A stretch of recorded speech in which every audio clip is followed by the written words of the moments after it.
One day there was an out-of-the-ordinary event that everyone called the invasion of the world, all because a portal opened and no one was prepared for it. It was a shock. A huge number of monsters from another realm seeped into the world, and they were very evil. This led to the fact that humanity faced the threat of annihilation. People were very scared. They did not know what to do. When everyone had already come to terms with their involvement, something happened. A golden arrow hit the monster. There was a very strong and loud explosion, and there was absolutely nothing left of the monster. To people came salvation, which no one thought about. Another portal opened, and through it passed representatives of the world of swords and magic, and it was called Einhart. So began the confrontation against a huge number of monsters, who already felt themselves masters of life. The monsters were not going to retreat. They saw how they were afraid of people, so they actively attacked. But the representatives of the Einhart world used martial arts thanks to their inner energy. The men were armed to the teeth. They were not going to retreat, as they were confident in their strength. But the demons of the land of Gehenna were also not timid. They did not think to give in to their opponents. And the people who recently ruled the land, in such chaos and confrontation, did not know what to do. After a while, the awakened ones appeared, who asked for a challenge to the system, having gained superpowers. They did not sit still, but actively saved people from monsters, acting quickly and coherently. A group of awakened fought the monsters, while others took people away and determined them to safe places. It was very hard for the warriors. They were angry at the people, as they did not listen to them, and were getting in the way under their feet. After a while, the monster fighters were called nothing but gamblers. The rescued came to them, bowed at their feet, and thanked them for their rescue. But the players asked them to stay away from the portal. A young man got angry and asked why dudes in his presence were always causing trouble. Another player replied to him that it was no surprise that people were perpetually neglected. The kid closed his eyes and noticed that the dude had a magic circle, and most likely that of high rank. Suddenly, the kid heard a very strong scream, and out of the corner of his eye, he saw a huge monster near the car. He snapped his fingers in order to activate his stat window. He wanted to know some characteristics. The player recognized that in front of him was a three-headed werewolf, a mid-level monster that roared with anger, and in the car was a woman with a small child who had made an emergency evacuation request. The young man asked the players too what they were doing, and stated that it was necessary to catch that crazy dog. The young men rushed to the kid and shouted for him not to hurry so much, but it was as if Iron did not hear their words, and flew forward to save the woman who had fallen into the trap. The boy heard the earpiece declare that mid-rank monsters should be dealt with by the Vulcan Guild. The young man replied that he was well aware of that, but noticed that those were clearly not doing well. Those shouted that they were holding their own.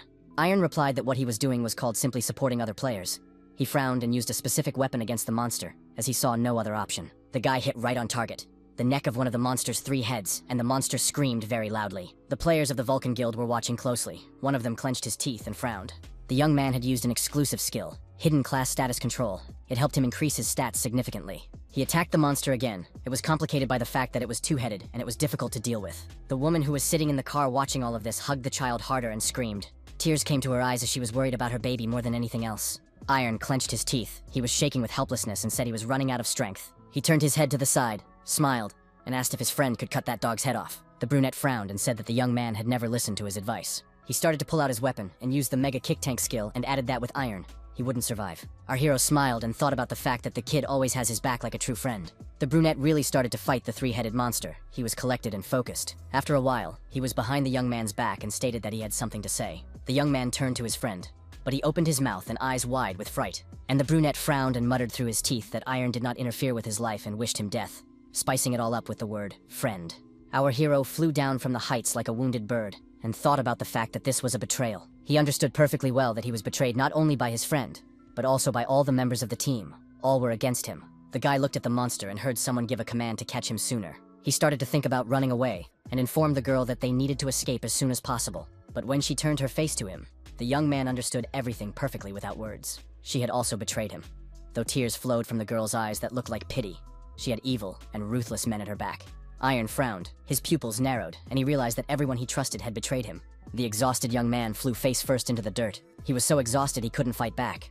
The man yelled at him so much that veins protruded on his forehead. He ordered the guy to work faster and called him names. He stepped on the young man's back and asked if he was a highly ranked top player. It was Mu Jae-yong, who was in charge of the Vulcan Guild's monster corpse burial site in the Vanishing Hell. And Iron had gotten into this place 5 years ago. Since then, he had stayed in this place where he worked hard. His master stamped his foot into the ground and informed him that he would be trampled as nothing to do, and our hero thought about where the status window was. Our hero waited a very long time for it to appear, and finally it appeared in front of him. 2 system messages appeared in front of him. The first stated that he had been selected as a source of chaos, and the second warned that his selection could lead to the destruction of the world. Iron only smiled and thought about the fact that he really wanted to stop this pain. He was well aware that he had no other choice, so he agreed to such a proposal. The guy heard some sounds and saw the legendary creatures that ruled the world. He realized that in front of him were 3 lords who looked at him with interest. In front of the young man's eyes were the long-forgotten legends of the three worlds. They were called the Three Lords. The first was the Silver King, who had taken over the entire continent with just a single strike. His name was Mu Wan, the gray-haired lord of the world, Einhart, who shattered the heavens with a single swing of his sword, the King of Swords, and the goddess of murder who destroyed divinity, the Lord of Gehenna and the Demon Queen. The three lords in front of the young man were imprisoned in the Chaos World. The Sword King asked the lad why he was looking like that, and then inquiring if he was definitely the source of chaos, the Silver King demanded to look at him. The Demon Queen smiled and asked what they wanted. After all, Aaron had been dragged here by force. The young man stared intently in front of him and system messages appeared in front of him. The first notification called out for the young man to come this way. It was a bit surprising. From the next message, our hero learned that he could become a source of chaos. The third notification warned that his choices could lead to the destruction of the world. Iron, on the other hand, was worried about whether he would be able to take revenge on his traitors who were now enjoying life. He remembered the girl who had also betrayed him, and thought only of revenge. The Demon Queen called the guy a poor child, and the Sword King thought he was some kind of brute. The Sword King asked if the young man thought that taking revenge would give him relief, and then remarked that if he was chosen by the source of chaos to come here, it was simple, and added if he was waiting for the destruction of the world, now it was possible. The young man replied that he felt calmer now, and added that he really wished for destruction. The gray-haired man pointed out that in such a case the retribution would no longer be from him, but from chaos itself. The Silver King added that this meant that Iron would be stripped of his body and consciousness, and would only receive the news that the world had been destroyed. The Demon Queen smiled and asked if that would be enough, and then clarified if this revenge would be enough for him. The young man looked away and wondered what else he should do. The Lord of Gehenna changed in her face and informed him that they would allow him to exact his revenge with his own hands. The king smiled broadly and said that the lad should experience what killing was all about. Our hero turned his head, looked in front of him and thought about something for a few minutes. He frowned and wondered how he could do anything with this pathetic body that had lost all its strength and had become a slave. The Sword King frowned and asked what he was even thinking about right now, since he would be taking power from them. And the Silver King smiled broadly and added that the young man would be able to contain the chaos within him. The Demon Queen said that retribution would no longer be a problem, and if he set his mind to it, he could become the ruler of the world. The Lord of Gehenna smiled and added that they were willing to help the young man with everything. The kings were also very pleased. Their eyes shone with joy, and they declared for the lad to adopt everything from them. Iron looked up and thought about how the purpose of the three lords wanting him to become their apprentice was not that important. He thought about what was most important to him, was that he would be able to get his revenge. The young man turned his head to the side and asked if he could call the lords teachers. Those very quickly agreed and added that it was not difficult to convince the young man, and added that it was very strange. So our hero very quickly and easily became a disciple of the three lords. He did not have to beg for a long time. After this conversation, the most interesting thing began. The young man was not very easy. First, he trained in a world devoid of time and the very concept of death. Through it all, he was able to imprison chaos within himself, which is exactly what he was aiming for. Our hero was lying on the ground and suddenly felt someone kicking him with all his might with a heavy boot on his back and calling him a jerk. The man was very angry. He shouted, "Did Iron really sleep in the fucking pit?" The young man didn't immediately recognize the boss and thought about the fact that time had stopped right as training began. The boy managed to get out from under the heavy leg of his offender, his eyes burning with hatred, and attacked him back. The young man stared intently in front of him and began to call up the status window. He became very frustrated as it wouldn't open, and the boss began to groan in pain. Iron looked at his arm and thought about the fact that his body remained in the same state without strength. A drop of sweat appeared on his face, and he thought about the fact that if it wasn't for the teacher's words, he would have thought that the past 100 years of training was just a dream. The Silver King had said that when he returned to the world, he would probably lose all the strength he had spent from them. These words surprised the young man very much, and he clarified why this would be the case. The Demon Queen replied with a smile on her face that the world simply could not withstand such power, and Iron has chaos inside as well. The young man thought about these words, and his face was covered with drops of sweat. The Silver King smiled and asked what the apprentice would do, and added that when he returned, his body would have to readjust itself to something that could withstand the force. Our hero put his hand on his forehead. He realized he was reliving these events all over again. And the boss was yelling at him that he was going to be screwed today. He was very upset. The young man looked at the man through his fingers and thought about the fact that he had forgotten that the asshole was here. The guy quickly got to his feet, folded his hand into a fist, and accelerated to strike. But he couldn't do anything. The guy folded his hand into a fist and put it forward. The boss wasn't prepared for this, and Iron thought about the fact that this asshole had been bullying him for the last 5 years. The young man clenched his teeth, frowned, and thought that with a body like that, there was no way he was going to lose. He remembered the Silver King saying that even a redneck could defeat a simple opponent if he controlled his lust for killing. His pupils narrowed greatly. He frowned and knew he had much to teach the lad. The same sat in front of him and listened intently. That lust for killing. It was about inner strength. Iron stared intently at his opponent whose face was wet with sweat. He thought about tearing his opponent to shreds. He remembered all the offenses and humiliations. The young man with all his might restrained the hand of his opponent, who was not averse to teaching him a lesson. But the boss, although he did not remove his hand, but frowned and began to scream very loudly with pain. The eyes of our hero glowed with hatred. He thought about tearing the opponent to pieces. The guy gathered himself and started attacking his opponent. He was very belligerent. He was beating his superior with all his might, and thought that this was the lust for killing. And he was screaming loudly in pain. His face was covered with drops of sweat, and his pupils narrowed and became like dots. He could not stand on his feet and fell with his back on the ground and screamed even more, for he was also frightened. After a while, a great number of other slaves came running to the screams and looked at what was happening with astonishment. Iron looked at the men and thought about how clumsy violence would only lead to resistance. The warden's mouth began to foam, and the young man realized that fear is what gets through to the bone. Our hero thought about the fact that from now on, everyone here would shake with fear at the sight of him. He began to walk forward, as he realized that he had to hurry before the dudes from the Vulcan Guild noticed all this. One of the workers approached the guy and asked him where he was going. He was very scared. The young man opened the door and looked down. It was a monster burial ground. There were a lot of toxic odors coming from the huge amount of corpses that were there. No one would risk getting close to them, as this place was a living hell. But Iron had an idea. A slight smile appeared on the face of our hero, and he said that in this place he would be reborn. The young man did not think for a very long time, but jumped from the very top, down to the monsters. The men who worked together with him were very much surprised. They could not understand what was happening. In a few seconds, the guy found himself near a huge amount of rotting flesh of monsters. He plunged into the mess up to his nose, his eyes glowing red fire, and the young man thought that this was the perfect place to hone his blood demon technique. Iron remembered that his teacher had told him that there were various secret techniques, and he had mentioned the divine volcano technique, and added that it was the strongest martial art. The Silver King said that his principle was painfully simple: steal what belonged to someone else and take it for yourself. The young man opened his eyes wide and stared intently at the teacher, and the teacher noted that the target was blood. The boy was up to his eyes in the bloody slurry, and thought that dark magic, which absorbs life from blood to accumulate inner strength, is the technique of the blood demon. Our hero closed his eyes to remember what was needed to use this technique. The Silver King then spoke about the need to create a Dantian within himself. The Dantian, the source of power for the warriors of the Silver World, is similar to the player's magical core. The young man thought about the fact that if you are not from the Silver World, it is simply impossible. The teacher brought his face closer to him and informed him with a smile that he had another way. And he told him that it could take not just dozens, but hundreds of years. But you had to keep studying until you succeeded. The guy sat in the bloody slurry and thought that judging by the method that the teachers had been developing for over 3,000 years, he would need a lot of time, and screamed with all his might. But after a great number of years, he was finally able to create a Dantian. The young man clearly remembered the entire process, including the first step he took. He had to gather not only blood, but also energy in the first place. The second step was actually to create the Dantian. It wasn't as easy as it might seem at first glance, the guy shouted with all his might. The blood demon's technique was not so simple. He felt in the process an intense pain that was far beyond this world. The reason why this area was off limits was not only because of the toxic air standing because of the corpses. It contained a huge number of mutants that were created from the dead energy that emanated from the bodies. Our hero rested on his hands and breathed heavily.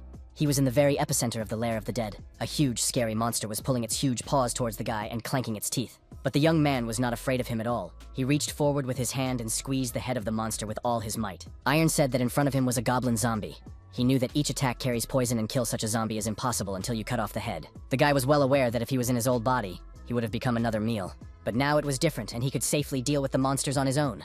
The young man stared intently at the zombies approaching him, and then grabbed the first one by the head and squeezed hard. He used the blood demon technique. Our hero's eyes glowed with the fire of hatred. He said that he finally felt alive again. Our hero thought about the fact that this is the realm of scarlet blood, and here you can absorb the enemy's blood and turn it into your own energy. He looked at his bloody hand and thought about the fact that this had its own advantage. Iron looked at his hand and thought about the blood and iron residue gathering. That was exactly what was happening on his finger. After a while, a ball of steel began to form. It was honestly very surprising. The young man stared intently and calmly at the opponent in front of him who was nearby. He threw a round steel ball at its head, which hit right on target, and the zombie was no longer any danger. The guy gritted his teeth that he would devour the monsters and leave no trace of them. He didn't think long and started attacking them with a huge number of steel balls. But the zombies approached him again, and again they were in huge numbers. They were not at all frightened by what had happened to their brethren. The young man, not that he wasn't going to run away from them, he didn't stand still, but ran first to attack them. The first monster that got in his way received the strongest blow directly to the head. From the hand of our hero sprinkled a huge number of steel balls. He was well aware of their effect on monsters. Steel balls flew directly into the heads of zombies, who approached the young man and stretched out their paws to him. But the other monsters, which were a little further away, were so stupid that they did not run away, but ran to the guy. And Iron immediately very quickly disposed of them. Some of them strangled directly with his bare hands. The guy again released a huge number of steel balls from his hand. He thought about the fact that the monsters that are in front of him, this is his prey. The monsters were getting bigger and bigger. Literally in a few seconds, a huge number surrounded our hero. He was not afraid of them at all, and in a short period of time was able to get rid of them. The young man stepped aside and stopped to catch his breath, as he was a little tired. He looked closely at his hands, and said that it was not as bad as it might seem at first glance. Meanwhile, a huge, toothy monster appeared behind his back and raised its arm to strike. Aaron folded his hand into a fist and listened. He heard some strange rustling behind his back. He bounced to the side and saw a huge monster strike very hard at the spot where he had just stood. The young man watched dust and debris fly in different directions and regarded the monster. He immediately recognized it as a zombie troll. It had sharp teeth, its eyes glowed red, and it growled very loudly.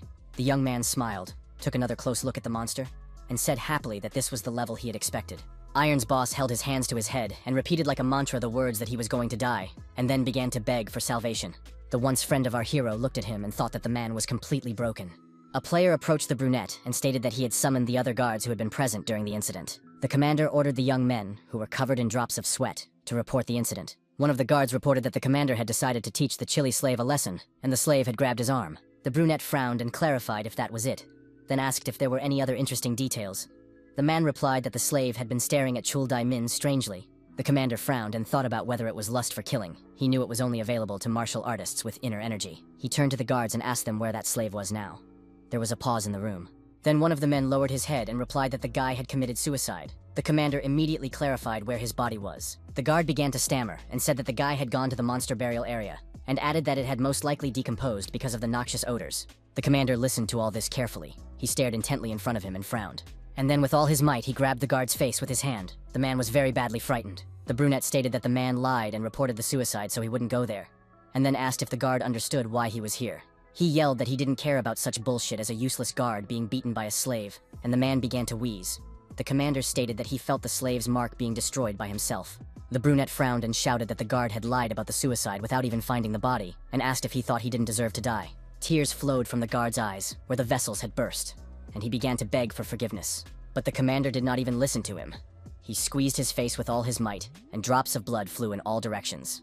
The other guards were frightened at what was happening, and sweat was beading on their faces. The commander told them to choose either the same fate or go to the burial grounds and look for the guy's body. One of the men said he would find him. The brunette looked in his direction, frowned, and through gritted teeth muttered for him to hurry up. And the two guards rushed forward to carry out the commander's orders as quickly as possible, and he declared that the men would die of poison before they found the case anyway, and added that when they returned, they would check their gear and head for the burial grounds. The members of his group agreed.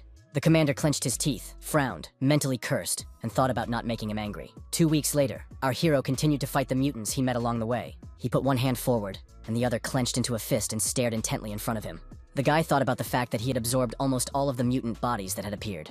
He looked at the purple orb and realized very well that he had now reached the second stage of the blood demon technique. The young man was very serious. He frowned and threw the orb forward. The young man looked in front of him and thought about the fact that the power of the second step was all about concentrating power. But that wasn't all, as there was also to be an explosion, which happened a few seconds later. Our hero folded his hands into fists and watched as rocks and dust flew in different directions. Iron thought about the fact that her resistance to poison was several times stronger than the blood essence stage, and if he didn't reach her, there would be nothing left of his body. The guy realized that he wouldn't last long, but this time should have been enough. Other than that, all the main preparations were done, and it was possible to move on to his main goal. Transcendent beings, these were monsters of the highest level of danger. The young man knew that it was best to never encounter them, but rather try to avoid meeting them. The boy looked at the dragon skeleton and thought about how they were the most honorable among such creatures. He remembered an event that happened a long time ago. Back then, a dragon came out of a portal. After a large amount of time, a serpent appeared. It was very evil. People were very much afraid of it. Some players risked their lives very much, but still challenged him. It was amazing, but the warriors still managed to miraculously defeat the evil serpent. The world was in chaos. The corpse of the dragon attracted a lot of attention. Its blood was the best material in alchemy, and the bones could be used to make unique weapons. Iron thought about the fact that the body was also full of poison, rage, and magical power. One touch would melt the whole body. That was the reason why a burial zone was created where the corpse could be purified naturally. The young man placed his hand on the dragon skeleton and mentally promised that he would be sure to take revenge on the Vulcan Guild wholeheartedly.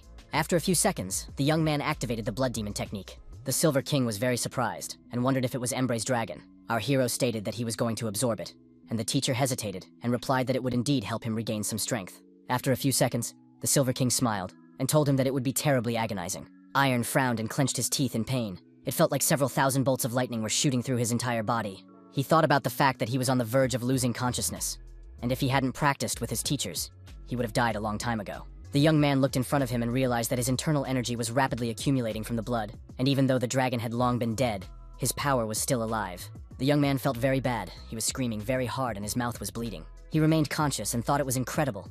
because he suppressed the internal energy with the technique of his own blood. But the reservoirs were already full. The guy was well aware that if he stopped now, he would die from the sudden flow of energy. But if he continued to absorb, he would simply explode. He had expected this development, but he was worried if this was already the end stage. The Demon Queen asked what would happen if it failed to absorb all the energy, and remarked that it was a good question, and then noted that dragons in Gehenna were very revered, and then informed that it would indeed be difficult for an ordinary person to take in so much power. Her eyes lit up with purple fire, and she stated that the solution was very simple. You just had to become a dragon. The guy looked up and wondered if that was even possible, and the Demon Queen replied that he had gotten so much out of them and was still surprised. She asked if he wanted to get his power back and remarked that the dragon was just another step. The young man looked intently in front of him. He remembered that he had learned a lot from his teachers.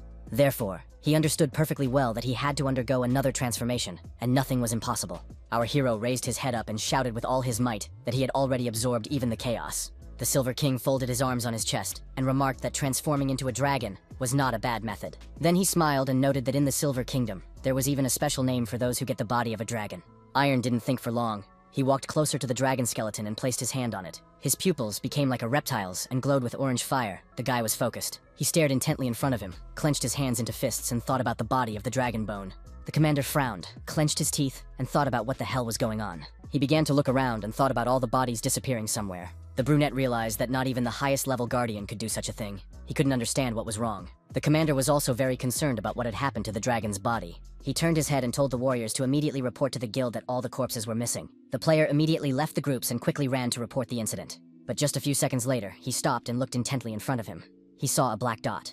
It began to approach him, but the player could not understand what it was happening. Literally a few seconds later, there was a very strong explosion, but the guy couldn't understand what it was. The commander and the other players turned their heads when they heard the explosion. They were very much startled.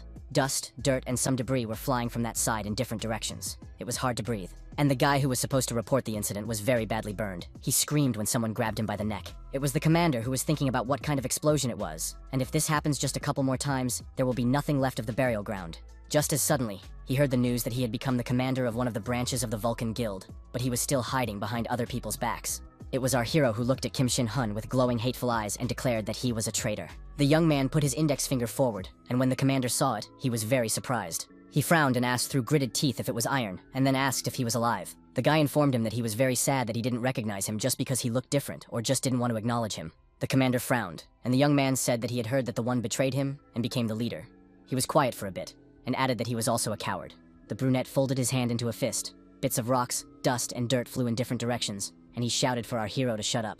He pointed at Iron and shouted for the Black Hawks to kill his opponent immediately. A whole crowd of players rushed towards the young man, but he stood calmly and waited for the attack. Blackhawks, it was a special squad that was appointed by the leaders. Their skill level is usually above 90. They are experts who are about to become the strongest rankers. Our hero stared intently at the attackers while he thought about stealth. This was the skill he used.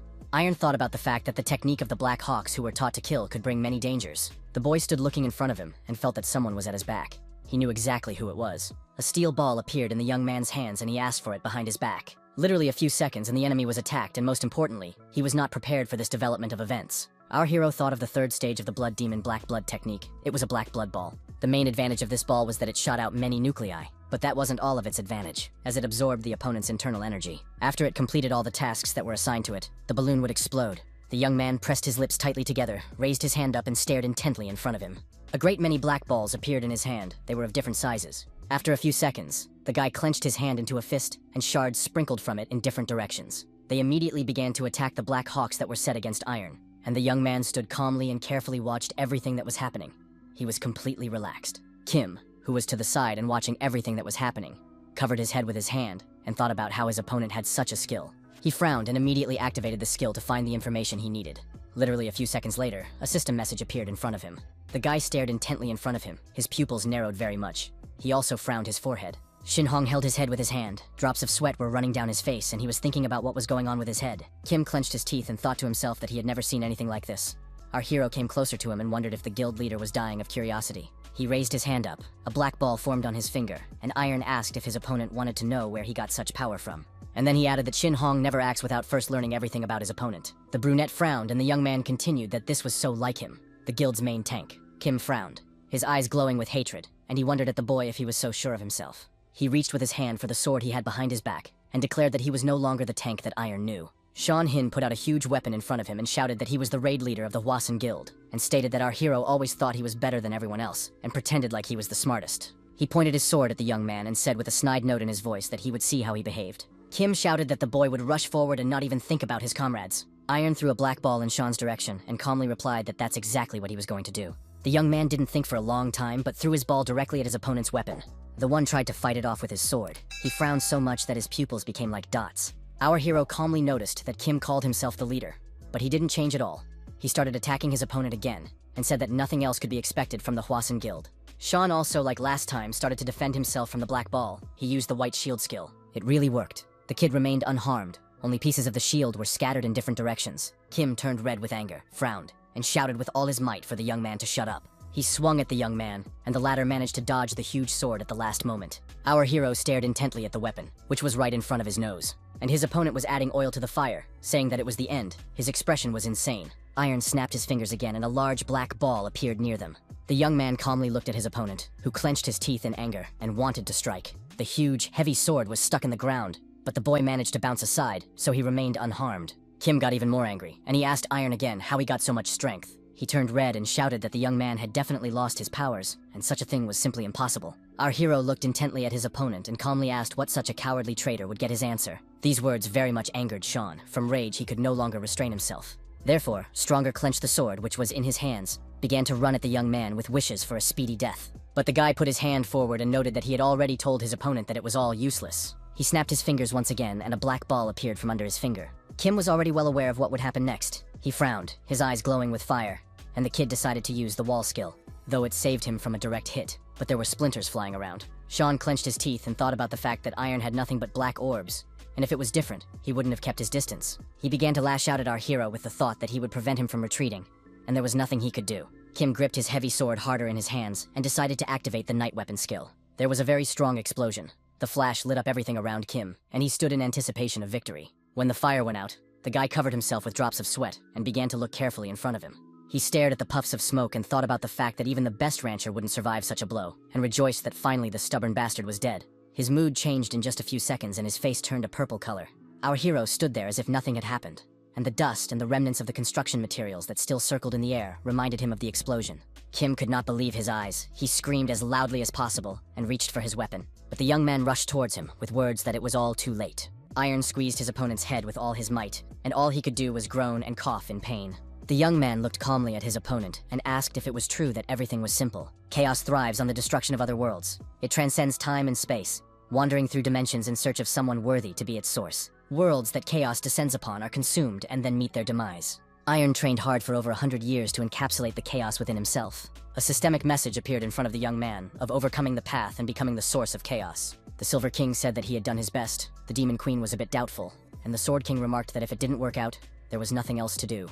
The young man stared intently in front of him and thought that beyond this place, everything had already been decided. Just as suddenly, the Silver King called out to him, and the boy immediately turned his head toward him. The teacher frowned and asked what the student's name was. His pupils narrowed to dots. The young man smiled and asked if it was true that he was asking that after all these years. The man laughed, held his hand to his head and replied that he was very much used to it, and added that he had once been called a heartless ghost. He took his hand away from his face and noticed that even he had managed to become very attached to the young man. Our hero continued to smile.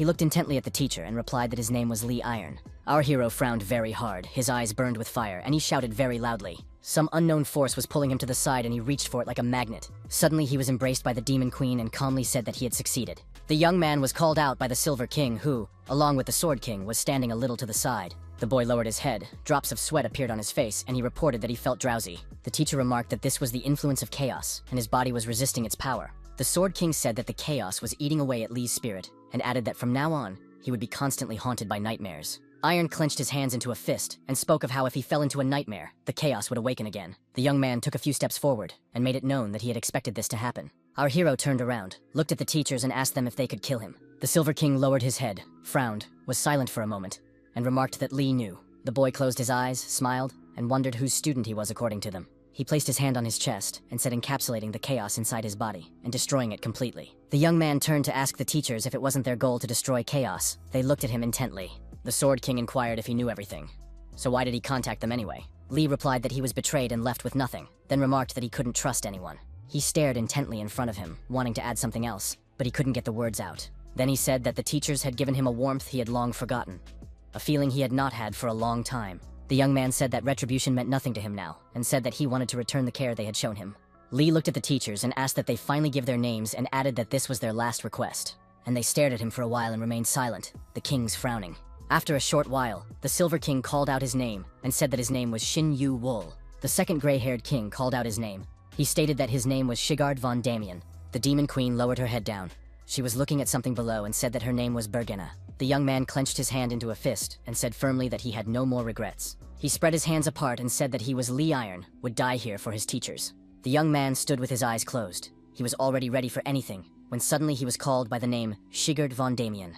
The old man came closer to the boy, put his hands on his shoulders and told him that he would not die here. The man frowned, looked intently at the Sword King, and asked in surprise what that meant. Bergena smiled and declared that Iron was their child and their apprentice. All the kings looked at him with a smile, and the Silver King folded his hands in front of him and asked how they could kill him with their own hands. The guy shouted that this way they would abandon their mission. He got very upset. But the Demon Queen came closer to him and informed him that they would share the burden of the chaos within him and imprison him together. She added that the chaos in Lee was formed by their tech, so their power can handle it. Bergena said that the spatial bindings had weakened and he would return to where he belonged. But the boy asked what would happen to the teachers. They answered that they would be sealed somewhere deep and looked at the young man with pleading eyes. Our hero began to slowly drift away somewhere, and the teachers pulled their hands to him. The young man was very much frightened. He stretched his hand forward and called out to them, but they held out their hands to him and said that the lad should go already, and then added that it was not worth looking for them. The young man walked back to where he was fighting Kim. He thought about being curious about how far the power he had gotten from his mistakes could take him.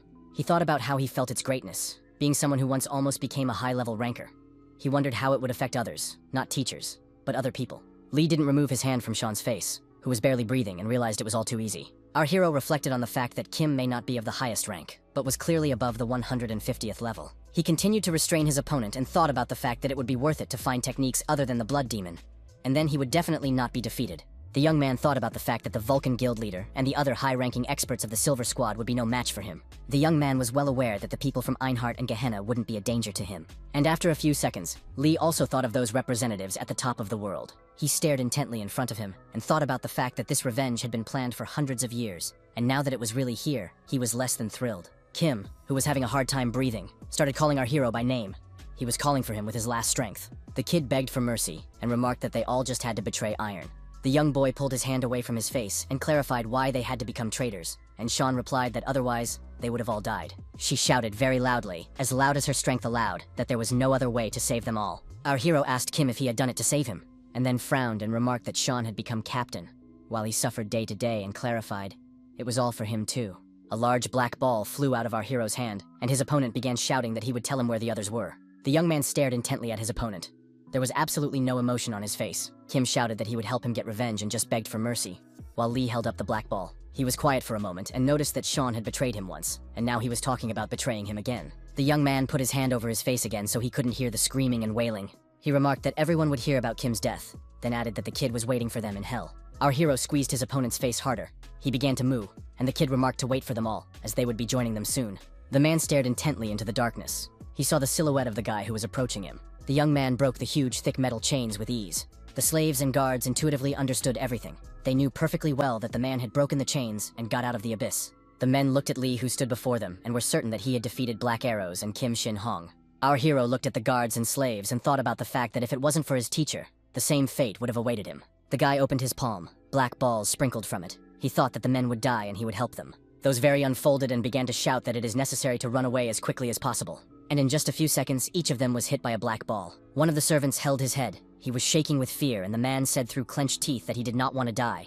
He was sobbing profusely. Tears, drops of sweat, and snot mingled on his face. The man was exhausted. The other slaves and guards were on their knees and holding onto their chests. They were no longer thinking of running away somewhere. But what they saw after a while shocked them. They were surprised as the slave's mark was gone. Our hero raised his hand up, pressed his lips together, and was absolutely calm. No one could understand what was going on. Suddenly dust, dirt, and huge stones began to fall from the very top. The men raised their heads up, scrutinized what was happening, and said that the cave was collapsing. Lee told them that they would either die buried under the rubble or get out alive, and added that the choice was theirs. And he himself began to climb upwards to get out of the hated cave that way. The boy climbed the mountain, began to look around, and thought about the fact that when he first met the teachers, he only wanted to destroy the world. The young man was finally able to realize what he should do only after seeing their sacrifice. Iron began to walk away from the precipice and reflected on the fact that this world was indeed full of chaos. His eyes glowed with the red fire of hatred, and the young man thought about the world being consumed and destroyed. The young man looked at everything that was happening and said that it was all so ridiculous. He remarked that he heard the report, and then added that he couldn't even think it was true.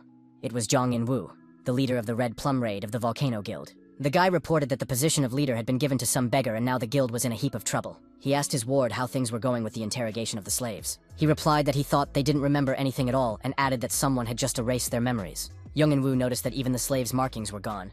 The player replied that there were traces of someone's magic circle left behind. The guy thought about the fact that this someone was clearly not below master level, and he asked if there were still marks left or not. He was told that there were no traces of a martial artist or player, and that it was most likely the work of Einhart mages or Gehenna demons. Chan noted that it was probably Gehenna after all, and wanted to say something about their true purpose. But someone called out to him. The player folded his hands into a lock, frowned, put his head down, and reported that a dragon corpse was missing. The leader thought to himself that this was exactly what he expected, and if it was all Gehenna, they could use the corpse without cleaning it. And he himself ordered the player to contact headquarters, so that every trace of Gehenna for the past year could be investigated. Young In-woo approached the decapitated corpse and asked what the scum was doing here. He was answered that Kim had come to make sure Slave Lee Iron was dead. The leader interjected the name he had just heard. He thought about if that guy who was about to become a high-level ranker hadn't touched this, he would be very famous right now. Chan asked the player what about his corpse, and was told that the young man had gone into the abyss about a month ago. The leader lowered his head and noticed that Lee was dead, as his body would simply not have been able to withstand the poison. He turned around, waved his hand, and told the boy that it was time to end it all. His eyes burned with fire, and he ordered the player to find the others, who bowed and was ready to carry out the order immediately. In Seoul, one of the bars in the city was very crowded. Almost all the tables were occupied. One of the men told his opponent that the burial site of the Vulcan Guild had been attacked, and the man asked what kind of idiot went there in the first place. The girl twirled her hair in her hands and reported that there were rumors that it was the intrigues of Gehenna, and added that it looked like they wanted the corpse of a dragon. Her opponent remarked that there was an end to the lull, and was told that it looked very much like they had contacted the Vulcan Guild after all. Our hero pressed his lips tightly together and thought about the fact that everyone was just talking about the guild. He realized that it was all quite expected. The guy stared intently in front of him and thought about the fact that they were all going to be screwed soon, and just had to wait. He thought that he should first find teacher Muwan's abode, because that would be the most effective way to become stronger. He realized that it was the only way for someone like him to find people. But the bartender approached him. Lee ordered a Kahlua on the rocks, and asked for a stronger and sweeter drink. But his opponent replied that Kahlua without milk was not according to the recipe. A man in glasses came up to the bartender and said he would handle everything and told him to put the delivery in the pantry. The guy walked away, and the manager looked after him to make sure he had gone and left the two of them behind. He looked intently in front of him and asked what the principles were, and then clarified if the young man had come out of the portal 5 years later. Our hero lowered his head and remarked that this was indeed true. But after 100 years, the manager inquired if he was some kind of demon. Lee replied that he wasn't, and then asked what difference it made, and remarked that they still have a poor here. And the manager smiled and replied that it was true. It was Jang Ho-seok, the head of Seoul's black market branch. The young man informed that he needed a job. The man clarified any specific one. Iron replied that any job would be fine, and added that the most important thing was D rank or higher. The manager started to open the shukladu with the key and noticed that he had something suitable for the guy. He put a whole stack of papers on the table and said that the young man could make a choice. Our hero began to study very carefully the papers that his opponent provided him with. He was very much surprised because on one of the leaves he read that it would be necessary to steal people. Chan replied that it would be worth luring newcomers, locking them in a portal, and then demanding a payoff from their parents, and added that the victims were the children of wealthy families, and there were plenty of those, and the payment was 200 million with a 30% commission. Lee put his head down and started folding the sheets of paper and remarked that it was a lame job. The head of Seoul's black market branch looked intently in front of him and asked what the guy had just said. He reached for his gun with his hand and inquired whether or not the young man would take the job. Chan pointed the muzzle of the gun at our hero, and remarked that sometimes you get idiots who come in with silly dreams of justice trying to cover their place. And then he asked if they had thought about what would happen to those who would be out of work here, and who they would take their anger out on. Iron calmly told the manager not to worry, and added that he liked everything, and added for the man to tell his men to lower their bloodlust. Chan smiled, surprised that the guy noticed everything, and said he thought he could trust him with the job. He put his cell phone on the bar, and said he'd be in touch soon, and to have the young man ready. And the manager clarified why not have a drink if he came in, since it was a bar after all. But Lee replied that he didn't think there would be a problem with that. Chan clarified why he came here. The guy's eyes lit up and he replied that if he got drunk, he would fall asleep and there would be no one alive here. A smile appeared on the manager's face, and he asked the young man if he understood the joke, and then added that he didn't insist. The young man turned around and told his opponent that he would be leaving the bar. Chan looked at him and thought that the guy was full of illusions, and at this rate, he wouldn't have long to live. Dasadon, Namyangju City. There were 2 guards standing near the entrance to the D-rank portal. The young man waved his hand and called out to his brother Chul-ho, who heard everything but didn't turn his head, only smiled. When the guy came closer to him, he was happy that An Min Hong had come to see him. He pointed his hand forward and said that the players were there, that he would join them this time, and added that they were like the closest to him, and asked to be kind to them. Chulho smiled and asked what his expectations were for his first such operation. An Minhong also smiled back, his face covered in droplets of sweat, and he replied that he was a little nervous. His opponent replied that there was no need to be. After all, his comrades had been with him for over 3 years, and added that the D-rank portal, it was nothing. He turned to the side and began to look at the people who were standing there to the side. It was our hero and some other man with a large scar on his face. They were called Wanderers. The players who had gathered in the portal frowned and were covered in drops of sweat. They opened their mouths in surprise. Chul told them not to worry after all. They were martial artists who had been with him for over 3 years. Lee looked at everything that was happening and thought that it was normal to worry. And Wanderers are known for being no worse than the demons of Gehenna, which is why our hero was introduced to the black market as a wanderer. The young man wondered if there was someone without a shadow of surprise on his face. He looked at the people carefully. His eyes lit up with red fire. He began to realize that he had most likely found what he was looking for. It was getting evening and the players were sitting around the campfire, warming themselves and admiring the tongues of flame. The guys hugged each other and Chan told Anne that his experience points had increased significantly thanks to him. He remarked that they could hunt tomorrow. Some of the players said that they had come without telling their parents because he said they would get a lot of points. Chan smiled and told them not to worry, as he had thought of everything, and added that there was a place where they would be able to hunt in peace. He added that tomorrow they would finally know the real action and advised them to rest for now. The players immediately listened to him and went to a tent that was nearby to rest. The guys looked after them, smiles appeared on their faces, and they thought about the fact that the players continued to believe them. Our hero was sitting in front of the fire, warming himself and admiring the flames. He was thinking about something of his own. A girl came up to him and asked if she could sit next to him. The young man did not answer. But as if she did not expect an answer, she sat down next to him and asked if it was true that he was a wanderer. Then she looked at the young man and asked him if he was a martial artist, what level, and added that he hadn't really participated in today's hunt. Iron replied, if the girl was aware that it was rude to ask players their level. She remarked that she didn't know since she was still a beginner. She looked at the boy and thought about how he wasn't even trying to pretend to be excited. The girl smiled and wondered if she could at least ask the young man's name. The young man calmly said his name was Iron, but did not ask her what her name was. She looked in front of her and thought about how that name seemed very familiar to her. The blonde came up to them and told Yunha that it was her turn, and she could go rest, she agreed. The brunette told Lee that she would go and added that the conversation was short, but she enjoyed it. Ha was leaving and thought about how the guy didn't seem like a bad person, but for some reason a strange feeling kept her going. Chul clenched his teeth tightly, frowned, and struck the monster with all his might with his sword. The guy who was standing to the side turned his attention to the fact that the portal would close very soon. Ho told Min that the portal would close soon, and if he didn't leave now, he would only be able to leave next time after killing the boss, and then he would have to really sweat. He asked why not just go at him together, and asked if the boss was an easy target for him. But his opponent said he was afraid the kid would get hurt. An remarked that he was a normal player, and if he ran away every time for fear of getting hurt, he wouldn't get stronger. An shouted that he didn't need to worry about him and suggested going to the boss. Chul clarified that he was sure. The young man replied that he was sure of it all, and his opponent rejoiced and thought that Min was caught, and he himself pointed at the monsters and suggested that An fight them first. The one began to draw his weapon, frowned, smiled, and said that this was what he had been waiting for. And the fight began. The players pounced on the group of monsters, each pulling out their weapons. Chulho bit his lip and frowned. He stood back and watched everything that was happening. After a while, a system message appeared saying that the portal was closing. And Ming clenched his teeth, frowned very hard, and clenched his weapon more and more tightly in his hands.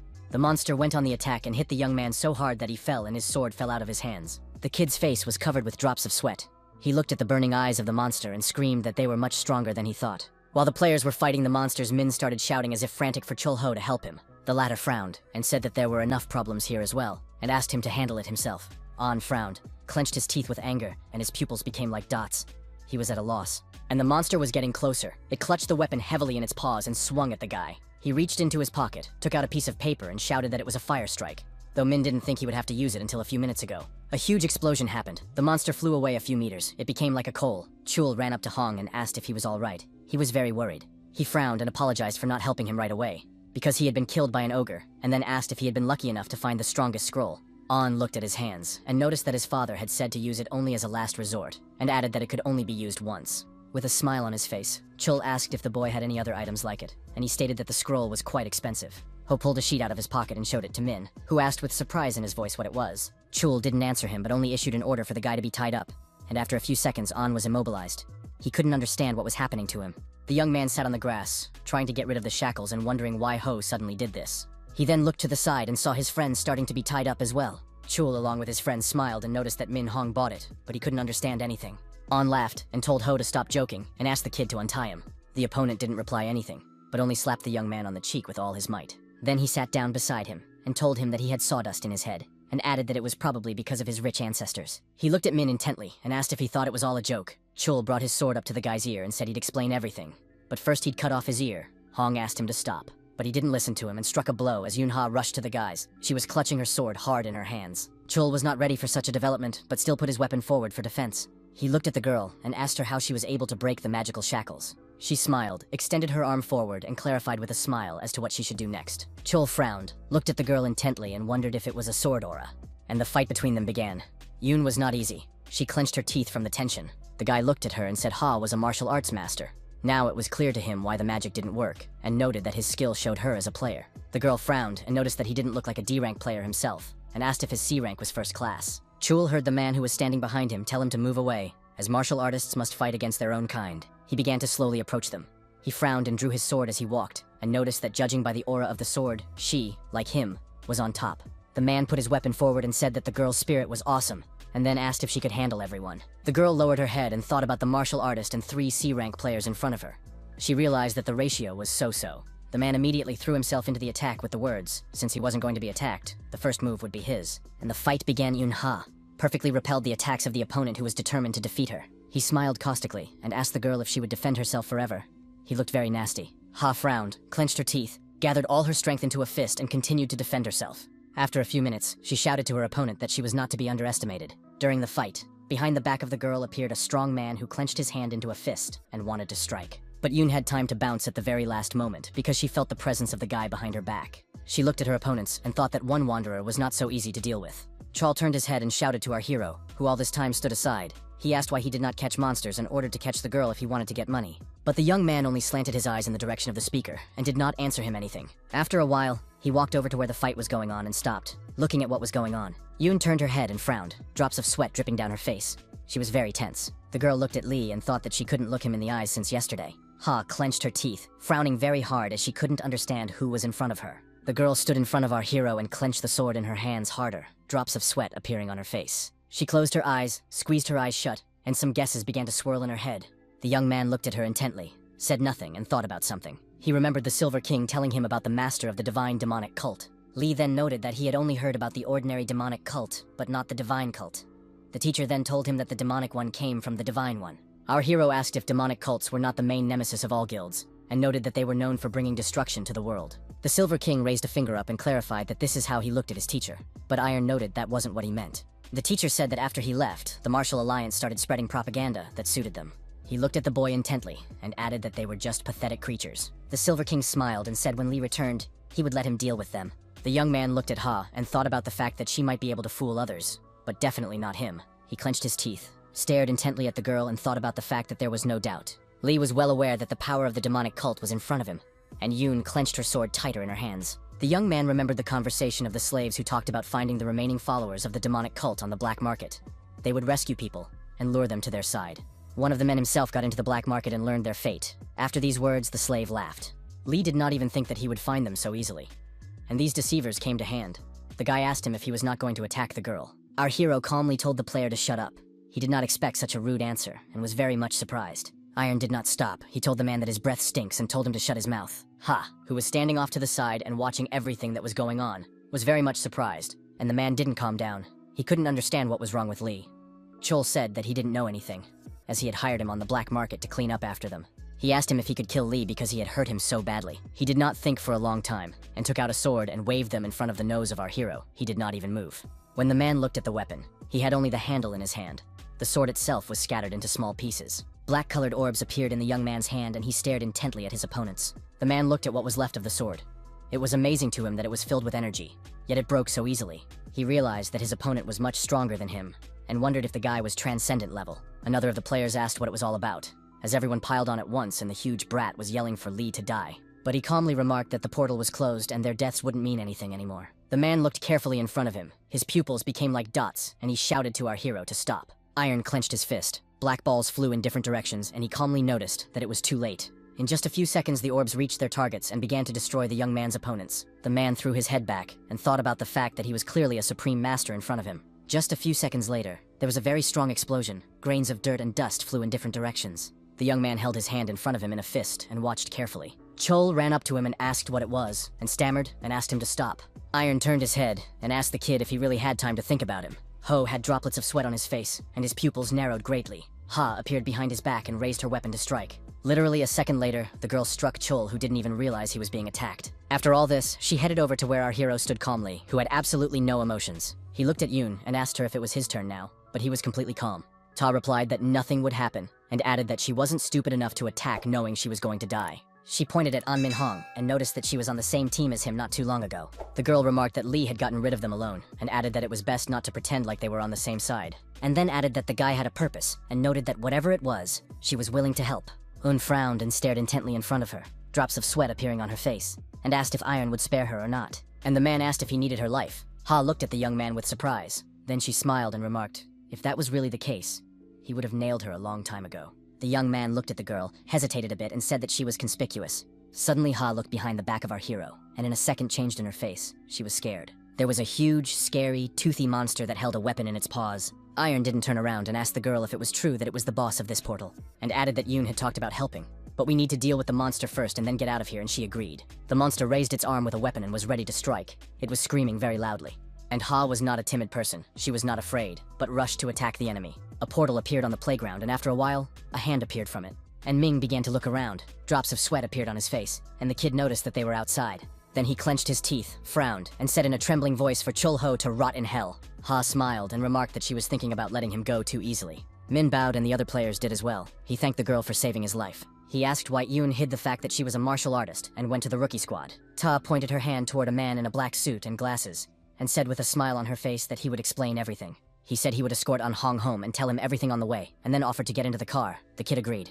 After the car drove away, the girl turned to our hero, asking how she could help now. He looked at her and asked permission to ask something first, which surprised Ha. The young man immediately inquired if it was the heavenly sect or the blood sect. Yoon frowned and covered in sweat drops and asked what he meant. Lee clarified if she wasn't a member of the demonic cult, and added that he wasn't going to report her to the Battle Alliance. The girl frowned for the umpteenth time and asked if he wasn't a cult member.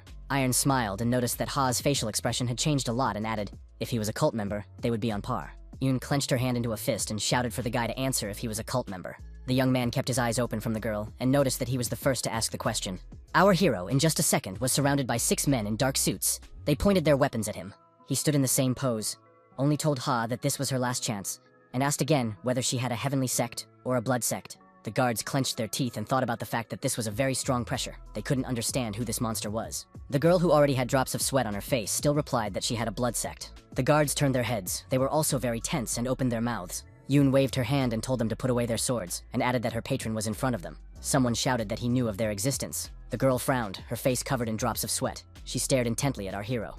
And then she noted that whatever it was, if he wanted to, he would have killed them without blinking an eye, and added that it was useless to threaten him. The guards were very nervous, evidenced by the drops of sweat on their faces. Ha turned to Lee. If he had gotten an answer to his question, it was time to now answer hers. She looked intently in front of him and asked if he was a cult follower.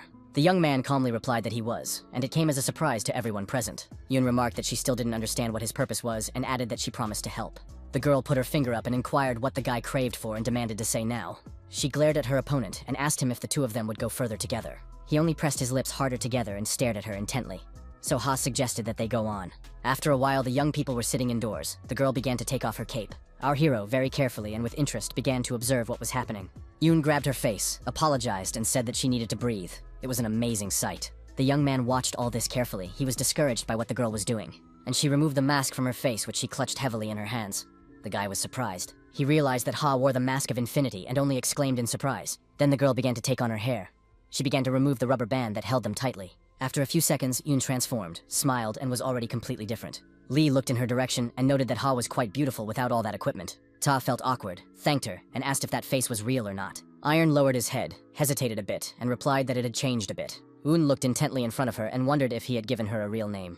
He looked at the girl with surprise and answered in the affirmative. She wanted to ask something else, but hesitated. She noted that it was his turn to ask her questions and looked him straight in the eye. Lee reported that he thought her companions knew absolutely nothing about her, and added that she had lied about being taken home. He looked at the mask and noted that it cost a fortune, so money was definitely not an issue for her. The guy waited a pause and asked if Ha was recruiting cult followers. The girl frowned, lowered her eyes, had sweat drops on her face again, and answered in the affirmative. She held her head and said that she was going to recruit them gradually, making connections, but Kim Chol Ho had messed it up. Lee noticed that the rich kids were clearly bringing in tons of donations and asked if Ha had earned any. She replied that they were collecting donations, but not as absurd a number as the associations demanded, and noted that they needed a guild. She talked about how joining a cult goes hand in hand with helping to found a guild. So it comes out very lucrative. Iron thought about how for players who can't level up without progressing, guilds are the way to go. Yoon looked at the guy and said it was her turn, and asked what technique he used at the portal. He clarified if she decided to find out about his techniques right away, and remarked that it was pretty pushy. Ha informed him that she had uncovered the secrets of the cult, so she wanted to get no less. Lee replied that he couldn't use his martial art yet, and she was very much surprised, and shouted that the young man had blown the head off a supreme martial artist and was now claiming such a thing. And the young man informed her that it was manipulation and should not be considered a martial art, and then said that it was his turn, and asked what kind of cult was on the black market. She clarified if he was talking about an order, and replied that they were using the black market to recruit cult followers. Iron stared at the girl and asked and also teach them how to kill and kidnap. Ha yelled for him to keep their cult out of such dirty business, and added that they only go after bad players and criminals. The young man asked, "It comes out that their goal is to recruit noble followers." Yoon said that's right. The boy lowered his head and thought about how they weren't as bad as Teacher Muwan and the Hassan Guild described, just typical baddies. He was distracted from his thoughts by a girl who wanted to ask one last question, but didn't know how to phrase it. She wanted to call the young man a patron, but for some reason she called him a murderer. Ha stared intently in front of her, and thought about the fact that for some reason she couldn't move, or even lift a finger. The girl was shaking as she couldn't understand what was happening to her, and mentally asked herself if it was him. Our hero folded his arms on his chest, and calmly looked at Yoon. Not a single muscle on his face trembled. After a while, the girl let go. Drops of sweat dripped down her face and neck in hail. She frowned, looked at her opponent, and realized perfectly well that it was a warning. After a while, when the car came to a stop, Ha noticed that they had already arrived. The guard opened the door, and our hero told the girl to get out first and led the way. They arrived at the Ganha Company. This huge corporation had influence in all of Asia, and its director was Kang Han Chul, S rank. Lee looked up, looking at the building, and noticed who would have thought it was a company building, the headquarters of a cult. Yoon walked closer to him and asked if he was going or not, but the guy didn't say anything. Then he asked if he wasn't going. Would she just let him go like that? Ha remarked, if he wanted in, he'd go anyway. Iron stated that if he refused, she wouldn't let him go anyway, and then the Hwasun Guild and the Blood Cult would chase him. The girl looked intently at our hero, her pupils becoming like dots, and a hunch hit her. But she was still wondering if it was true that the guy in front of her was really Iron or not. And the guy looked at Yoon and asked if the persecution would stop if she was snatched away. The girl had drops of sweat on her face and replied that it's better not to joke like that here, and added that she was taking a risk by bringing him along too. Suddenly they heard someone shouting. They were surprised and turned their heads. The head of the corporation, Kang Han Chul, was flying toward them, and the ground was burning under his feet. He frowned with anger. His pupils narrowed very much, and the director shouted very loudly as Lee dared to threaten the lady. Kang Han Chul started running towards the young man and shouted for him to prepare for the consequences. The girl reached forward and shouted for her grandfather to stop. Drops of sweat appeared on her face. But our hero stood calmly. He was not even going to run away somewhere or prove anything. Yoon began to scream very loudly. She was frightened to think that everything was too late. The man furrowed his gray eyebrows, pressed his lips tightly together, and heard the guy say that it was unbelievable. Lee grabbed his fist with his hand and noticed that this was how the blood cult treated their benefactors. Kang Han Chul sat at the table, smiled happily, and said that he thought he was wrong. The man waved his hand and told the young men to eat to their heart's content. They sat at the set table. Iron pressed his lips tightly together and looked at the dishes that were on the table. They were outlandish to him. Khan stabbed a piece on his fork, looked at it, frowned, and said that there was no poison in it. Our hero smiled and began to eat, while Director Ganha sat across from him, watching him intently. The boy chewed, swallowed, and calmly noted that the poison did not work against him anyway, and noted that he had not eaten normally for a long time. The old man was surprised at this news and told the young man to eat plenty. He raised his head, looked at the young man, and thought about the fact that after a hasty investigation, after the rumors Lee had headed here, Kang thought about the fact that he had learned that it was Lee Iron, the murderer of his own comrades. He also knew that he had recently been enslaved by the Vulcan Guild, and yes, the boy's appearance didn't differ from the description. The old man recalled how the young man had blocked his strike not long ago. After all, that was when he had sensed the inner energy rather than the player's strength. The man frowned his huge gray eyebrows and thought about who was really in front of him. The waiter took away the young man's plates, and Kang thought that Lee's internal energy wasn't much higher than his. But what bothered the old man was why the young man was so calm. He put his hand up and stated that he came because the lady said she owed him a debt. The old man told our hero to speak up and promised that he would give anything. Kang smiled and remarked that our hero had to promise him something first. Lee wiped his mouth with a napkin and asked the old man if he wanted the guy to join the ranks of the sect followers. Company Director Ganya smiled wryly and said that was exactly what he wanted. He then added that he was aware that Lee knew quite a bit about their cult, and inquired as to where such knowledge came from. Kang frowned again and stared intently into the young man's eyes. He stated that he had not heard that Lee Iron's assassin was once a member of the cult, and the young man only pressed his lips tightly together. Our hero was silent for a moment, and then asked if the old man had made inquiries about him. The man replied that he couldn't allow someone into the headquarters without first getting enough information. Unha turned her head to the side and looked at the men. drops of sweat appearing on her face. Han Chul asked if the young man had joined the cult. Then when he was in the Vulcan Guild's burial zone, he replied that he could say that he had. The old man noticed that the lad was asking about the Heavenly and Blood sect, and then asked which side he himself was on. Iron lowered his eyes and replied that it could be said that he was now on the side of the Blood sect. This answer surprised the man a great deal, and Lee remarked that he would gradually bring him up to speed. Kang smiled and said that he was like an official member of the cult, but our hero interrupted him and said that he was not going to obey him. The old man was speechless. He frowned, his pupils became like dots, and he asked what the guy had just said. And Iron calmly said that a wolf had no business obeying some dog, and added that they were the ones who should obey him. The old man folded his hand into a fist and slammed it on the table with all his might, and shouted that it was arrogance. Kang became very angry but asked in a calm tone if the young man understood what he had just said. Our hero calmly replied that he understood everything, and at this time, Ha jumped up from her seat and yelled for them to calm down. Lee folded his arms across his chest and told Kang that he would have to hand over the position of Blood Demon. The old man became very angry. He got up from his seat and began to tear up and throw. The young man stared intently at his opponent, his pupils narrowed very hard. Kang folded his hands into fists and shouted for all he was worth that Iron had crossed the line. Ha was very scared. She rushed to her grandfather, but he yelled for her to stay out of it. The old man asked Lee if he knew what happens if you cross the Blood Demon and added that even a girl will not save him. Our hero thought that objectively he was now a level below Kang Han Chul. He was advancing fast, but time was too short. The young man looked at everything that was happening and thought that his body was not able to endure martial arts yet. The old man looked intently in front of him and asked if he needed a weapon and immediately added that he would give one. The guy calmly remarked that he couldn't use a weapon as it would spell disaster. Kang frowned very hard and called the young man an upstart. He was very angry. He looked at Lee and clarified that he wouldn't even try to fight him. The young man calmly replied that if he used martial arts, he wouldn't feel bad. These words made the old man very angry. He began to call Iron names and then asked if he was mocking him.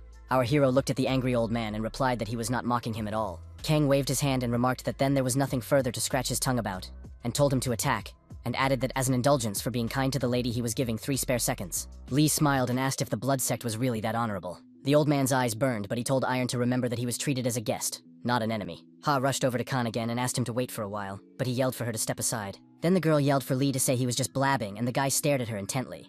The old man got very angry and asked why Ha was sticking up for him like that. Our hero looked at everything going on and thought that it really doesn't make sense. He realized that the girl herself doesn't know why she's doing this. Iron looked at Yoon and thought about the fact that all this is too much. Indeed, he saved her life. But this is too much. The boy thought about Ha deep down, realizing who exactly would save the sect in a time of need. The young man was aware of the fact that the girl was not ordinary, and she was actually a priestess who served the blood demon, the head of the sect. The old man put his hand forward and rushed towards the young man. He shouted with all his might that he was a bastard. But to his great surprise, the guy didn't even bounce aside. He calmly stood there and looked at his fist. And only Ha, who was standing to the side and watching all of this, screamed like a furious person. A very strong explosion happened, and people who were outside could see it. Yoon was very frightened. She clenched her teeth as the blast wave was quite intense. Literally, after a few seconds, she opened her eyes and started thinking about her grandfather's flame. Kang was also very surprised. He looked in front of him with his eyes and mouth wide open. Ha had drops of sweat on her face and began to think about the fact that the old man's flame had not disappeared. She looked at everything that was happening and came to the conclusion that Kang's flame had been stolen. Yoon stood at a loss and watched everything that was happening, and the men stood across from each other. Kang frowned and realized that his powers had been taken control of, and it was clearly a martial art. The young man looked at his opponent and calmly asked if he recognized it now. He added that it was a blood demon technique and ordered everyone to kneel down. Just a few seconds later, the old man and the girl fell to their knees and began to salute the blood demon. Lee looked at them victoriously and declared that he was their master, and added that he was a blood demon. Sweat streamed down Kang's face, and he thought about how the player knew the blood demon art. Lee looked down at the man and asked if he was willing to give him the title of blood demon. The old man kneeled down and remained silent, so our hero clarified why the man was silent. The man raised his head, blanched, and did not know what to answer. He was very nervous, and then said that the current blood demon is already running the sect, and Lee was surprised. The guy clarified if there was already a blood demon, and Kang said without raising his head that it was correct. Iron asked why they were kneeling in front of him then, and the old man tightly pressed his lips together. He then reported that his blood demon art seemed stronger than the current one. Kang noted that he didn't know how he had mastered such an art, and added that it was the symbol of the blood sect and the true mark of a blood demon. Lee held his hand over his head, repeated the man's words, and said that it was terribly funny. The young man raised his head up and noted with a smile on his face that it was now clear to him why the sect was in such a state. The old man raised his head, drops of sweat were rolling down his face, and he looked at the young man with surprise. The boy looked the man in the eye and said that they had some kind of blood demon. Then he asked Khan what his position in the sect was and waited for an answer. The old man replied that he was the left guard. The guy said that was great, and he should know everything. Iron informed the man to listen to him carefully and stated that the symbol was not a blood demon art. The guy frowned and stared intently in front of him. He was very serious. Kang tightly pressed his lips together and thought about the fact that there was indeed a real blood demon in front of him. He didn't understand how this was possible, but the energy of divine art, this was undeniable proof. The The old man and the girl bowed to our hero again and wished him prosperity in unison. Lee asked what was the matter as he couldn't understand what was going on, and Kang informed him that it was a greeting meant to honor the blood demon. The boy sat down on a chair and noticed that it looked ridiculous, and asked him to tell him how things were in the sect. He demanded to narrate everything that could be useful when he would expel the imposter. Kang said that there were only 6 elders in the sect right now, and there was also a right guard. The man looked up and noticed that the current elders wouldn't accept a new blood demon so easily, as it had been about 10 years since the current demon had arrived. Iron asked, what if they just killed all the dissenters? And the old man remarked that some of the sect members were very useful. For example, he was looking for information and dealing with external matters, so they could be extremely useful. He said if the young man orders, he will personally find out from the elders about their intentions. Our hero agreed to such a suggestion, and the left guard reported that everything would be carried out.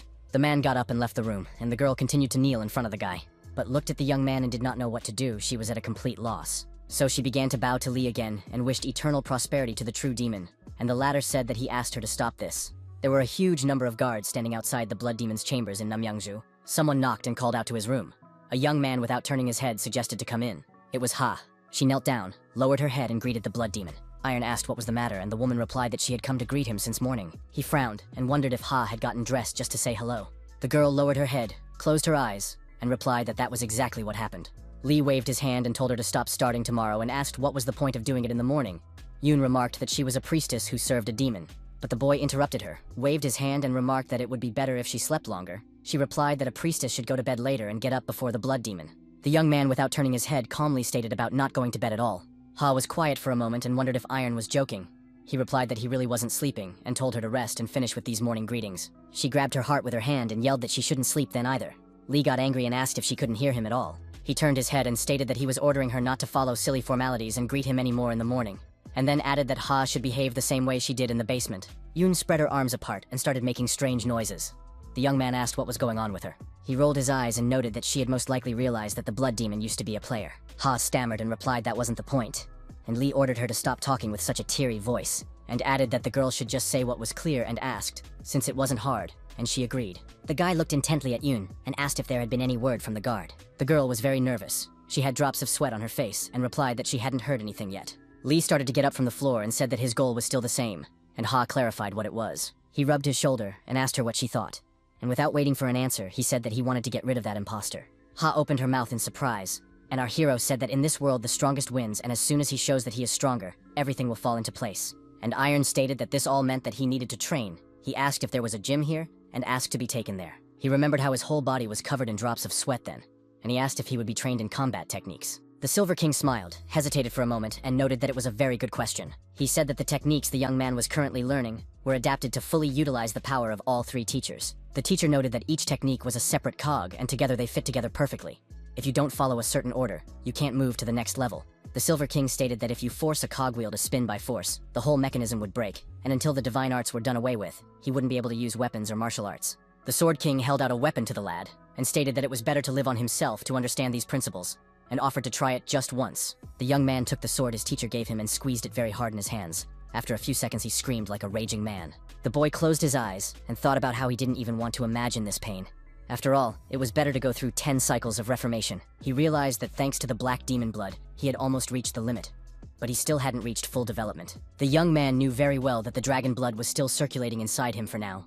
Lee closed his eyes tightly, sweat dripped down his face, and he realized that he had to get rid of the poison and absorb the life force. A week passed. Ha sat in front of the door that led to Iron's chambers. She thought about what he was doing there. After all, he cannot in an empty room to train the art of blood demon. Just a few seconds later, the door opened slightly, and a foot was seen. Yoon immediately stuttered and shouted to Lee. She called the guy an honorable blood demon, but the guy didn't pay any attention to her, but only looked at his hand and thought that he had finally succeeded. The guy clenched his hand into a fist, his eyes burning with red fire, and he thought he had reached the last step of the divine art of the blood demon True Blood.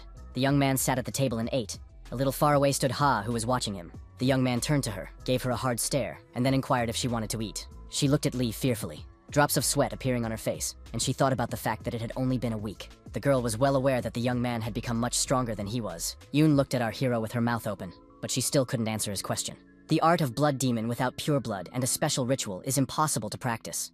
The girl was aware of that. She had no idea how Lee was able to reach this level in an empty hall. Iron again asked if the girl would eat or not, but she was thinking about something else. After a while, she said that next time she would cook it herself, but more. The boy said that it was not necessary, and there was nothing difficult, and asked again if she would eat now. Suddenly, Iron looked away and said he wasn't going to be wary of those weaker than him, and asked if the boys would eat with him. Ha opened her eyes and mouth wide. She was very much surprised and thought about Lee noticing the Black Shadow Squad. The girl knew very well that there were elite guards who were personally trained by the yeoman once. In terms of stealth, they were Muram's famous ghost assassins. Yoon thought about it and drops of sweat ran down her face. Lee waved his hand, and the girl couldn't understand how the guy noticed them. He turned to the guards, asking what they were waiting for, and offered to come in quickly.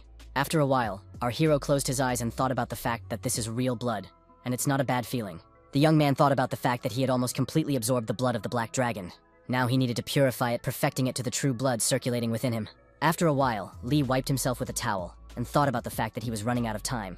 And to shorten it, he needed to seize control of the blood sect first. Ha stirred something in a bowl, and with a smile on her face, she informed the young man that the food was ready. Lee looked at the plate and noticed that he had talked about dealing with the food himself. But she noted that she couldn't let the blood demon prepare the food on his own. Our hero pointed at the food with his hand, and wondered if Yoon had put too much spice in it. She fell to her knees, thought that it should taste better, and said that she had committed a terrible sin and would owe her life. Iron asked her to stop, and staring intently before her, Ha called out to the young man, and he calmly stated that they had guests, and his pupils narrowed very much out of anger. The guards immediately reached their hands to their weapons and told the newcomer that he would not pass. The man frowned after these words, and questioned why he would not go where he wanted to go. The man then leaned on his huge sword and asked if they knew who was in front of them. And it was the third elder, the cold-blooded Taoist master, Han Do-baek. The guards had drops of sweat on their faces and replied that they knew the elder perfectly well. He frowned very heavily, surprised that they nevertheless refused to let him pass. One of the guards clenched his teeth, sweat dripping down his face, and he remarked that this was the order of the left guard, and added that no one could enter without permission. The foreman was very angry at these words, and raised his huge sword upwards. The guard immediately reached for the weapon and told the intruder that it was not his fault. But the man didn't want to listen to anything at all. He stared intently in front of him and stated that he was warning for the last time. He pointed his sword at one of the men and told him to move away. Now and then, he would turn a blind eye to their rudeness. The elder's eyes burned with hatred, and he glared at the guards and waited for their decision. But those were not going to comply. One of them drew his sword, and the other began to reach for it. Han Do-baek swung and shouted that this was how a follower of a blood sect should behave. The guard became very nervous. He frowned and thought about when the master had time. Someone started calling the man's name, as suddenly Ha was in front of the sword right in front of him. She had her lips tightly pressed together. Drops of sweat were pouring down her face, and she was staring intently at the matron. The elder was very much surprised, frowned, and asked what this recklessness was. Ha shouted what the yeoman was doing, and noted that the left guard didn't give permission. Han Do-baek asked, "Is it true that Yoon doesn't understand what the left guard is up to?" She looked at him tightly, pressed her lips together. The elder shouted that it was a betrayal, and he wanted to divide the bloody sect they had struggled to unite. The man frowned, glared at the girl, and wondered how he could stand by. The woman stated that she had chosen the blood demon herself since she was a priestess, and asked if Han doubted him. The man's pupils became like dots, and he asked if she could explain how the former player suddenly mastered the art of the blood demon. He lowered his head and noticed that there are always imposters appearing who pretend to be blood demons. So he asked Ha, what if the new blood demon is a spy from the heavenly clan? Han remarked that if the guy is really a blood demon, the law doesn't allow two lords at once. The girl listened intently, droplets of sweat dripping down her face, as she listened to the fact that at this rate, she, him, and the left guard would be found guilty of treason. He thrust his huge sword forward, and declared that he had decided to deal with this beforehand. Han shouted for Ha to move away, as he didn't want to lose her or the left guard. Yoon only whispered that there was no way they would be forgiven for these antics. She was very much agitated. But the man closed his eyes and declared that he had already made up his mind, and if he had to fight with the left guard, or even forfeit his life. He held out a huge sword in front of him, and said he would do anything he could for his neighbors. Han shouted for Ha to move aside as he couldn't take it anymore, not even for her sake. As the left guard appeared behind the man's back quite suddenly, he was already ready to strike. Just a few seconds later, there was a very strong explosion that lit up everything around him. Khan clenched the weapon he had in his hands harder. He frowned, and his eyes burned with fire. The left guard threw his teeth. He was very angry, asked what Petty Officer Han Do-baek was doing. The men stood in front of each other, the elder pointing a huge weapon at Kang. The gray-haired man frowned, clenched his teeth, and thought that he had expected this outcome. Han Do-baek stared intently in front of him, his eyes glowing, unaware of why things were unfolding so quickly. Then he announced that the Hwasan Guild had begun to act. Ha and Chul's eyes opened wide in surprise, and the elder added that those had already stumbled onto their trail, but the gray-haired man remained silent. Han remarked that if he told them about the blood demon now, heaven only knows what would happen. Chul frowned, and Do-baek remarked that he would be the first to be thrown to his enemies as bait. The old man thought for a bit and reported that there was no reason for the Hwasan Guild to oppose the blood demon. The elder frowned and wondered if he had thought about the fact that the new blood demon might be a spy. His opponent pressed his lips tightly together and furrowed his brow. His pupils became like dots, and his eyes burned with fire. Chul folded his hands into fists, his eyes burning with fire, and the man shouted with all his might that this was nonsense, and then shouted, did Han mean to say that he was unable to recognize the true art of a blood demon? The elder remarked that Han was well aware that the heavenly cult had studied the blood demon art for years, and noted that the imposter had managed to achieve such a level of skill. Chal's pupils became like dots. The old man was very much pissed off and shouted that it was enough to argue with him. But Han didn't stop. He noticed that even if the guy was a real demon, it didn't change anything. He pointed his sword at the gray-haired man and remarked that our hero was seeking to split the blood sect, and then minted that the surest step would be to just kill him. They have no other way. Chul was very angry. He folded his hands into fists and shouted that Han had finally crossed the line. He put the huge sword on his shoulder and asked how he could stand by when his comrade was willingly getting in the way. The gray-haired man frowned again and shouted that he would cut off his limbs and beg the blood demon for forgiveness. Han's eyes burned with hatred and he frowned and asked if Kang could finish him off right away. And the men threw themselves at each other. They were very furious, each defending their position. Then the young man's voice sounded and asked them to stop. In another minute, they would have killed each other. Han frowned, his eyes burning with fear as he felt someone behind him. Chal was covered in drops of sweat and frowned. He saw the blood demon and called out to him. The old man immediately fell to his knees and began to beat bows and greeted the young man. The elder was also covered in drops of sweat. He turned around to look at Lee and thought about the fact that he didn't even feel his presence. Chul shouted to Han to immediately bow down to the blood demon, and the latter looked fearfully at Iron and thought about if it hit him in the neck, it would be the end. He began to look at the young man, saw the scarlet hair, red eyes. All these were undeniable proofs of the blood demon's art. The Khan immediately hid his weapon, bowed, and began to greet the young man. Lee asked to stop bowing already and added that he didn't like them. Chul was very much surprised. The guy stated that the blood sect was already deteriorating and they still decided to cut each other's limbs off. The elder apologized. He looked at our hero and was very much frightened. Han then frowned and asked if Iron had come here to kill him. The young man looked down at his opponent and he read his thoughts of mercy and killing. The man was very nervous and worried, and informed him that the blood demon was saying all the right things. And then he added that the sect served the blood demon, and the appearance of a new master would cause a split, and things had just gotten better. Our hero smiled and said that Han was very brave, and that was just right for an elder. The young man's eyes burned with fire, and he asked if he fit his opponent's standards. The man frowned, gave the boy a hard look, and said he needed proof. Iron rubbed his breed and thought about something for a while. He was not ready for such a development. A ball of blood began to fly out of his finger, and he asked if that would be enough. Handobek stared in front of him with unblinking eyes, drops of sweat running down his face. The man thought about how from such a small drop of blood, so much demonic energy spilled out. He literally fell to his knees after a second and bowed, then began to salute the great blood demon. The elder took up his weapon and shouted that he would have to chop off his right hand for daring to doubt the blood demon. Suddenly, a huge sword flew out of his hands, flew like a bird, and stabbed into the ground with its blade. Lee looked at the finger from which smoke was coming out and noticed that he said not to cut anything off, and then asked who was listening to him. Literally in a few minutes, all three were kneeling in front of our hero. The man held his head and told the gray-haired man to sit on the couch. The man replied that he couldn't sit next to the great lord. He frowned and looked at the guy from under his gray eyebrows, and Lee replied to do as he wished. The young man propped his head up with his hand, and Chul thought about the vague feeling he had that Lee had become even stronger in just a week. Kang asked the young man if the blood demon had reached the transcendent stage. He replied that he hadn't reached that level yet, and the man lowered his head and remarked that with such rapid progress, he would be able to do so very soon. Han said that the current blood demon had already reached that stage. He was nervous and had drops of sweat running down his face. He then remarked that moreover, the first elder, the current lord's closest advisor, was also at the transcendent stage. He continued that among the remaining elders, there was no one left who was willing to defect to the new demon. And then the priestess spoke. She said that there was only one way out. She said that if the Lord was evolving faster than expected, he should quickly reach the transcendent stage and personally slay the current blood demon. Yoon said that in that case, even the elders would have no choice but to switch to Lee's side. The latter asked how long it would take to reach that stage. He then said that he wasn't sure if he could even reach it. The girl stammered that there was no such thing. Iron asked Ha if she thought they would just sit back and watch. He looked at the men and said the same question to the third petty officer. The guy noticed that everyone in the sect most likely knew about him now, hence the rush to attack him. Chul began to bang his head on the floor with terrible force and asked the young man for forgiveness. He said that he thought the fourth elder would be willing to switch sides, but he had already sworn an oath to the current master. Iron ordered the gray-haired man to stop bemoaning such a matter, and everyone looked at him in surprise. The guy's eyes lit up with blood fire, and he calmly said that it was about time to overthrow the blood demon. If you enter the portal, you will most likely fall into an unknown land full of monsters. But if you enter a dungeon, then you will definitely enter a completely different world. Many years ago, the world first learned of the existence of dungeons. People were quite frightened. Through a huge number of rifts, monsters began to fall, but humanity was saved. Players could not just leave it like that, so they were ready to fight strong monsters. And a little later, super players began to appear among the inhabitants of the Earth. By the way, they were not so many.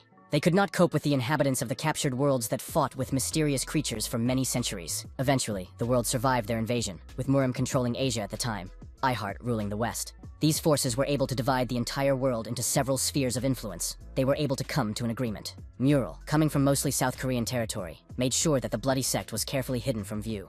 Ha, along with the man, approached the huge doors of the building. There they stopped. Lee asked if the structure even fit into the existing landscape. He also wondered if this door had always been there. Yoon remarked that she thought the door on the way to the blood demon should stand out, and the young man wondered if she had tried to hide the entrance even a little. The girl replied if someone made it to the door, then they had overcome all the traps and magical barriers, and there was nothing to hide. She added that it was safe to say he was the only one who had made it this far. Ha stared at the young man and asked if this was his first time in the world of Murim. Our hero calmly informed that he had been to this world before. This answer surprised the girl. Yoon remarked that she had expected this from the blood demon, and added that he was an excellent player. Lee lowered his head and said that if he had lived like he always did, he would have never made it here. The girl wanted to ask the young man something. He told her to forget everything and demanded she open the door. She agreed, and walked up to the huge, beautiful doors. The priestess began to apply her skills. The men stood a little aside and watched everything carefully. Just a few minutes later, the door opened and illuminated everyone present with a bright light. Yoon held her hand up, smiled, and motioned for the blood demon to step forward. She announced that this was the Blood King's fortress, and Iron was very much surprised. He began to look around, and then after a while he noticed that an interesting sight had opened up in front of him. Lee spoke of how he had heard that things were not going well, but he had not thought of it being that bad. The gray-haired man covered himself with drops of sweat, closed his eyes, clenched his teeth, and then began to apologize. Our hero didn't say anything to him, only inquired about what had brought the fortress to such a state. Ha was also very nervous, and said that few people know that Murim is part of the destroyed world. The girl was silent for a while and then added that this world needs to be constantly maintained by the monster's magic stones. Yoon noticed that the Blood King's fortress is big compared to other parts of the Murim world. Lee interrupted her and asked if it absorbs a lot. The guy then remarked that it was now clear to him why the sect was so desperate for followers. He asked if the guild wasn't part of a huge corporation and why not collect more magic stones. Chul came closer and said that it wasn't worth attracting too much attention, and pointed out, if the Hwasun Guild were to find out about the current state of the Blood King Fortress, the heavens alone would know the outcome. Un spread her hands apart, and remarked that this was one of the reasons, but the elders had also forbidden hunting monsters in portals. The young man listened to the information carefully, and asked what kind of nonsense that was. Ha replied that the elders said that it would be against the laws if the followers of the Great Blood Demon hunted ordinary monsters. Lee put his hand on his head, sighed heavily, and remarked that he was going to have to do a good job. He asked Han if he was in favor of all this. The latter reported that he had always been against it and had even founded a guild to continue following the plan. Just as suddenly the young men heard someone inform them that they had arrived, and those turned their heads. A tall man surrounded by guards announced that he had been waiting for them for a long time. Ha looked intently in front of her and thought about the fact that these were the Blood Swordsmen, the Bloodlord Squad. The captain of the Black Swordsmen, Jung Ji-soo, said that they had been ordered to escort them and asked them to follow them. Yoon bare her sword, pointed it at the men and asked if they were going to take them away by force. Jung Ji-soo stared intently in front of him and replied that they were only following the Lord's orders. Kang clenched his hand into a fist and asked if they thought he would go willingly. The captain of the Black Swordsmen frowned, closed his eyes, and stated that they didn't come to fight. He then began to bare his sword and said that there was nothing to be done about the situation. Yoon frowned and clenched her sword tighter, and the men behind her became wary. The Blood Swordsmen frowned and stared at their opponents, tension in the air. As suddenly the silence was broken by our hero, he calmly said that it was necessary to pass with the swordsmen, and added, since they had come all this way to accompany him, he would also go. The young man began to walk forward and told them not to be afraid, but to follow the bloody swordsman. After a certain amount of time, everyone was in the Blood King's fortress, in the throne room. Chul stood behind Lee's back and thought about the fact that there was most likely an end to solitary training. The gray-haired man was dousing himself with drops of sweat, and thinking about how the guy was much stronger than he was before. The man turned to him. He stated that he could not believe the fact that he had gone up against the Bloodlord. He asked how the left guard, the closest person to the Lord, could do such a thing. Kang frowned, his face covered in drops of sweat, and he replied that he had faced a true blood demon. His opponent's eyes lit up with red fire. He frowned and was very surprised. The men got angry and started shouting what kind of ignorance and nonsense Chul was talking about. The blood demon scratched his beard and remarked that this was all astonishing. He wondered if there was another blood demon besides him. The men who were standing near him were very much surprised. They didn't know what to ask. But he smiled and said that it was about time, for he had perfected the art of the blood demon. He laughed, his eyes burning with fire, and he declared that absorbing our hero's power would allow him to ascend to Blood God. Han and Kang were covered in drops of sweat, their pupils narrowed. They were very much frightened. The servants of the Bloodlord said with a smile that he was very wise. One of them wanted to add something, but our hero calmly interrupted him and said that it was all nonsense. Iron was calm as a boa constrictor. The men began to stare intently in front of them. The room became very quiet. The young man moved closer to the blood demon and told him to stop talking nonsense and come down to him. The one frowned and pressed his lips tightly together, and Lee added that he would show how pathetic the one really was. The false blood demon became very angry. He clutched the armrests with his hands and his eyes burned with fire. His servant got angry when he heard those words. He frowned and asked, how dare the guy say that? And then told the false blood demon not to interfere, and added that they would handle it themselves. The other man agreed, and added that no one would go near the blood demon until he went through them. The one looked intently in front of him, his eyes burning with red fire, and he confirmed their decision. The servants were already ready to throw themselves at our hero and his entourage, and Ha clenched harder the sword she had in her hands. The gray-haired man who stood behind the young man clenched his teeth and thought about the fact that the elders had decided to unite. He turned his attention to the first elder who was standing aside and most likely wasn't going to interfere. Chul thought about the fact that that one was a martial artist to the core and had always hated attacking in a mob, and that gave a bit of relief. He looked at the group of elders and realized very well that the difference between them was still too obvious. Drops of sweat ran down his face. His eyes burned with hatred, and he thought about how ideal it would be to get rid of the elders one by one. Chan looked at Lee and wondered why the man had even gone here of his own free will. Behind the back of Aaron's table, Ha was holding her sword with all her might. She was very much cowardly. The young man felt it all and told the girl not to be afraid, and the girl interrogated what he said. And our hero calmly noted that he would not die and Yoon should not worry, and the one clarified whether he wanted to say that he was immortal. Lee replied that he didn't and added that he won't lose to these guys, and if he dies, the whole world will fall. The guy also said that until he found his teachers, then he wasn't going to destroy the world. Ha looked at him with surprise. The girl had drops of sweat on her face and asked the young man what he was talking about. Our hero looked up and replied that he had been thinking about this for 100 years. He was worried about what he would do when he returned. Lee looked at his hand and stated that the first thing that came to his mind was revenge, but he should also thank his teachers. The boy clenched his hand into fists and said that he would find everything his teachers had left behind and restore it, and make sure no one else dared to touch it. The young man remembered what the Silver King had told him about giving him power. Our hero pressed his lips tightly together and thought about the bunch of rogues around him. He thought about the fact that they just wanted him to create something of value without destroying the world out of a sense of revenge. The young man understood their intentions, and was even willing to follow them, and told the guards to attack him. One of them blew on Lee, thus he atomized the ghost blood poison. The room began to be covered in fog. The left guard was very frightened. He started waving his hand and started yelling to retreat. Iron was standing in the fog. He was completely calm, so Kang rushed towards him. Following him, Han started running. He reached out to the gray-haired man and called him a jerk. A second later, the men were sitting on the floor. Chol cried out, and his opponent asked him if he was going to die. Han looked around and frowned. His pupils narrowed very much, and he wondered where the blood demon was. He saw that the young man was in the very epicenter. The man began to think about what he should do. He began to immediately take his skills, and huge tall ice flows appeared in front of him. The guardian of the false demon looked in front of him and thought about the fact that the poison of the ghost blood was so strong that the blood demon shunned it. He realized that death was inevitable. The man smiled and frowned and thought about the fact that he would definitely leave a good impression. The thought that the position of left guard would be his never left his head, and he started laughing loudly. Kang, on the other hand, fell to his knees and thought about how it was all going to end so easily now. Ha walked over to him, put a hand on his shoulder, and informed him that Iron was fine. The old man turned his head, looked at her, and asked how she knew all this. Yoon stated that the ghost blood poison was deadly even to those who had reached the last stage, and the blood demon was behind these guys. The girl put her hand on her chest and stated that her gut still told her to follow Lee. She stared intently in front of her and declared that their blood demon was saving the blood cult. Iron put his hands in his pockets, looked around, and then wondered if this was it. The guards were definitely not prepared for this development. They thought the guy would be affected by the poison. And our hero calmly reported that it was no surprise that the cult was now on the verge of collapse. He told the elders that they were stuck inside the fortress and ignored the world.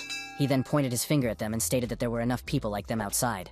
The guy called them fools and asked them if they knew which masters were walking around outside, and added that they were comparable to a large guild at best. The men clenched their teeth, and the young man noticed that they ignored the left guard and priestess when they tried to talk about what was going on outside. One of the men asked how long his partners were going to listen to this nonsense and ordered them all to pile on him at once. And those, without thinking for a long time, went straight to our hero. They were very angry and serious. In a second, they stood in front of Lee and pointed their weapons and hands at him, but the young man was unperturbed. He wondered if the guards knew why the blood demon was honored as a god. The hands and weapons of the opponents trembled, but our hero calmly explained that the blood demon for the cult, that's all. One of the guards clenched his teeth, frowned. Drops of sweat dripped down his face, and he thought about the fact that he could not move. And Lee said he was glad to see that at least the bloody techniques had been passed on over the years. Kang, who was standing behind the young man's back, was watching everything that was going on, and he asked the old man who he would spare. The left guardian stammered and replied that he would spare the Blood Sword Brigade, the 1st and 6th Guardians. Our hero listened to him attentively and flexed his fingers. He was focused and very serious. As suddenly incredible things began to happen, one of the men saw his partners flying in different directions. The false blood demon continued to sit at his throne and watched everything that was happening intently. He frowned. His pupils narrowed very much from the tension. He couldn't understand what was going on. Iron noticed that everything was very strange, and told his opponent that he had mastered the bloody techniques, and he definitely couldn't hide from the divine art of the blood demon. The young man looked at the imposter and wondered why the head was still on his shoulders. The guy moved closer and called his opponent a false blood demon. He took a few more steps towards the throne, but no one could stop him. Lee looked intently in front of him and wondered if the creature in front of him was not real. He got very angry, jumped up from his throne and started screaming like a furious man. Just a few seconds later, he used his skill and pulled out a huge sword from his palm. Ha! Who was watching all of this, frowned and started shouting very loudly. And it was all because the false blood demon had used the blood demon's sword skill. Our hero, who was watching all this, didn't say anything but only frowned. The opponent commented that he had used the blood demon sword art, the 3rd form. He clenched his sword harder and rushed towards the young man who had no intention of running away. A bright yellow glow appeared around Aaron, and his body was still like being made up of a huge number of puzzles. Ha! Who was standing beside Khan and watching everything closely, shouted again.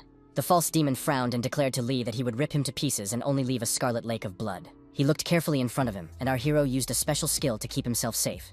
He was in the middle of a huge ball and added that in front of him was an ordinary piece of shit. The false demon got very angry. He frowned and asked what the guy said.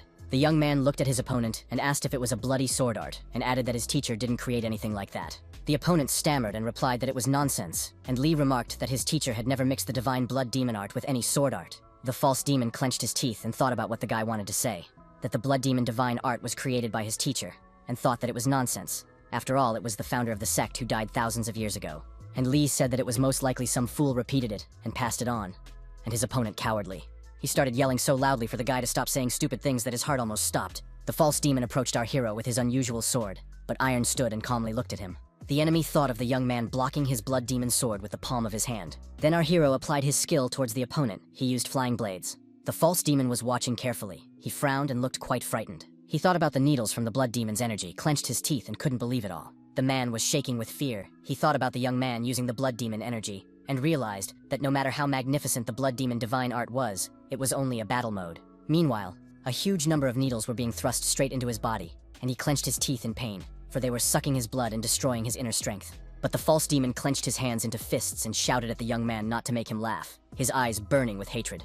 Ha stood to the side, watching everything that was happening, and thought about the fact that he had repelled the blow. The false demon was screaming so much that saliva was flying in different directions. He claimed that it was all just tricks and manipulations, and he had never heard of such a skill. He raised the unusual sword he still held in his hand and screamed that it had poison on it, and then shouted even louder that he was the true blood demon, and everything else was lies. Our hero clenched his teeth tightly and watched intently. The false demon used the blood demon sword art, sixth form and blood dragon fury. Ha and Kang, who were standing nearby and continued to watch everything, became very tense. The false demon pointed his huge sword at the young man and shouted for him to die. Iron calmly watched the fire dragon approach him, but he wasn't even going to run away. He calmly replied that he would play by his opponent's rules, since he wanted it that way. A scarlet ball appeared from the young man's palm, and he said that he would have fun since that's what the false demon wanted. After a while, a small serpent or dragon also formed from the scarlet ball, and the young man calmly released it towards his opponent and watched him. The latter began to laugh as if furious, and said that it was a pathetic worm, and asked if that was all Lee was capable of, and added that it was an annoyance, and then yelled again that he would destroy the guy, and the two dragons were in front of each other. Literally a few seconds later, the huge dragon began to devour the serpent of our hero. As suddenly, quite unexpectedly, there was a very strong explosion. Debris, dust, and dirt flew in different directions. Chul and Ha, who were nearby, barely had time to cover themselves with their hands and started coughing. When the dust cleared a little, they could see two silhouettes that stood opposite each other. The imposter started coughing very hard, and then fell to his knees in front of our hero. He frowned, for when their energies collided, he felt something unreal. The man looked at Lee and realized that he had reached an extreme level of the demon realm, and after all, he was sure that his level was higher. The young man asked the imposter, who clenched his teeth in anger, if he was the youngest in the cult. He added that he was just a jerk for appearing out of nowhere with the divine art of a blood demon and suddenly taking the throne, and said that he found it hard to believe that people had elevated him to cult leader. Our hero became suspicious of something and noticed that his opponent hadn't even mastered the blood art. The red-haired man frowned, and Iron asked him if he was on the side of the heavenly sect. The guy didn't hear the answer and noted that he was probably right and added that he had a lot of questions. The false demon was shaking, but the young man calmly informed him that he would not kill him, as he needed him alive. The opponent began to paddle the ground with his hands, and asked if he really wouldn't kill him. Literally in a second, he changed his face. His eyes burned with the fire of hatred, and he began to shout like a furious man. Our hero was carefully watching everything that was happening. He began to guess about something. Ha, who was standing to the side and watching everything, shouted that it was impossible. The people who came along with the young man were very much distressed. They looked at the man in front of them and said in unison that it was a blood god. Lee asked if it was a blood god. He was quiet for a while and added that it couldn't be. He looked in front of him and noticed it was a backward flow of blood, a desperate last struggle. The false demon frowned and began to shout that he would devour his opponent and become a blood god. The young man gave him a hard look and told him to try it if he could. The opponent rushed towards our hero. He shouted with all his might for him to shut up. He was already a few centimeters away from the guy, clenched his teeth with anger, and began to pull his clawed hands towards him. Lee grabbed him by them and asked him if he planned to suppress him with stronger internal energy, and remarked that it was expected. The opponent shouted for the guy not to be such an upstart, for his energy level is far superior. Aaron didn't reply anything. He didn't think for a long time, and immediately applied the blood demon absorption technique. His opponent smiled ecadiacally, and thought about the fact that for more than 20 years, he had been revered as a blood demon that absorbed the blood of tens of thousands of people. He didn't understand how the young man had repelled all of his blows, but he was sure that the pressure of his internal energy amplified by the backflow of blood would definitely not stand up to him. The false demon frowned, his eyes burning with hatred, and mouthed that the victory would be for him. And our hero asked his opponent if he thought that he would not survive the pressure of his internal energy. The red-haired man frowned and thought about how the young man could talk so calmly during a serious battle that demanded attention. Lee had noticed that in a normal battle, energy level was crucial because the opponent needed to be suppressed with absolute power. He restrained his opponent's hands and noticed that the technique of absorbing the blood demon does not depend on energy in any way. It absorbs, not burns. The main thing is to control it correctly. Our hero looked intently in front of him and noted that he would show how to do it properly. These words made the red-haired man very angry. He began to shout what it meant. The young man calmly explained that it was a blood demon absorption technique. The opponent's eyes became red in color. He shouted as if he was furious. From the outside, it could seem like he was vomiting from the inside out. Yoon and Kang, who were standing to the side, opened their eyes and mouths wide in surprise. At the same time, the false demon began to lighten in color, his once red hair turning white. Suddenly, he found himself in a dimension he didn't understand, and couldn't understand where he was. Drops of sweat appeared on his face. He started looking around and then asked where he was. After a short period of time, his face took on a bluish color and he was confused. Suddenly, he heard footsteps behind him, and then a voice asking him if he had seen him. The red-haired man frowned, turned his head to the side, and tears began to flow from his eyes in rivulets. Literally a moment later, his hair turned white, and he said that the great blood god in front of him.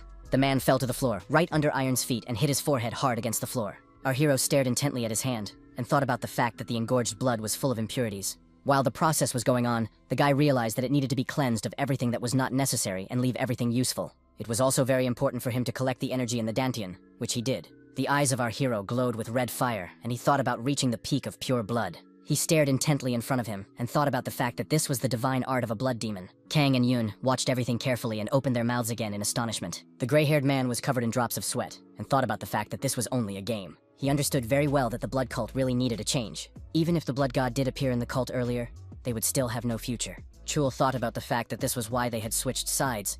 Since they realized that defeat was inevitable, they hoped that their sacrifice would awaken the blood cult. The old man was very nervous. Sweat was running down his face in rivulets. Something was bothering him a lot. But he stared intently at the imposter, who not only turned white, but seemed to be withered.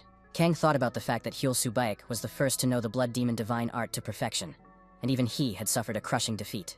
The left-handed dread was well aware that he still, in the last seconds of his life, recognized the blood god. Chal called Ha to my lady and she turned her head to him, but the gray-haired man was silent. The man frowned and remarked that it was wrong, and informed her that he would call the girl priestess. Ta looked at the old man carefully, and he in turn asked if she had foreseen this outcome. Ta waved her hand to the side and declared blood demon, king of the blood cult. She glared at the men near her and stated that this god was capable of a miracle, and added that she had just recognized the true blood demon, Lee, who was standing to the side, listened intently to everything. The first elder, who had been standing to the side the entire time and watching everything intently, frowned. Our hero pressed his lips together and lowered his eyes. He was thinking about something and not paying attention to anyone, and people began to gather in the room. Neither stood aside and watched Iron. The young man remembered his teacher, the Silver King, and a smile appeared on his face. Suddenly, a man began to approach him, who clenched his hands into a fist, but Lee looked at him calmly. The first elder stared intently at the young man and frowned his forehead. Chul also frowned and began to call out to the man very loudly. He couldn't contain his emotions. The old man clenched his teeth and thought about the fact that everyone had seen the battle, but still couldn't accept the truth. The first elder opened his fists, raised his hands with palms up, and began to greet the blood demon. He wished him eternal rule. The left guard was very surprised. He frowned and opened his eyes and mouth wide in surprise. The man began to bow to the very floor. In this way, he was honoring him. The other men also fell to their knees and began to wish the blood demon eternal rule. Lee pressed his lips together and watched all of this intently and thought about the fact that they were all like him. The men in front of him looked haggard, and Iron was well aware that they were on the ruins of life. The young man knew perfectly well that they had lost everything and were dreaming of revenge, barely surviving, waiting for a new blood demon to appear. Scarlet tears flowed from his eyes, blood ran down his body, and he thought that as a disciple of his masters, he must answer their call. The left guard watched in horror as he opened his mouth wide in surprise. Streams of blood ran down the young man's body. He stood there calmly as if nothing had happened. Kang shouted that the bloodlord they had been waiting for so long, the god of the blood cult, was in front of them. The gray-haired man added that the young man was a true blood demon. Everyone present wished the blood demon eternal rule over and over again. The young man lowered his head, pressed his lips tightly together and watched intently. And the elders and guards continued to repeat the words, as if a learned phrase in beat bows. Our hero calmly told them to finally stop bowing to him. And then he came closer to them and said that he knew it would end this way. The guy told everyone to stand up and remarked that he didn't like that kind of thing, and asked them not to do it again. Someone informed them that doctrine says they should bow down to the blood god. Lee asked the priestess what that doctrine was, and she said it was an instruction left by the Blood King to the followers of the cult. In other words, a set of rules. Iron asked if he himself could determine how his subordinates should behave. The first guard said, if it is presented that way, he will obey. The imposter, who was lying on the floor, suddenly began to move, and Han saw this. He was very much surprised as he thought he was dead and began to draw his weapon. Lee turned his head to the side and told the man to forget about him, as he had no chance anyway. Our hero looked closely at the liar. He did not have any negative emotions. The young man only thought that he was finally broken as he lay on the ground barely breathing. He scratched his neck and announced that he was going to take up the heavenly clan. The first guard clarified in what sense. The young man put two fingers together and informed that he was about to show the man everything. Iron reached out his hand to the liar, and the man was still electrocuted. He opened his mouth and rolled his eyes. The guards, who stood not far away and watched everything that was happening, were covered with drops of sweat, and the imposter's body began to twist in different directions. His fingers were twisted, but he couldn't even scream. The first guard frowned, covered with drops of sweat, and opened his mouth in surprise. He wanted to say something but could not. Then he looked at the liar and said that this technique was called reverse transformation. Han, who was standing behind Kana's back, asked if no one had noticed the reverse transformation technique before. And he covered himself in sweat drops and added that even the former cult leader didn't suspect anything. Iron turned his head and told the gray-haired man that he was talking about the liar from the Heavenly Clan, and then asked if he knew, after all, it was a martial art that allowed you to secretly change your body at will. The old man stared intently in front of him. His pupils narrowed very much, and he thought about it being a heavenly demon technique. The young man put his hand on his shoulder and suggested that we discuss this matter later, and himself turned his head towards Ha and called out to her. She immediately replied that she would obey any order from the blood demon. He came closer to the priestess and asked if there was a pond of 10,000 bloods, and the girl led our hero. They walked along the corridors, which were illuminated by a faint light. Lee thought about the fact that the pond is full of energy and the whole body is cleansed. For someone who is not from the blood cult, the flow of demonic energy would seem too heavy. After a while, Yoon stopped, lowered her head, closed her eyes and reported that they were there, and reported that in front of them was the pond of 1,000 bloods, where the blood of all the occultists had been collected. The girl noted that Lee knew that this was where the cult leader shed his blood to perform the blessing ceremony. Ceremonial robes appeared in her hands and she asked if she should prepare them. The boy said that it was not necessary as he had not come here for the sake of formalities. The priestess wanted to say something, but our hero interrupted her and asked who she thought the god was. Ha replied that the blood demon who stands in front of her is the true god. Lee clarified if she thought he asked that to hear that answer, and he added that he was interested in the classical idea of a god and asked what makes him a god. She replied that it was a super being that fulfills human desires and leads them to well-being. Iron agreed with those words. The young man put his hand up and asked why he was then called a god. He remarked that he kicked the dread's ass and then added that punishment doesn't make a god out of a man. The girl remarked that controlling the bloody arts was already enough. The guy informed that she didn't understand anything since no one had shown it to her yet. He put his hand forward and told Ha to look at her and said he would show her why he was a god. Drops of blood began to drip down. The men who were in the throne room heard some noises and began to listen. One of them noticed the puffs of smoke that drifted across the floor and asked if it was a blood god. Our hero closed his eyes and thought that he could feel the energy of all the cult followers in the fortress. The ordinary people also heard something. They raised their heads up and looked out for something. A strong whirlwind appeared a few meters away from Lee. My lady began to cover her face with her hands. Dust and dirt flew in her face. She stammered and said that it was a pond of 10,000 bloods. The girl said that she had never even read about such a thing. And Iron smiled and said that it was expected. The young man noticed that this was not possible during Teacher Mu Wan's time. He remembered being around the three teachers, and noticed that the divine blood demon art he had learned was somewhat different from the usual method. Our hero then approached the Silver King to ask why this was the case, to which the latter replied that the Demon King said that the divine art resembled the magic of the destroyed race of Gehenna.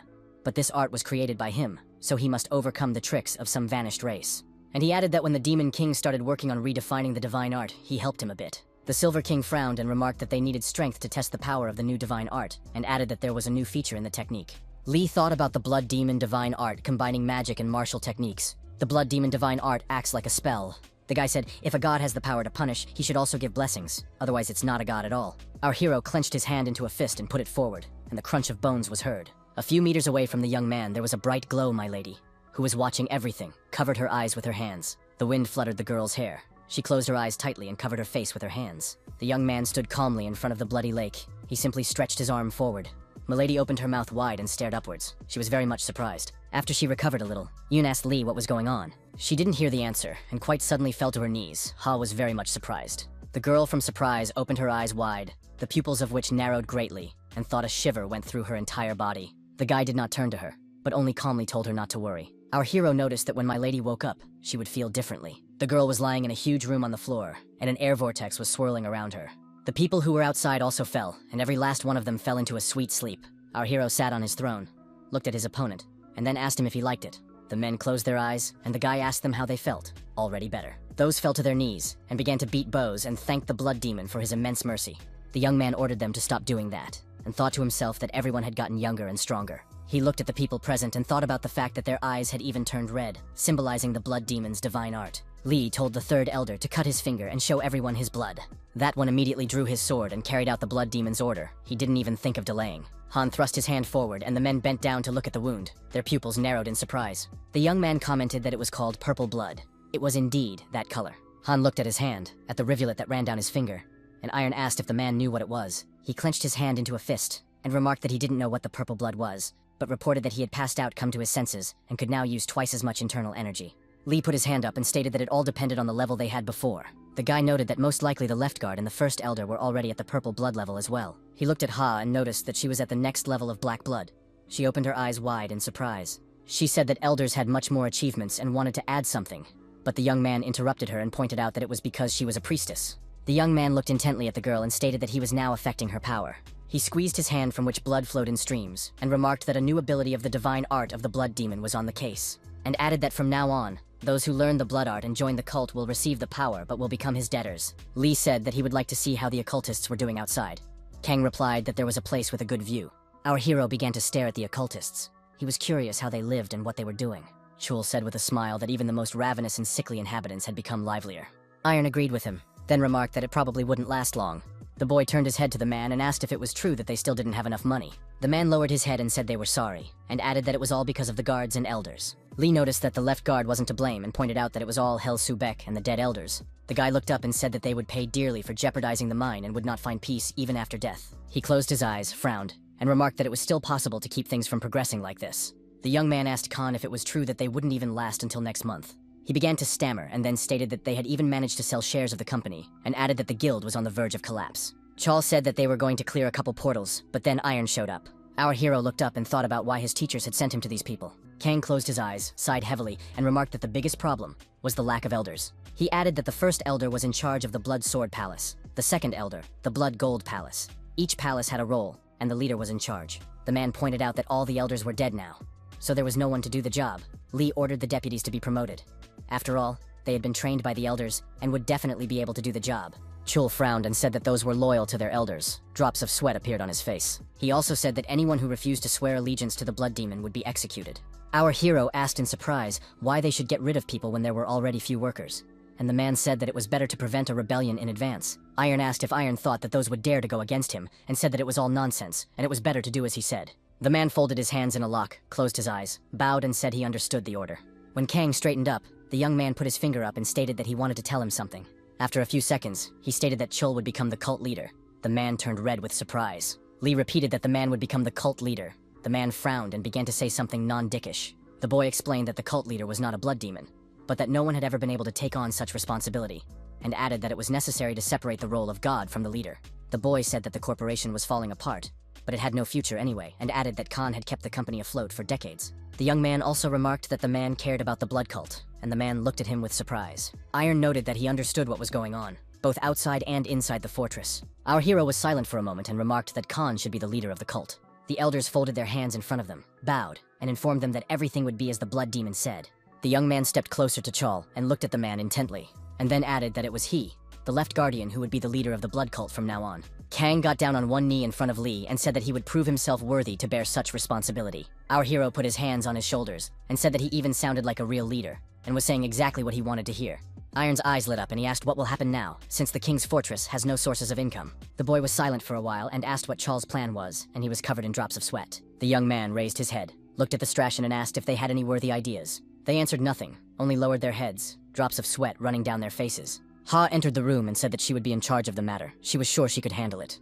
The girl pointed out that she didn't know the fortress as well as her grandfather, but she knew exactly what was going on outside its walls. Yoon added that she'd helped with the corporation's management, and asked that they give her a week to solve all the problems. Li looked at her and wondered how she would solve a huge crisis in a week. Then he came to the conclusion that Ha was running a large guild and therefore could handle it. The young man replied that he was granting her all rights and she could act. A week later, Yoon knocked on the door and told the blood demon that she had come to report. He was sitting and thinking about something. Without turning his head, he invited the girl to come in. She opened the door and entered the room. Iron did not even turn around, but only asked how it was. The girl began to look at something in the tablet and search for information about the company's shares and assets, and then stated that they had all been sold, and the young man looked at her in surprise and opened his mouth, and then asked again. The young man frowned. A drop of sweat appeared on his cheek and asked if Ha had sold everything. She answered in the affirmative, and the boy clarified if absolutely everything had to be sold. Yoon calmly said that the corporation had already served its time, and Iron looked at her questioningly. The girl told about the fact that they had blocked the entrance to the Blood King's fortress, and added that they had also figured out a way to keep the company afloat. Ha said that a good portion of the shares had already been sold off, and the continued growth of the corporation would only benefit others, and noted that it would only get harder to sell a share at a good price over time. And the priestess added that she had decided the matter well in advance. Iron opened his mouth in surprise. He remarked that it was not wrong to entrust this matter to Ha, and noted that it was a great job, and the girl bowed and thanked the boy.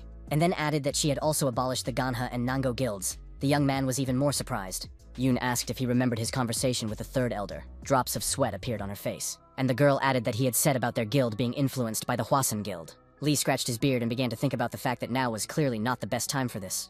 Aren was able to capture the Blood King's fortress so quickly, but because of the connection between the Blood Demon divine arts, everything could change. The guy was well aware that he could lose everything if he went against the Hwasun guild now. The girl closed her eyes and noticed that she had decided it was better to start fresh. The young man folded his arms across his chest and questioned what he meant by a clean slate. Ha replied that she needed a fresh start. She said that she planned to start a new guild, and it would be built from scratch. Yoon stated that she was well aware that there were already enough guilds as it was, so it was even careless. She smiled, held her hand up, and announced that their blood cult wasn't what it used to be. Lee remarked that maybe they had gotten a little better, but they had enough difficulties, and looked intently at the girl. The girl frowned and looked fearfully at the young man, drops of sweat running down her face. Iron said that the cultist lacks experience, fighting monsters in the portal.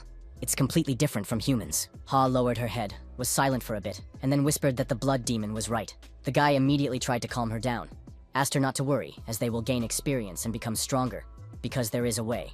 Yoon asked which one. Lee said he would tell her when the time came and clarified if she had chosen a guild name. The girl frowned and answered in the affirmative. She informed that it would be the Guild of King, God, and Emperor Aaron. The young man rolled his eyes, frowned, and stated for her to forget about it. The girl was barely breathing. She felt out of place, and the young man was thinking about what to name the guild. The boy stated that it would be Yoon-ha's guild. The girl raised her head, opened her eyes wide, and asked in surprise if the guild would be named after her. Our hero put his index finger forward and said she was the leader of the guild. But she uninterrupted him and said he was the true leader of the guild. Iron stated that the girl was so stupid at times, and she got angry and clenched her fists. He asked if she had forgotten who he was, and pointed out that he couldn't do anything outside of the fortress, and added that Ha was just perfect for the role of the new guild leader, since nothing was known about her. The young man pointed out to the girl that the Hwasun guild was still following him. Namyangju City. The entrance to the D-rank portal was surrounded by yellow tape, but who could stop that? Huge, insane monsters rejoiced to see the prey in front of them. But the player was focused. He evaluated the opponent and clenched the sword in his hand harder. He used it vigorously. The monster's fingers flew in different directions. Despite the fact that the monster was crippled, it did not stop him. He did not feel any pain at all. The player waited for a moment and stabbed his sword directly into the monster's chest, and the metal blade came out from the side of its back. The young man looked intently in front of him, frowned, and declared that the hunt was over. The monster's eyes glowed yellow. It clenched its teeth and grabbed its opponent's weapon. The guy was covered in drops of sweat and noticed that he had hit the monster in the heart, why it was still alive. As suddenly, inexplicably, from where Ha appeared and started wielding her weapon, body parts of the monster flew in different directions. She threw a vial of medicine to the guy and said, "If you do not cover the weapon with sacred charms, the undead will not die." He replied that he understood. The young men informed the guild leader that everything was cleaned up, and she reported that it was fine. One of the players crouched down near the monster that was no longer a threat, and Ha ordered that they should get started. Our hero stared intently at his hand and remarked that it was the art of absorbing a blood demon. The priestess wanted to object to something, but the young man interrupted her and remarked that it was now possible. He added that they bonded with her and the players, put their hands on the blood puddles. They were very collected and focused. The wharf bar was operating in the town of Tondaman. This establishment was very busy as always. One of the men reported that one of the guilds in Namyangju had been making a lot of noise lately. The opponent replied that he had heard of them, and that it was Eunha's guild, and added that there were rumors that they were the heirs of Jung Jin-ge. Someone clarified if they knew that Young and Woo of the Hwasun guild was leaving. Everyone was wondering what the matter was. Why the Scarlet Plum squad leader was acting like this. A stranger wearing a hoodie entered the room, his head covered by a hood. The bartender was looking at him carefully. The guy walked closer to the bar, and it was our hero. He was completely calm. The bartender clutched the bottle of alcohol in his hands and remarked, if he held a grudge because of what happened last time, he shouldn't even mention it. He began to pour whiskey into a glass and wondered if it wasn't a common thing for a place like this. Our hero lowered his head and looked at the glass, which the bartender put on the bar. Literally in a second, Lee grabbed it, drank it, and put it back, and the man asked if the guy had joined the clan. Without waiting for an answer, he noted that the blood market was on good terms with the blood cult. The bartender noted if the guy was an occultist, it was unlikely he came with a personal request, and added that he likely had an errand from the cult. Iron agreed. The man adjusted his glasses and asked what brought the young man here. Our hero stared intently at the man in front of him and minting every word informed him that he needed access to the black market. Barum frowned, looked into the young man's eyes and replied that he did not have enough authority for such a request. Iron didn't say anything back. He just pulled an interesting piece of jewelry out of his pocket and tossed it on the bar. The man folded his arms across his chest and began to look very carefully at the object that lay before him. In a moment his mood changed. He grabbed the item and stammered that it couldn't be and asked if it was the great elder in front of him. Lee calmly inquired if it wasn't obvious, and the bartender remarked that he didn't understand how such a thing was possible, and added that the request would have to be paid for. The young man calmly told the man that he had some very valuable information. The man looked intently in front of him, frowned, covered with drops of sweat, and asked what the information was. The guy replied that the blood demon of this generation had been deposed, and his eyes lit up with red fire. The bartender asked with surprise in his voice if the blood demon had really been overthrown. His face covered in sweat, he frowned and stated that it couldn't be. Lee smiled and noted that his opponent sounded like he knew a lot about the king's bloody fortress. He frowned again, his pupils becoming like dots, and his forehead turning blue. He didn't know what to say, and then said that he hadn't heard of the blood demon changing. Iron smiled and said that it turns out that there was a rat in the palace of the Blood King. The bartender rolled his eyes and asked our hero if he realized what he was doing now. Lee asked him if he was one of the elders and then remarked that he might be a member of the blood sect. The man put his hand under the counter. The sword was there, and told him not to do something the guy might regret. And there in the hall, not far from the bar, sat men who listened attentively to the whole conversation. And the barman began to draw his sword, and our hero said that it was not so important now. He was silent for a while and asked the man about the black market. The man replied that he couldn't guarantee any power from his position, but had to report to the top and get permission first. The young man looked at his opponent and replied that he knew and was silent. He was thinking about something. After a brief pause, he remarked that he had to meet the Black King. The men at the table, which was nearby, became very tense. They were ready to jump up from their seats. Just a few seconds later, 4 swords were pointed at our hero, and the bartender declared to him that he had completely crossed the line, and the guy stared intently in front of him. The man grimaced and asked if the young man thought he could shout his name so easily here and go unpunished. Lee asked if his opponent was overreacting because of some name-calling. The man replied that the young man didn't understand anything at all, and added that the guy had probably lied about being a petty officer. The bartender corrected his glasses, and stated that Iron wasn't from a blood cult, and asked what his purpose was. He pressed her sword harder against his neck and added, if the guy told the truth, he would let him go. Our hero calmly said that he was bleeding, and his opponent did not immediately realize what he meant. The young man looked at the trickle of blood that ran down his sword, and told the bartender to pay attention to it. The man finally realized what the young man was talking about. He frowned in surprise. After a moment, his hand and face turned a red hue, and he screamed very loudly. The boys called out fearfully to their leader. Lee said that the blood of the real followers of the sect was resistant to poison, and added that it was useless to give him poisoned whiskey. The bartender was shaking, and Iron remarked that the poison might well cause the death of anyone who came in contact with it. The boys who stood behind him started to poke him with their swords, but he calmly told them not to worry, and added that he didn't want the connection between the Black King and the bloody sect to break down. The young man asked the bartender if he didn't have the right to see the Black King, and he was shaking. He stammered that Lee had said that the past blood demon, but our hero didn't let him finish and continued that he had saved the Black King's life. Drops of blood dripped on the floor, and the guy continued that the Black King helped the blood cultist to repay. The guys who never lowered their swords stared intently in front of them, sweat droplets running down their faces as they were frightened. They were guessing something, and Iron turned his head and declared that he was the blood demon. The bartender stared intently in front of him, dousing himself with drops of sweat and thinking that this couldn't be happening. He opened his mouth in surprise and knew full well that the guy had a right to be greeted, and someone's voice said to lead Lee to him. The young man turned his head to the side, smiled, and wondered if he had been watching them all this time. The bartender pressed his lips tightly together, frowned, and thought about the fact that somewhere off to the side was the king himself. Our hero calmly used his power, and the boys looked at it all in wonder. The bartender lowered his head, looked confused, and the young man ordered him to lead the way. And they went to the Black King, passing the young men who had come to the disco. We also saw teenagers dancing to mischievous music and saw no one around. Our hero looked around, and after a while noted that it was very noisy. The bartender turned his head to his opponent and thought about what he was worried about, because he was a blood demon. Our hero stared intently at the man who was thinking about the fact that he was simply the ruler of the fallen world. The bartender had a whole swarm of thoughts in his head, and thought about the fact that the young man was a nobody to the king who ruled darkness over the entire continent. Drops of sweat were running down the man's face in rivers, and he was worried about why the boy wanted to see the king in person. After a while, they stopped near the doors, which were guarded by 2 big men. One of their guards put his hand forward to stop them, and the bartender frowned. The guard looked intently in front of him and said they weren't getting through and frowned. The bartender spread his arms out to the sides and stated that he was thinking that he couldn't go any further. He turned around, fixed his glasses and wished our hero good luck, then started to walk away. The guards looked at each other, but said nothing. They understood each other without words. One of them put a card at the door and informed the young man to follow him.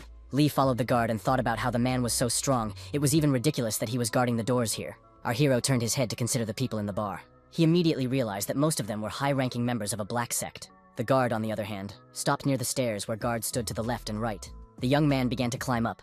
No one was escorting him now, but he wasn't even in a hurry. After a few seconds, he opened the door and entered the room. He began to look around. Iron was quietly looking at what was in the room. He thought someone would come out to him. Suddenly, a man approached him and remarked that he didn't mean to scare him and apologized. He smiled and said that he was a particularly important person here, so his security was particularly strong. Our hero did not answer anything, but pressed his lips tightly together while the brunette greeted him, and then said that he was the owner of this place, and he was the Black King, and his eyes lit up with violet fire. The man changed in just a second, waved his hand and motioned for the young man to sit down. When Lee sat down, he said that there was a great drink ready, and asked if he wanted a glass. The young man refused and said that he did not get drunk anyway and stared at his opponent. The brunette didn't insist, he just snapped his fingers, and the drinks that were on the table seemed to evaporate. The man smiled, looked carefully in front of him and asked Iron what he wanted to see him for. The boy noticed that the Black King had been helping the blood cult all along and asked if that was true.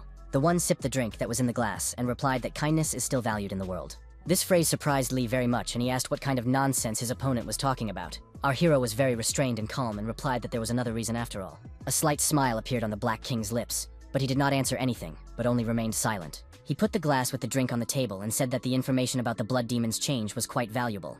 It explained many oddities and the puzzles finally came together. And the brunette asked if Kang Han-chul was running the blood cult now, and Lee asked if all the rats were dead. He lowered his head, covered his eyes, and asked if Petty Officer O was dead. Our hero calmly concluded that it was that jerk, and the Black King summarized that they could be considered comrades in the exchange of information. He looked at the young man and noted that that kid was a fool who was long behind the times. The brunette said that appointing Kang Han-chul as the leader of the cult was the right decision, because by doing so, the influence of Yunha's guild would expand. He stared at the man in front of him and noted that it appeared that the blood demon and the blood cult leader were working together. And the young man asked if the rules of the black market didn't imply a fee for any information. The Black King laughed and replied that he probably had too many questions. He pointed his finger at Lee, looked at him intently and added that he wanted to know a lot of things. Iron lowered his head, pressed his lips tightly together and said nothing. He was thinking about something. The Black King said that the captain of the Volcano Guild team, Shin Hong, had died at the monster burial ground. He had gone there after hearing about the death of one of his slaves. A hole in the ceiling had been found that day. The man added that most of the guild's slaves escaped, and at the same time someone in the black market came in, mentioning an incident from 5 years ago, and took an order. He mentioned that it was coincidental that the slave that Kim Shin-hoon cared so much about had just gotten into the guild 5 years ago, and then asked if Mr. Iron thought it was all a coincidence. Our hero calmly replied that he didn't believe in coincidences or fate, and the Black King looked at him questioningly. The guy's eyes lit up with red fire and he minted every word and said that he was building his future with his own hands. The man held his head up and noticed that Lee had deliberately left the hints to himself and added that his opponent was much more interesting than he thought. The young man put his hand up and stated that he had only gotten this far because of him. The young man smiled and said that it was still a bit difficult for him to learn all about him on his own. The Black King remarked that it was only for now, then held his head up and laughed out loud. He began to wipe the tears that came out of his eyes and noted that this was all great, and he was sure they would work out. But our hero stared intently at his opponent. He did not share his joy, but was absolutely serious. The Black King immediately calmed down, spread his hands apart, and asked Iron to tell him what he needed. After a while, the man cleaned himself up, adjusted his tie, and went somewhere. He entered the room, bowed on one knee, and announced that he was back. A woman dressed in white robes stood by the window, and the Black King called her mistress. The man continued on one knee, and the woman was quiet for a while, and asked how it went. The brunette replied that he now understood why she was so interested, and added that Lee was an unusual man, and said that an ordinary player had gotten the power of martial arts skill, and added that it was still not clear how he became a blood demon. The Black King stated that nothing was known about the guy's past, and then wondered if he was really that legendary blood god. The lady listened attentively, and the man said that at first he thought it was the work of the Vulcan Guild, but they didn't even know much about him. The woman clasped her hands together even tighter, and the brunette went on to say that that guild still didn't know how to develop a normal player to that level. The Black King had drops of sweat on his face and asked what the lady thought about it. She was shaking, sweat trickled down her face, and she said that it couldn't be human. And she stamped every word and said that it was a monster. Mistress frowned. Such a reaction from her was unexpected. Without turning her head, the woman said that the Black King could promise Lee anything he wanted, and added that the young man could come to her personally. The brunette replied that he understood her. The lady looked out the window and saw her reflection in the glass. She thought he had finally appeared and frowned. Our hero was in Kang Han-chul's villa in Namyangju, and thought about the fact that it was risky. He thought about the fact that he was interested in learning more about their power, but not that much. The young man was well aware that he definitely couldn't handle that guy right now. He clenched his hand hard into a fist and thought about the fact that he did make sure that they would never help a cultist for no reason. Lee thought about how both the heavenly and blood sects were equally important, but since ancient times, it was the blood cult that had been secretly aided by one group. The young man stared intently in front of him. He knew that its name was Hamun. Yoon shouted very loudly, her pupils narrowed and drops of sweat streamed down her face. She opened her mouth in surprise and couldn't utter a word, yet Iron was completely calm. In front of them was a man dressed to perfection, a satisfied smile on his face, and he asked why they had come. Without waiting for an answer, the young man announced that the investment was solved. Our hero looked at him intently, frowned and asked what he meant. The man said that the blood sect needed changes. Ha looked at him and clutched the leaf in his hands hard, and the man continued to talk about how there was a new blood demon. Lee listened to him intently. The young man noticed that any good investor knows that it is worth investing in ventures with great potential. He jumped up and started shaking Yoon's hand and stated that he forgot to introduce himself. He said his name was Ha Sai-min from the black market. She turned to Iron and told him that the investment terms were incredibly favorable. And then she added in a whisper that it was so lucrative that it was even suspicious, and you could keep the campaign going. There was enough for everything. Lee stood up, walked over to the man and asked if they could talk in private. The young man looked at him intently and replied that it was quite possible. The men left the room where Ha remained, Min looking at our hero with a smile. Iron looked at his opponent and asked why the man had actually come to them. The one smiled and stated that he was looking into investment opportunities. But Lee didn't let him finish. The young man stared intently in front of him and asked what he meant when he talked about the guild. His opponent smiled, looked at the guy carefully and said that he thought they knew about everything. He waved his hand and said that the blood demon had plenty of secrets. Iron looked at him calmly. The man stated that they, the black market, were extremely curious about them, and he just wanted to see for himself. Our hero put his index finger up and asked if Min was sure it wasn't an order from above. The latter asked what Lee was talking about. He frowned and replied that he was the king of the black market. Iron closed his eyes and informed that if there is a king, there must also be an emperor. Min frowned. A drop of sweat ran down his face, and he noticed that the young man's humor was bad. The boy asked if a king could walk around like that, and he replied that a good company functions well without a leader. The man calmed down a bit and told Lee not to worry, since he had already intervened. The same thing was waiting for the bloody sect. And he asked the young man if he had access to the black market, and he looked at him with surprise. Lee replied that he didn't get anything, and asked what kind of access he was talking about. Min remarked that it wasn't that simple. He talked about the black market. It's a place of secret information from all over the world.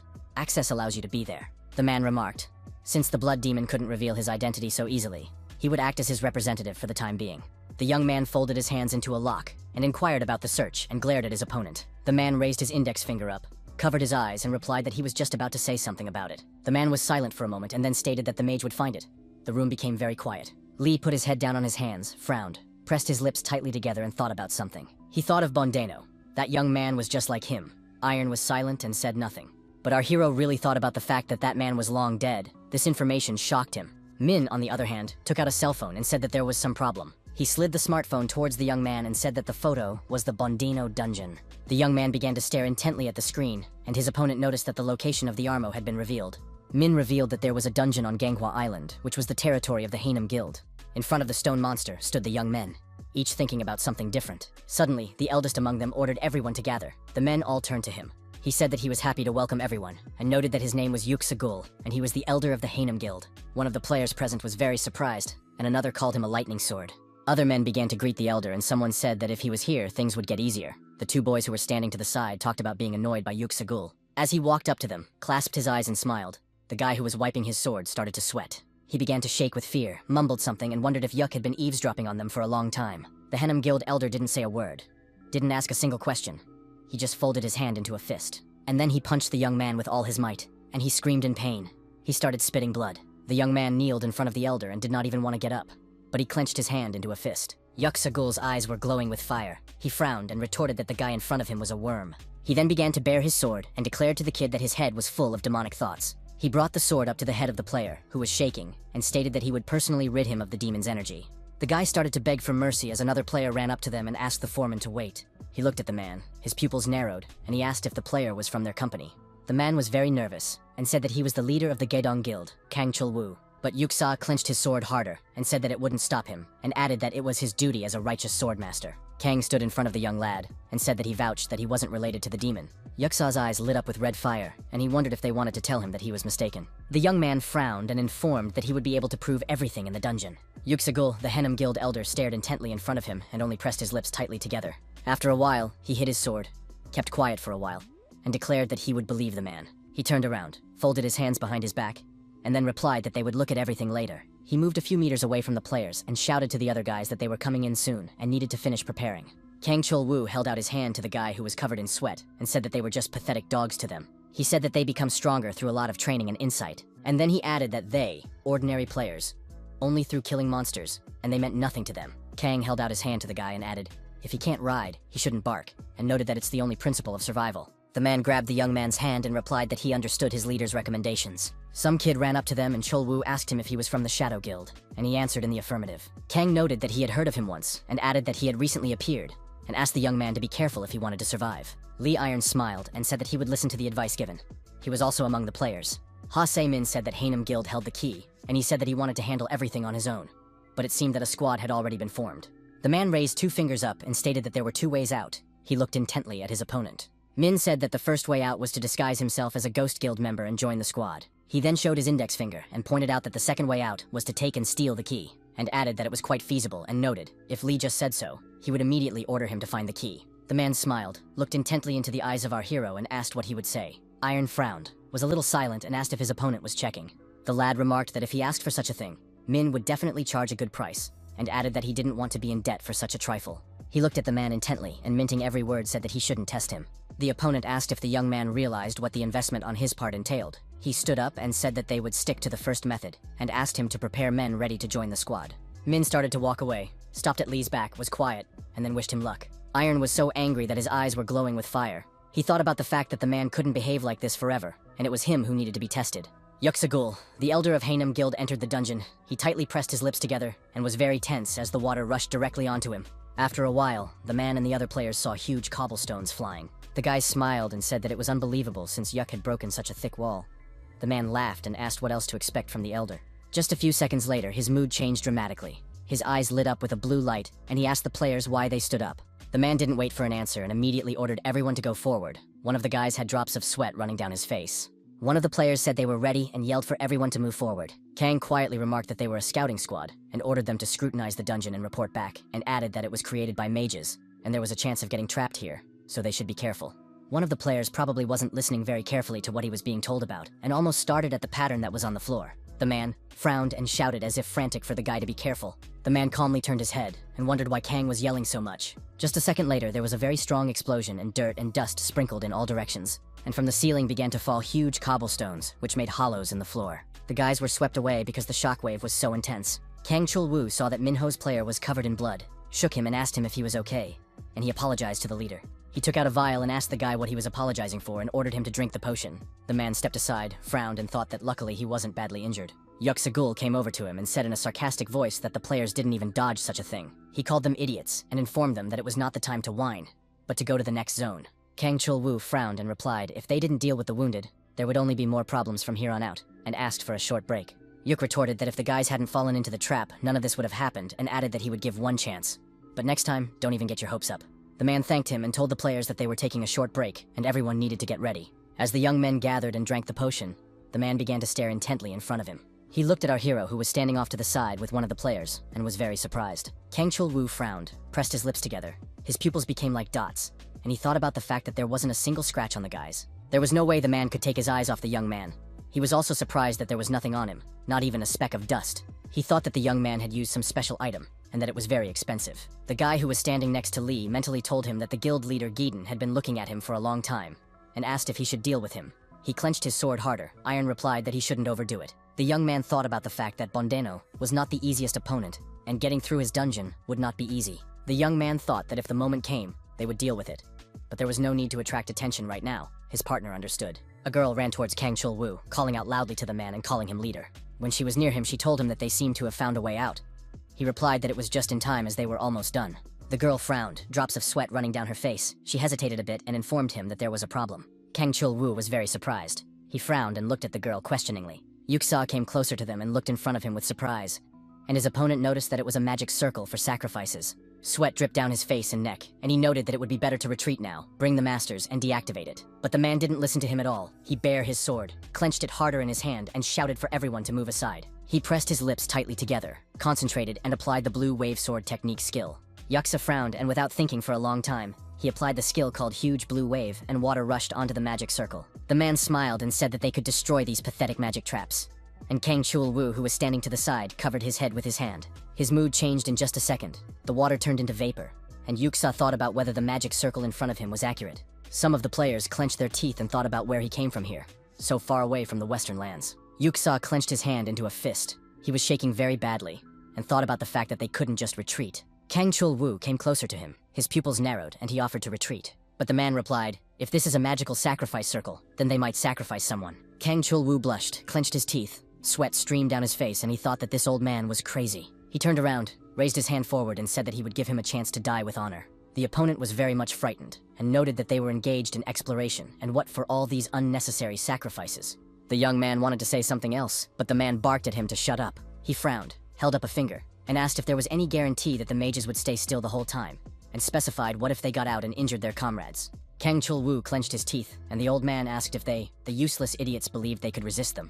He pointed his sword towards his opponent and said that whoever disagreed would be killed by him personally. Yuksa pointed his sword at Kang Chul-woo and asked if he had promised to prove that he wasn't a traitor. His eyes lit up with blue fire, his pupils became like dots, and he ordered him to choose who would be the victim. Kang Chul-woo frowned and looked at the old man in surprise as he again told him to choose a victim. The man clenched his teeth and mentally cursed. He thought about the fact that he had been preparing himself for death all his life. He knew very well that he wasn't ready to die about the greed of these scum, and thought that it was a miserable death. Kang Chul-woo closed his eyes. A sword was pointed at him. The man thought that it would be a miserable death. He couldn't understand if such a doom was beneath him. He said he couldn't choose, as he suddenly read someone's thoughts on whether to tell him how to survive. The young man looked around. Drops of sweat appeared on his face, and he wondered what that voice was. Suddenly, Kang Chul-woo saw our hero staring intently in front of him, a slight smile on his face. The man was thinking that if that guy was using telepathy, he didn't know how an ordinary player could use a martial technique. Yuksa smiled wryly and said that it was clear to him Kang Chul-woo couldn't choose someone from the guild, and then clarified if he had decided to choose someone else. The man began to stammer as a voice suddenly appeared in his head and demanded to do as he said. Lee mentally fronted that he would not be offended if Kang offered him as a sacrifice, and if the man wanted to live, he should follow his instructions. That one was very much surprised and thought about what was going on. Did he not care about his own life? Yuksa was very much annoyed. He again told the young man to stop procrastinating and make a choice. Iron told Khan that if he wanted to die, he should continue to stand like this. The man began to shake with fear, and said in a stammering voice that he was nominating the Shadow Guild. The old man finally calmed down. He looked away and pressed his lips tightly together, his pupils becoming like dots. Partner Lee got angry and mentally asked how Kang Chul-woo dared to point at the Great Blood Demon, and clarified if he would allow him to mess with him. Iron replied that he needed to look around. There was a lot of tension between the players. They pressed their lips together, and each was thinking about something different. Our hero took a few steps forward and stood on the magic circle. Kang followed closely. He pressed his lips tightly together and thought about what was going on, and why there was no activation. Yuksa said that it was clear to him, if the magic circle of sacrifice was strong enough to block his technique, there would be few casualties. He remarked that the mages are so strong that sacrifice becomes more important, and told Khan to choose the next sacrifice. He became nervous again, covered in drops of sweat, and began to mentally tell himself to rebuild himself up to be righteous. Lee stood back and regarded the young man, and the latter stood at a loss. Our hero began to mentally talk to him again. The guy offered to choose the one he would save. Drops of sweat appeared on Kang Chul's face, he thought. What kind of nonsense is this? How can he save in the magic circle of sacrifice? Iron's eyes lit up, and he mentally said that the man didn't understand him, and repeated that he had to choose a sacrifice that he would save. Khan stood at a loss. He thought about how he could believe this. He wondered if this was even possible. He didn't know what to do, and Yuksa put his finger up and said that there was no time, and he had to choose a victim. Chul thought about the fact that even if he survived without becoming a sacrifice, these scumbags would still kill everyone else. After all, no one wants the rumor to spread that the dungeon was cleaned up with the help of sacrificed players. He clenched his teeth tightly and thought that it was better to grasp any chance of survival than to die at their hands. Kang Chul lowered his head and ordered Kim Min-ho to go. The guy opened his mouth in surprise. The other players shouted. They said that it was wrong, and one of them said that he would go, because Min-ho had just finished school and he was still a kid, so let someone else go. Kang Chul got tired of putting up with all these statements and shouted very loudly for everyone to shut their mouths. He clenched his hand hard into a fist and said quietly that there was no chance and Kim should go. The guy replied that the leader had made the right decision, and he had always been a useless burden, and was glad that he could finally be of use to the guild. Kang Chul was shaking all over, and the young man bowed and thanked him for everything. Kim Min-ho pressed his lips tightly together and closed his eyes, sweat pouring down his face and neck. The boy took a few careful steps and stood in the middle of the magic circle. The girl clutched her heart, drops of sweat streaming down her face, and she was glad that Kim was all right, while the young man remarked that someone had to sacrifice himself anyway. Yuksa frowned and asked why Kang was standing, and said that they needed to offer other sacrifices before the circle was activated. He called out name after name, and then thought about how besides him and the leader, everyone had already joined the circle, but it still hadn't activated. Chul blushed, and thought about the fact that he had never heard of such a large magic circle. He had no idea where it came from in such a small dungeon. The boy looked at our hero and thought about what he had done to him. If a normal player could do such a thing. Kang frowned and realized that he could survive, and Lee mentally informed the guy that it was time to choose the last person. He looked intently at the young man, and let him know that this was the last chance to survive. Sweat ran down Chul's face in rivers, and he could hear Iron mentally commanding him to choose whether to live or die. The man thought about the fact that he would be lying if he said he didn't want to live and stood staring at the shadow.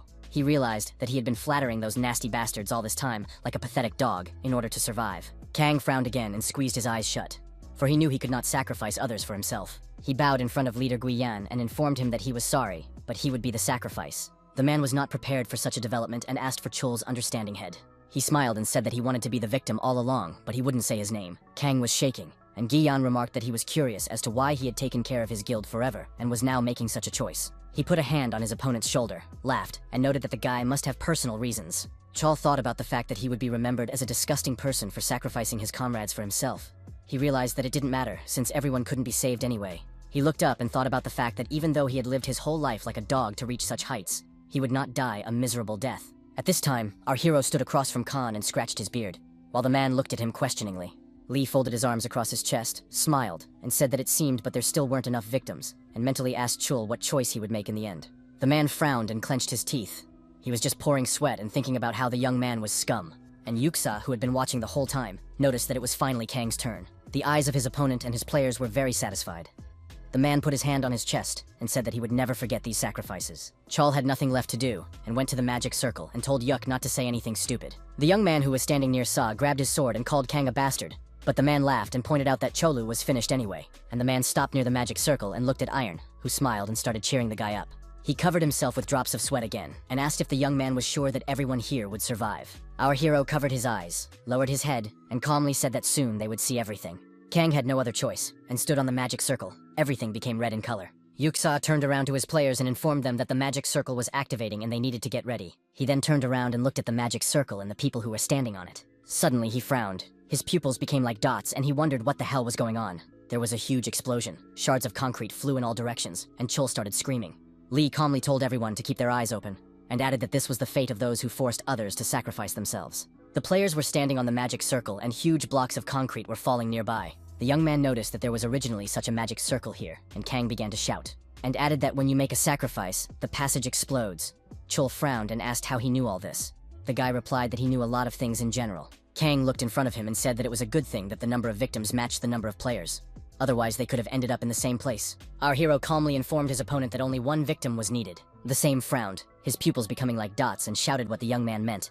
Lee replied that he couldn't destroy the old magic circle or create a new one yet, but it was quite easy to modify it. Kang thought, how could an ordinary player modify a magic circle with an aura?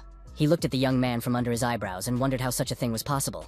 As Yuksa suddenly appeared and clutched his weapon heavily in his hands, he was already ready to strike. The man became very angry. He frowned and clenched his teeth. He shouted to Lee, who was he? He used his skills and a stream of water rushed from him a few meters forward. Lee pressed his lips tightly together, put his hands in his pockets and calmly watched what was happening. The brunette with long hair bare his sword and clenched it very tightly in his hands. He was ready to fight. He shouted that Yuksa was an unscrupulous rascal and asked how dare he interfere with the internal energy. The man stared intently in front of him.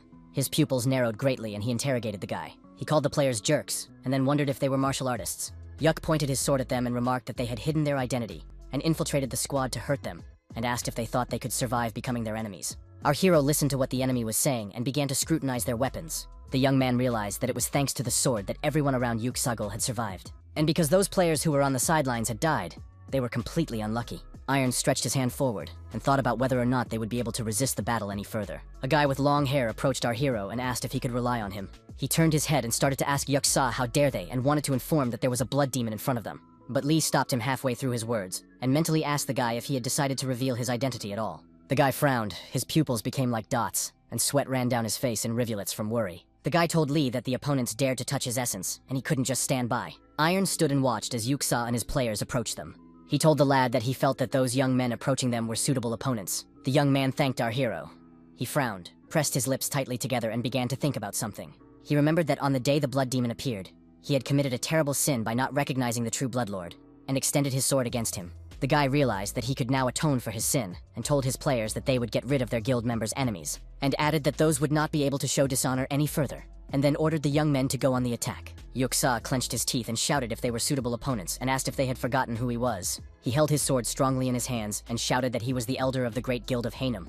And then the fight began. The brunette with long hair fending off the attack, he was very collected and serious. His opponent looked questioningly in front of him. His pupils became like dots. He frowned. The guy with long hair told him that his soul would be washed in blood, and the man clenched his teeth. The young men who came to the dungeon with the young man clenched the weapons in their hands harder. They threw themselves into the attack. The opponents were also not timid. They shouted to each other to help the elder. Our hero was off to the side. He crouched right on the floor and watched carefully. Kang Chul, who was at his back, asked if they should help those players, a question that surprised Lee. He raised his head, rolled his eyes, and then calmly asked who they should help. The man frowned, began to pour drops of sweat, and mumbled something unintelligible. Meanwhile, the opponents were fighting each other. They were collected and focused. Kang opened his mouth in surprise. He was watching the players carefully and thought that the warriors of Henem would be dealt with very soon. The man was very much surprised as the guy with long hair was fighting back Yuksagul himself, and the man frowned, covered in drops of sweat, and thought about how his opponent was simply amazing at wielding a sword. Lee said that he needed experience points. Kang Chul was very surprised and asked him again. Our hero stared intently in front of him, and minting every word said that it was time for them to realize what a modern martial art was. The guy with long hair was very tense. He was thinking about something that was somehow disturbing. Gul frowned, and realized that the young man was obviously weaker. But what surprised him was that there was such calmness in the air for some reason. After a while, he asked his opponent if he was from the Wanderer sect. Then he added that the guy was weak, so he hadn't practiced much at all and repulsed his attack. The guy with long hair didn't respond to this lunge, and Gul raised his sword up and said that it was time to show the real sword art to the Hanes. The young man clenched his sword harder in his hands, and thought that the expression on his opponent's face had changed. Indeed, Yuksa's face had become distorted and very scary. The young man understood very well that the man wanted to end everything. The guy didn't think for a long time, and immediately delivered a strong blow to his opponent right in the neck. He frowned. His pupils became like dots, and he thought about the fact that he was definitely aiming at an open area. Gul only said a single word. He applied a skill to increase his speed. The guy clutched his sword tightly in his hands. He was wary, but he didn't even hear his opponent behind his back. When he turned his head and saw the weapon aimed at him, he didn't have time to be frightened. Only after a while he realized what had happened, and thought about the fact that the opponent had great speed. Gul, on the other hand, frowned, his eyes glowing with blue fire, and he decided to increase his strength as well. The man immediately began to attack his opponent again, but he managed to fend off the attacks. And the fight began, each of them trying to act recklessly, for each wanted to win. The young man was not easy. He frowned and clenched his teeth, and sweat ran down his face in streams. When his strength was running out, Gul attacked him with all his might, and the boy could not repel the attack. The man with long hair coughed, his mouth bleeding, wondering what his opponent had done as his strength and speed increased. Gul, on the other hand, raised the hand that had the sword in it upwards, and said that he would use internal force. He was very pleased, and from all sides at the same time, stones, cobblestones, and dust flew. The man began to run with all his might towards the young man who was standing to the side and holding his sword with all his might. The young man was very angry. He frowned, clenched his teeth, and began to roar like a wild beast. But his opponent did not think of retreating. And this time he used not his sword, but his skills. There was a very strong explosion, and again rocks of different sizes flew in different directions. The young man was shaking, and he heard his opponent tell him that he didn't understand what was happening, because it was natural that just a minute ago, he was a head stronger. Gul clenched his sword more tightly in his hands and remarked that he should personally check such a fool, and added that this was the power of the divine weapon. The young man clenched his teeth. Drops of sweat ran down his face, and he thought about the fact that this was a huge humiliation in front of the blood demon. The young man began to slowly rise. He mentally told his opponent that he would finish him off, and he looked at the guy with burning eyes and asked if he was sad and wondered what he should do now. Gul at this time used a skill that was supposed to increase his rage in battle. The young man clenched his hands into fists as an opponent appeared behind his back. Yuksa noticed that rage was an emotion that was beyond the control of weaklings, and smiled. The young man stared intently in front of him.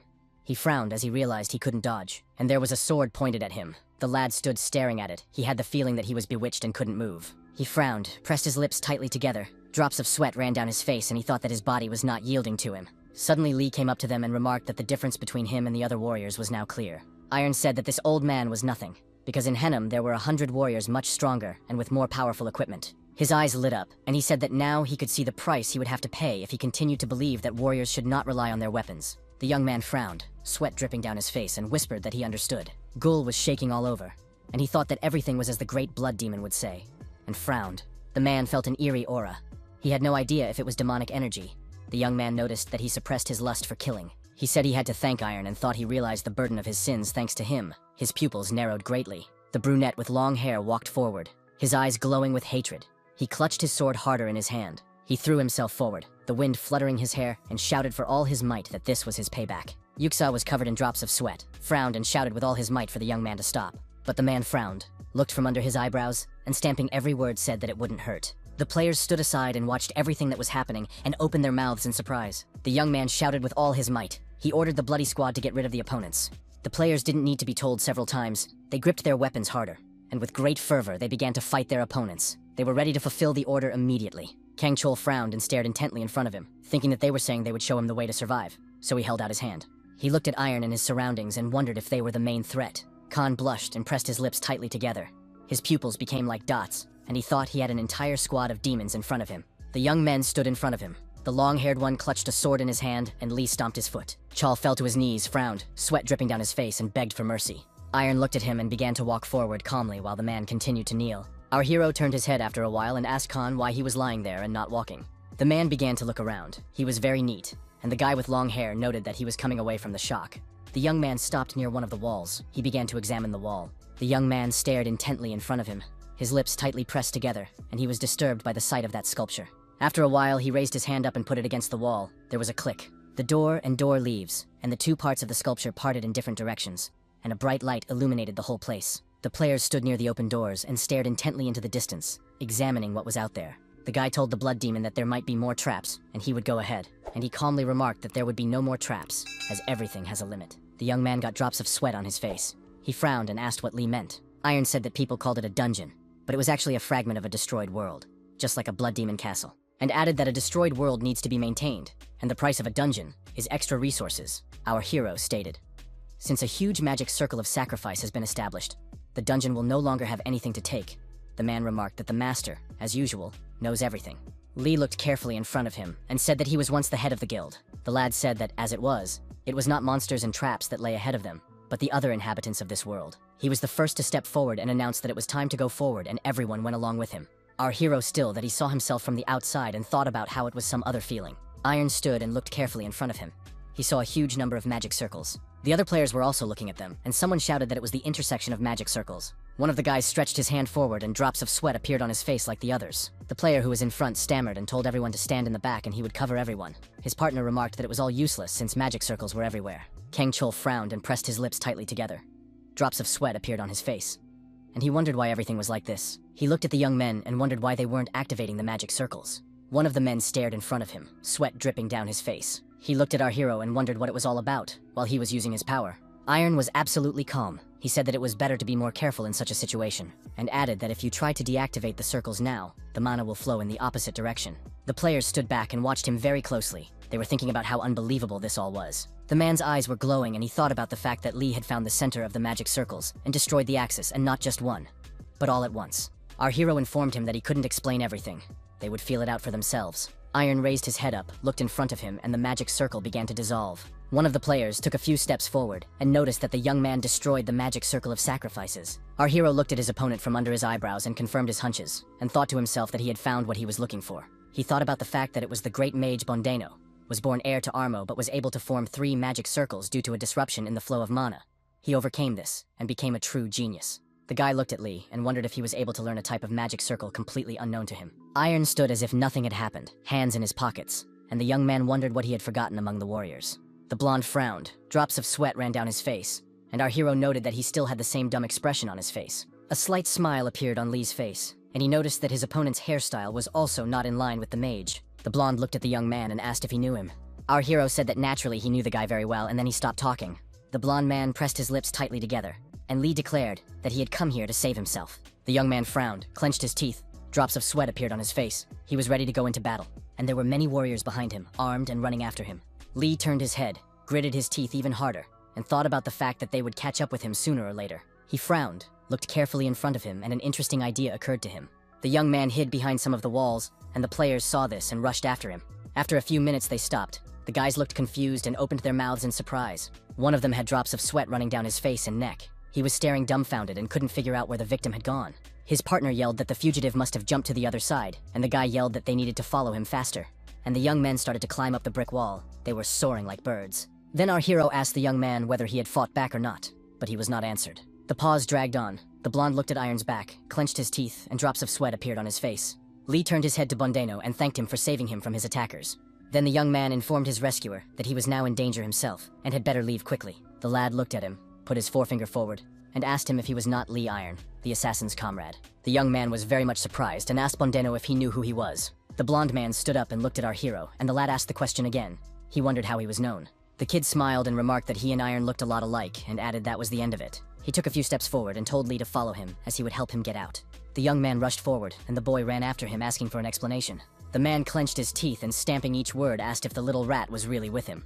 Bondino was covered with drops of sweat. He stood in front of his opponent, who was clutching a sword in his hands. Lee was shaking all over, and he was thinking about how they had found them, for they hadn't even realized they had been attacked. He saw that the man wanted to massacre Bondeno, reached forward and shouted with all his might. The young man frowned, drops of sweat running down his face, and he asked Iron if he had come to save him. Our hero didn't answer anything, only looked at the guy, and he noticed that he didn't even know him. The young man stared at his opponent and only smiled. The pause dragged on. After a few minutes, Lee said that he and Bondeno looked very much alike, and the latter opened his mouth in surprise. The young man walked over to Iron, looked at him, smiled, and added that that was the end of it. The boy frowned, sweat dripping down his face, and stammered that it couldn't be. Lee smiled at Bondeno and remarked that it had been a long time since they had seen each other. And then the young man began to remember something. He opened his mouth in surprise and thought about whether it was the same Lee Iron in front of him. He couldn't believe his eyes as he knew that he had been enslaved by the Hwasun Guild. Our hero looked at the young man and asked why he had saved him, and added that everyone had betrayed him, even those he trusted more than anyone else in the world. Lee also talked about how Bondeno had risked his life, and yet he didn't know him at all. The young man looked at our hero, while he repeated his question over and over again. After a while, the blonde answered that Iron was a real hero to him. He told about how he had once left Armo in desperate attempts to save himself, and he added that it was the fierce fight against injustice that betrayed his strength then. Our hero listened to him attentively, smiled, and thought that it was like that. The King of Swords appeared before him, and asked if it was true that the young man wanted everything to disappear. But Iron clenched his hand into a fist and thought that there was something else left. A man who truly believed in him. The young man held out his hand to Bondeno and told him that he had saved him, and so he would help him. The young man smiled at the boy, waved his hand, and offered to come with him. He stared intently in front of him. He was very much surprised and did not expect such an offer. He began to shake and remarked that he thought it was the end when the Henham Guild found the passage. He smiled and tears of joy appeared on his cheeks, and the boy remarked that he was glad they were alive. Bondeno took a few steps toward Iron and shook his hand and told him he was very grateful. Lee remarked that he would have to leave Armo to survive and asked how he felt about that. The young man smiled wryly and replied that everything was on its way and it was all just in his head. The men who were standing behind Bondeno's back began to whisper how it was to leave Armo, and he replied that Jekyll, the second unit, was obviously waiting outside, and if he wanted to survive, he would have to leave. The opponent remarked that the place held a huge history, and the second of the players asked why not try to defend the place. Lee looked at the men and thought about the fact that they were just like the players in the palace of the Blood King.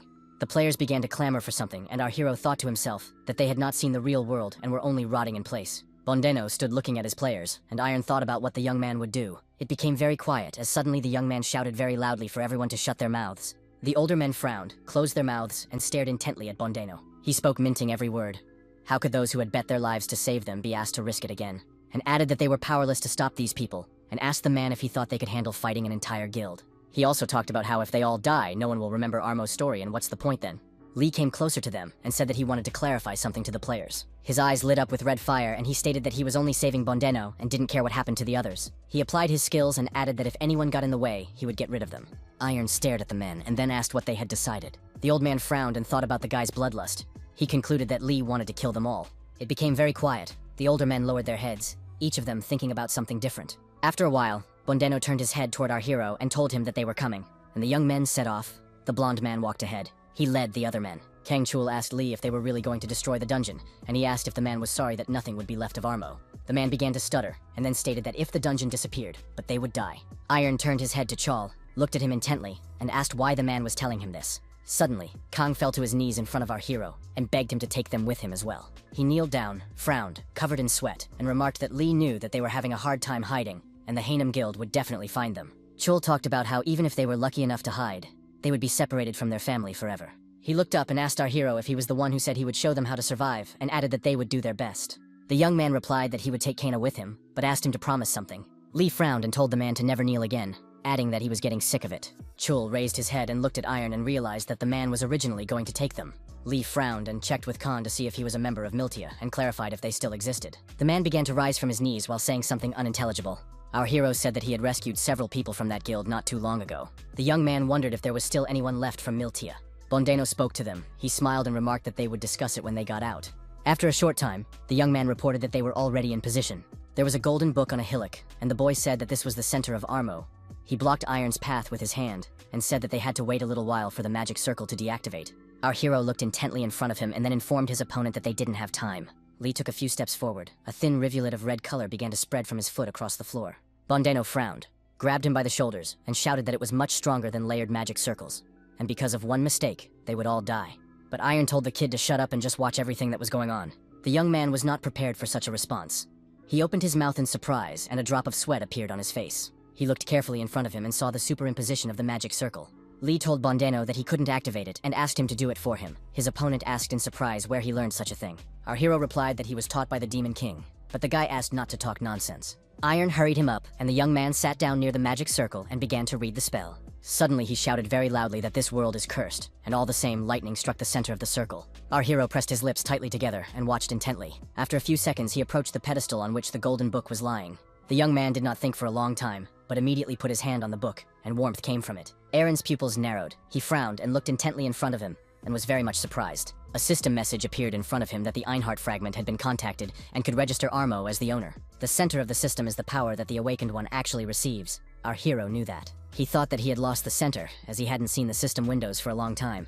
But suddenly a notification appeared in front of him that he had been chosen to be a vessel of chaos. Lee put his hand to his chest and thought about the fact that the center of the system was clearly not inside him, but only chaos was inside. He wondered if it was the chaos itself acting as the center, when suddenly Bondeno called out to him and asked if he was all right. The young man asked the kid if he had ever received a notification from the system from the center of the dungeon, and he replied that such a thing was impossible because he was not a player. Our hero asked his opponent how he then became a dungeon master. Bondeno informed that he had spilled his blood into the magic circle that Lee had destroyed.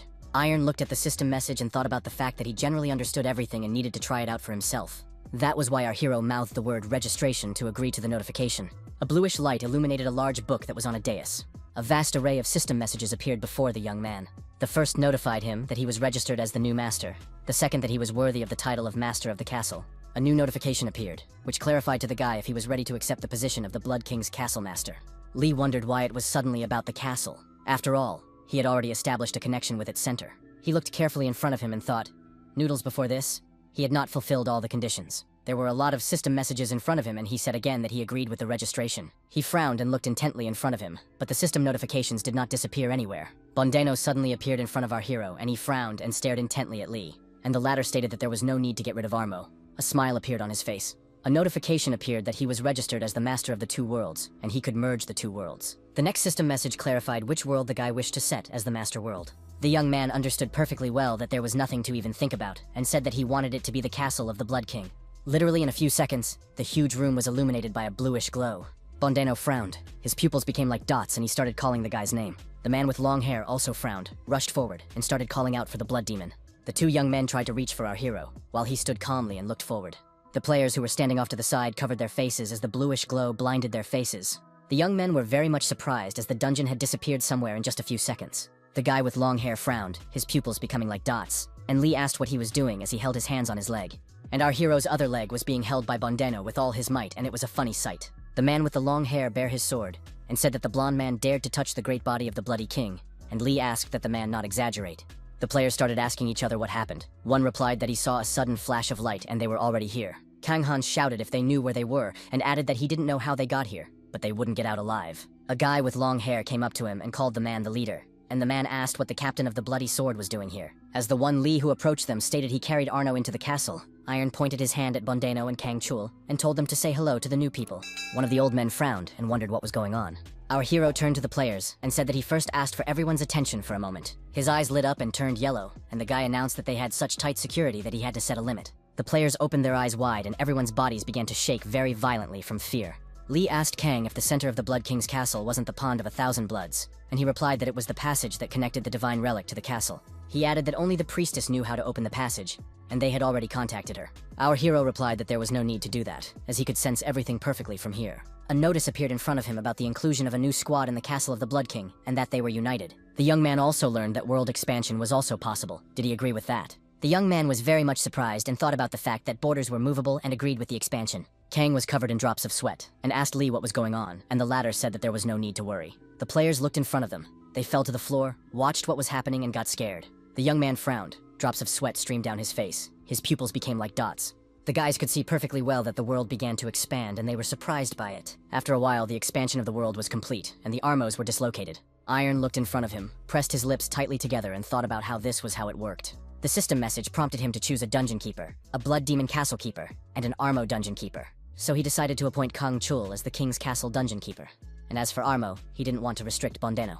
The guy remembered Old Man Jekyll and decided that it was worth appointing him as the keeper. The appointment was finalized and Kang Chul approached the young man. The young man turned his head and looked at him. After a few seconds, he fell to his knees in front of our hero and began to beat his bows. He wanted to say something, but Iron got up from his seat and told the man to stop. And he added that he shouldn't get so excited because of this. Kang Chul had become the castle's dungeon keeper, and had gotten very young. Lee said that from now on, the man would not be able to leave the Blood King's castle without his permission. There would be a price for everything. He had become the dungeon boss. Kang folded his hand into a fist, stabbed himself in the chest, and remarked that dedicating one's life to the sect was a great blessing. He began to bow again and spoke of being Chul, swearing allegiance to the Blood Demon over and over again.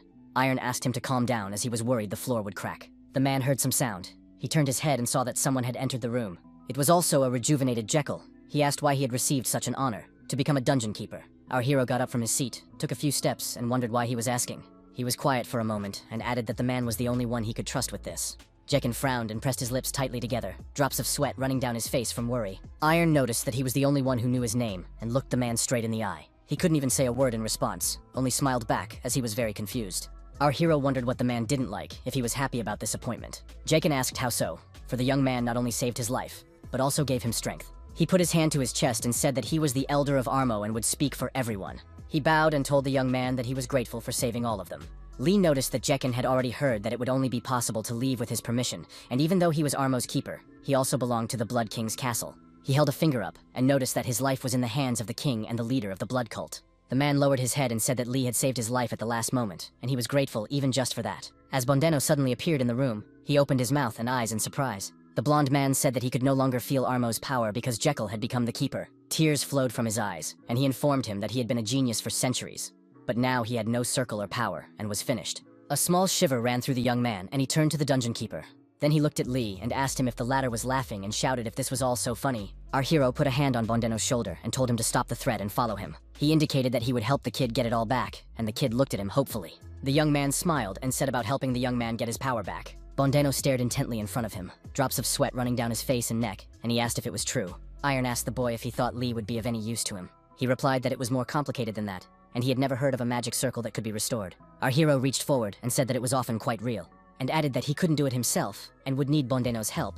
The latter was very much surprised. Lee noticed that he still couldn't activate his magic circle, and the guy screamed. He calmed down a bit and looked in front of him and asked if it was a contact magic circle. Iron looked intently at the young man and remarked that the most important thing was that he trusted him. Bondeno was shaking all over and said that there was no such thing, for a contact magic circle could only be used by the demons of Gehenna. Then he calmly asked Lee not to say that he had become a demon, because that was impossible. The one calmly replied that it wasn't him who created this circle, but it was his teacher, the Demon Queen. Bondeno was very much surprised and asked what other teacher, but our hero remarked that it would take a very long time to explain. The blonde frowned, clenched his teeth tightly, and thought about the fact that in such a case, anything was possible. And Lee told him that a contracted magic circle takes power, and the higher the price, the more power it would bring. The young man looked at the kid intently and wondered what he would offer. Bondeno covered himself in drops of sweat and hesitated, then informed him that he had one thing of value. He frowned and stated that he was willing to bet his life and give his soul. Irons smiled and remarked that this was a most courageous offer. He was very pleased with this answer. The young man said that the moment he decided to save Lee, he had already put his life on the line. He frowned and asked our hero if he had left that bastard alive. And in response, our hero only gave his opponent a hard look and smiled. Bondeno brought his hand to his mouth and bit his thumb, so hard that it bled. The guy stepped closer to the magic circle, raised his hand up, and the blood started dripping right on him. He frowned, looked at the young man, and informed him that he was about to activate everything. At this time, Kang Chul was standing near a tree on the street, and huge rocks began to fall near him. He turned to the guys and told them that there should be enough materials to restore them, and they thanked the cult leader. One of the players started calling for help. He was talking about how he couldn't do it himself. A young man with long hair approached Chul and he called him captain. The man smiled and stated that everything was going great. He was very much pleased. The captain also smiled and noted that it was all thanks to the cult leader. If he hadn't brought the blood demon, life would have been much more difficult. Kang replied that the blood demon himself had guided him, and he himself had done nothing, and added that they should stay to thank him for his mercy. The guy with long hair bowed and replied that he agreed with the cult leader's words. Chul turned his head and noted that he had heard that the blood demon had gone into seclusion. The captain replied that along with the mage Bondeno. The man thought for a moment, and added that Lee was already at the limit of his strength, but wanted to get even stronger. Just as suddenly they heard a very strong explosion behind their backs and were startled. Kang turned his head to see what happened there. He frowned and clenched his teeth. He said that there was a training room in that place, and wondered why he could hear heavenly demonic energy. The men stood and huge blocks fell in front of them. Chul clenched his hand into a fist, and his partners held their swords. Kang frowned and began to call out very loudly for the blood demon, while Min stared intently ahead. Suddenly the man saw a silhouette that began to approach them. He thought it was the heavenly demon's incredible energy. Suddenly Hong bared his weapon, his eyes lit up with fire, and he asked who it was in front of them. Chul clenched his hands into fists. He frowned and thought about the fact that they should find the blood demon first. He stared intently in front of him, his eyes burned with fire, and he was worried that Iron wouldn't get injured. Khan looked closely at the silhouette, and was ready to wipe it into powder as he thought it was the enemy. Suddenly, the men heard a familiar voice asking why they were standing there so surprised. They asked if the demon in front of them was a blood demon. They also wondered where the heavenly demon's energy came from. Iron clenched his hand into a fist, tensed all his muscles, and informed them that he had forgotten to say something. He held his head and said that he was both a blood demon and a celestial demon. The guy said that the divine art of the blood demon, the first thing his teachers taught him for becoming a vessel of chaos, this art is needed in order to create an inner strength that an ordinary body cannot withstand. The body is still human and can be torn apart by the slightest movement, which is why martial arts cannot be used. This is why the heavenly demon divine art comes in handy. It makes the body strong enough to withstand the internal pressure. But the heavenly demon divine art doesn't work on its own. It needs the power of the heavenly demon sect, like forging iron in a forge. Kang kneeled down, he frowned and spoke about how they had not been in contact with them for a long time, and then informed that in truth they never had, as they were enemies. The young man remarked that that was why he needed help, and he added that his opponent could activate the circle. Bondeno said that it was a holy magic circle used by the 3 sects of Einsart. He opened his eyes wide and added that it was not as easy to create as the circles of Gehenna as it was back then. Our hero looked at the young man and wondered if he could or not. He looked intently at the blonde man and asked him if he could activate the magic circle. The man frowned, drops of sweat ran down his face, and he remarked that if he made a mistake, he could die, and that was dangerous. Lee thought about the fact that he was trying to give himself to chaos, and death in such a case is not an obstacle. The guy sat down lotus pose and noticed that none of this matters, and asked Bondeno to activate the circle again. The one told our hero not to blame him if something goes wrong. The one calmly replied that the mage should not worry, and the young man proceeded to activate the magic circle, because he had no other choice. After a short period of time, Bondeno's face twisted. He began to scream, as if furious. Our hero folded his hands in front of him and sat unperturbed as if nothing was happening. After a while, his nose began to bleed. Bloody wounds appeared on his body, and he screamed loudly. The mage stammered and remarked that it was just as he thought. It was overkill and needed to stop now. But Lee replied to keep the guy going, even if he thought he was about to die. There was no need to stop. Bondeno clenched his teeth, frowned, and thought about how a normal person would have passed out from the pain a long time ago. He looked at Eren and realized that he was holding on thanks to his obsession with retribution. At this time, our hero thought about the teachers who gave the orphan real warmth. He realized that they were the ones who had given him a home to which he could always return, even if he found himself betrayed by everyone around him. The young man frowned. He felt very bad and thought about how he wanted to feel that warmth again just once more. The room suddenly lit up with a bright white color. Iron continued to sit in the lotus position. Bondeno began to call out to him. The young man frowned, drops of sweat dripping down his face in a hail. The young man appeared in front of the captain and Kang Chul, who looked at him intently. The man thought about the fact that normally martial arts were unable to coexist in 2 forms, which was why the Heavenly Demon sect was unable to master the dual energy art of the Lux sect. He understood that right now, the Blood Demon was controlling both the Blood Demon energy and the Heavenly Demon energy. Cheng asked the young man if it was true that he was combining the 2 arts. Our hero calmly replied that it was a silly question, and the men looked at him bewildered. Lee said that originally the 2 arts were inseparable and they were one. He held a finger up and informed that everything stemmed from a divine demon.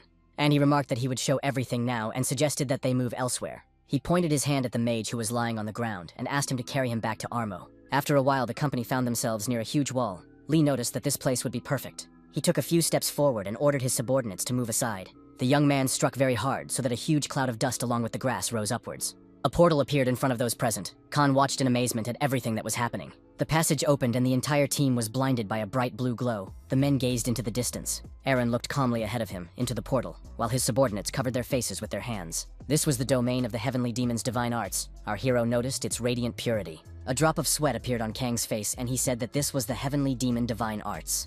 He was very much surprised and wondered if such a thing was possible, but the guy asked for silence. The young man looked at his hand and noticed that it was just as he thought.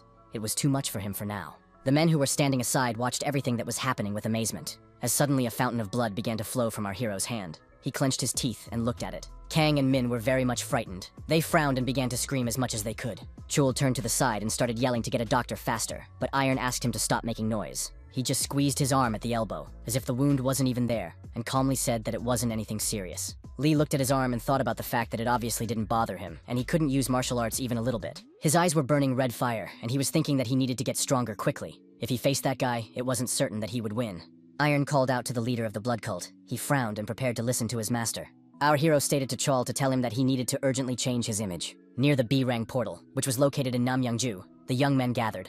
Ha informed the players that there would be a new member in the guild from today and looked at them intently. The young men stood in front of her, their lips tightly pressed together and drops of sweat streaming down their faces. The girl remarked that that man didn't like to stand out, so no need to talk too much. And the man behind her back asked what they were standing up for. Everyone very quickly fell to their knees and began to beat bows, and the guy asked if that was too strange a greeting. Iron ordered the men up and noticed he had said something about why he had come to the guild. He informed that he needed to train in real combat, so he would go on raids with them. Ha replied that in such a situation, she should immediately hand over the position of guild leader. The guy asked if he had said he wanted to be a guild leader. He thanked the girl for her hard work, and noticed that the guild's reputation had risen a bit, and word of mouth was running. He added that it would be very strange if Ha suddenly left his post, and noted that his name would draw unnecessary attention to the Vulcan Guild. A young man entered the room and said that he was very interested in this as well. He noted if one wanted to forge a new identity, why cling to an old name? Lee noted that it's just a name, and they won't check the name of everyone in the guild. Besides, the guild leader is in charge of all guild affairs, so no one can replace him. Our hero wondered if his teacher was still alive, if he could find him. A bluish glow appeared in front of the young man, blinding him with its light. Suddenly, blood began to pour out of the young man's hand like a fountain. But it did not frighten him.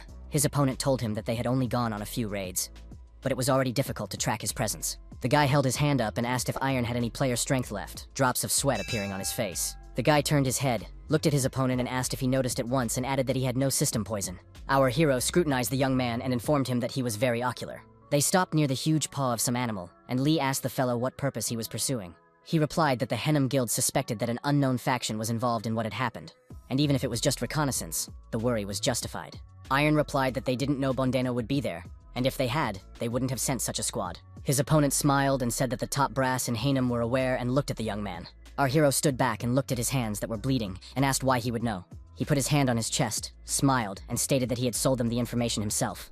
Lee remarked that in such a situation, the Henham Guild had deliberately sent people to certain death. His opponent said that he felt like they were planning to use that as an excuse. Iron glanced at the man and asked if he was talking about the Iron Sword Alliance. The man smiled, gave our hero a hard look, and said that he was correct. He added that after the Henham had absorbed the territory of Incheon and Ganghwa a couple years ago, they had their eyes on Gyeonggi Province, which belonged to the Iron Sword Alliance. Guy noticed that they were going to say that the Iron Sword Alliance interfered in the raid, and even killed their elder. Lee said that in such a situation, it came out that they were planning to start a war, and added that he wondered how the alliance would react. His opponent said that those had already started to act, and the young man looked at him questioningly. The man struck with such force that splinters of different sizes began to fly in different directions. He was shaking with anger and told his opponent that it was all because of the bastards from Henham. The leader of the Iron Sword Alliance, Chul Chong-hui, was clenching his teeth and frowning as he didn't like the rules of the competition. When he calmed down a bit, he asked the guy who was standing next to him what the others were saying. Dakondo Guild leader Jong-hu frowned and replied that they weren't saying anything, but were silent. Chul Yong-hui frowned. His eyes became like dots, and he asked if the Henham were going to start a war. He stood up from his seat and said that they should prepare to fight back, and ordered all the guilds to gather in their territory as they needed support. Du Jong-hu frowned and wondered what they would do if anyone refused. Chul Yong-hui shouted that the Iron Sword Alliance stands for justice, and any unholy guild is a pawn in the hands of the devil, and ordered to bring them in for justice. Our hero entered the room and stopped. He looked carefully in front of him. The woman first wondered who was there, but then she saw the lord and calmed down a bit. She reported that a guest from the Dochan Guild had arrived. Our hero was very much surprised. The guy turned to the Ambal and informed them to think things over and contact them as soon as possible. Just as suddenly, he saw our hero and asked if he was a member of the Galaxy Guild. Lee hesitated, and the guy stated that it was disrespectful, and then asked if the young man hadn't heard who was visiting here today, and said that he was Do Sang-mook, son of Do Jong-ho, Lord of Gyeonggi Province and Vice Leader of the Dochan Guild. The young man continued to stand and stare at his opponent like that, and then asked, "And so what if he had so many titles?" And the young man was confused by such insolence. Lee stated if that's all, Du Sang-mook can go quietly and asked him to stay out of the way. These words made his opponent very angry. He clenched his teeth, frowned, and mentally called Iron a bastard. And the room slowly entered Ha. She began to look carefully at what was going on there. The girl approached the guys and asked what was the matter, and they all looked at her. Du Sang-mook stated that the young man didn't recognize him, and told Yoon that she needed to give her guild members a refresher training. He started to walk away and looked at Iron disdainfully, and informed him that he would close his eyes this time, but the next time it would be different. As Do Sang-mook left and the door slammed shut behind him, Lee looked at him and smiled. Ha was very angry. She yelled how dare the guy act like that and added that she would rip him to shreds. Tot told her to sit tight if she didn't want to start a war with the Alliance, and asked why Du had come here. Yoon reported that the one had offered to team up. The guy asked if it was with the Iron Sword Alliance. The girl clenched her teeth and reported that he had offered to join Doshon's guild. She remarked that she had immediately declined. But Do said they should think it over again. Iron asked that if they put aside their pride and looked at the facts, what would be best for them. The girl had drops of sweat on her face and remarked that everything needed to be thought through. She added that they wouldn't be able to take everything away from the Alliance. She thought that the Henham themselves would target some of the territory and offer a truce. Yoon noted that the Iron Sword Alliance would never give up Gyeonggi Province, which meant Namyangju, where the Blood King's fortress was located, would be safe. The girl said if they helped the Dochan Guild win, they could gain more influence in Namyangju. Yoon looked at the guy and asked what he thought about it. He replied that she can act however she wants, since he trusted her to handle all matters, so she has to think for herself. Lee said if there was a problem, he would handle it, and asked the girl not to worry and offered to break for a cup of coffee, advising Ha to change into something comfortable and go out. Ha smiled back. She liked the suggestion and agreed. A short while later, the young men were sitting in the guild cafe that was located in Namyangju. Iron looked at the bartender and waitress, and noticed that they were already getting used to life outside of the battlefield. He sipped his coffee and reported that the guild members' energy had gotten stronger, and Ha added that they had started hunting monsters. Lee said that they still had a lot to learn, and added that they needed to be trained if they wanted to still be useful. He added that some Armo mages would join the guild once the defenses in the Blood Demon Fortress were erected, and asked Yoon to take care of them. She lowered her head and said she would do everything. She stood up from the table and asked the Blood Demon if she could step back for a moment. The Blood Demon asked her to stay and added that he would still come over. She only sighed heavily as she saw people starting to approach their table. It was Do Sang-mook again. He turned to the girl and noticed that they had met again. She asked what brought them here and clarified if they didn't have time to discuss everything. The one smiled and replied that Namyangju was originally a territory belonging to the Dochon Guild, and he could go in wherever he wanted. Suddenly his expression changed. He frowned and looked away. The guy saw our hero and was puzzled as to what he was doing here. Iron extended his hand in a cup in the direction of his opponent, and calmly said that he was drinking coffee. Do Sang-mook got very angry and shouted, "Didn't he say to watch his behavior?" The young man was surprised and asked if the guy wanted him to buy him coffee, and added that daddy had deprived his son of pocket money. The opponent gritted his teeth in anger. He kicked the table with all his might. It flew several meters away and shattered. Lee looked at everything nonchalantly. Do Sang-mook grabbed his sword, and with a marching voice ordered the young man to draw his weapon. His guards began to bear their swords as well, and the boy said that he was turning a blind eye because he was counting on the support of the guild. But Iron had gone too far. He frowned, his pupils becoming like dots, and he added that he would show the rules of behavior in the martial arts world. Ha, who had been standing to the side all this time watching, also began to bare her sword. Suddenly, she opened her eyes wide. Drops of sweat appeared on her face, and she mentally told herself to stop. Do Sang-mook lowered his weapon and noticed that the lady had given her consent. At least it seemed so to him. He informed her that he was the vice leader of the Dokkan Guild, the deputy leader of one of the guild's squads. The guy folded his hand into a fist, threw a punch, and said that he would give him a chance to land the first 3 blows. Otherwise, it would be too much for Lee to handle. He didn't have time to finish the sentence before he screamed very loudly from the intense pain. Our hero didn't stop, started throwing leg kicks, and thanked for the concession. A few seconds later, he hit his opponent with such force that he flew to the very back of the establishment. The guards could not do anything. They opened their eyes and mouths wide in surprise. Suddenly, one of them came to his senses and told the others to protect the leader and asked where he had gone. The young man held his opponent by the neck and said that there was 1 blow left, and if it was critical, Do Sang-mook would die. The guard frowned, droplets of sweat running down his face, and he shouted with all his might who the guy was. Lee turned his head slightly and noticed that now was not the time to ask such questions. Suddenly, incredible things began to happen to the guard. It seemed to him that an unknown force had struck him, and the guards one by one began to fall right on the floor of the coffee, the workers of which looked at them with surprise. Our hero pointed his hand at Do Sang-mook and ordered that he be carried to the fortresses of the Blood Demon. After a while, the man was sitting on a chair, his hands tied to it. He asked what was wrong. Iron sipped from his glass and noticed that the man was taking a very long time to come to his senses. Du turned to Ha, asked what it was, and then yelled for him to be released immediately. Yoon didn't want to watch these antics, so she pulled out her sword and stabbed her opponent. The man turned red, his pupils narrowed, and he screamed in pain and blood gushed from his wound. Ha told Do Sang-mook to shut up and thank the guild member, and added that his head was still on his shoulders, only because he planned to give him a task. The young man frowned, his pupils became like dots. He clenched his teeth and called them scum. The girl pointed her sword at her opponent and wondered if she should have cut off his tongue. Suddenly, Do Sang-mook shouted with all his might that he was sorry. He looked very scared. He collapsed, lowered his head, and no longer showed aggression as he had a few minutes ago. Our hero's eyes burned with fire, and he asked the guy if he wanted to stay alive. Do Sang-mook's face changed. He frowned and stared at some object. He was very surprised as he saw a Henim sword on the floor that was glowing with a bluish fire. Do Sang-mook scrutinized the sword that was on the floor and couldn't believe his eyes. Lee said that it had been slain by a Henim warrior, and the Galactic Guild had witnessed it. Our hero stared at his opponent and asked if he realized it or not. Do had drops of sweat on his face. He frowned and asked if the Iron Sword Alliance really wanted a war, and then asked why they were doing all this. Iron replied that the kid didn't need to know that and told him to go and complain to daddy. He added that if Do Sang-mook doesn't want to, then he should die, and Ha, who was standing to the side, began to bare her sword. His opponent frowned and thought about the fact that war with Hanem was inevitable anyway, and if he did as Lee said, they could at least get justice. He closed his eyes and mentally called our hero names. He wanted him to pay for everything, and he answered that so be it. He sipped from the glass and noticed that, judging by the expression on Do's face, he wanted to teach him a lesson later. Do began to refuse, and the young man asked if he thought he'd do all that without being sure of anything. Lee asked if Do remembered that incident, the one involving the Gate of 1,000 under common control with the Doshon Guild. The boy frowned, staring intently at his opponent, and his pupils became like dots. And the young man noticed that the Gate Master's favorite daughter had been killed a couple of years ago. The one in a rage put everything to search for the culprit. He grieved very much as this loss was very big for him. In the end, it turned out to be the work of a guild player who held a grudge against the martial artists. He was soon massacred as well as his innocent family. Iron remarked that this was the most common version, and then added that the truth was quite different. Our hero looked intently before him, paused, and noted that the daughter had been killed by Do Sang-mook. He pressed his lips tightly together. His pupils narrowed, drops of sweat appeared on his face, and he turned blue.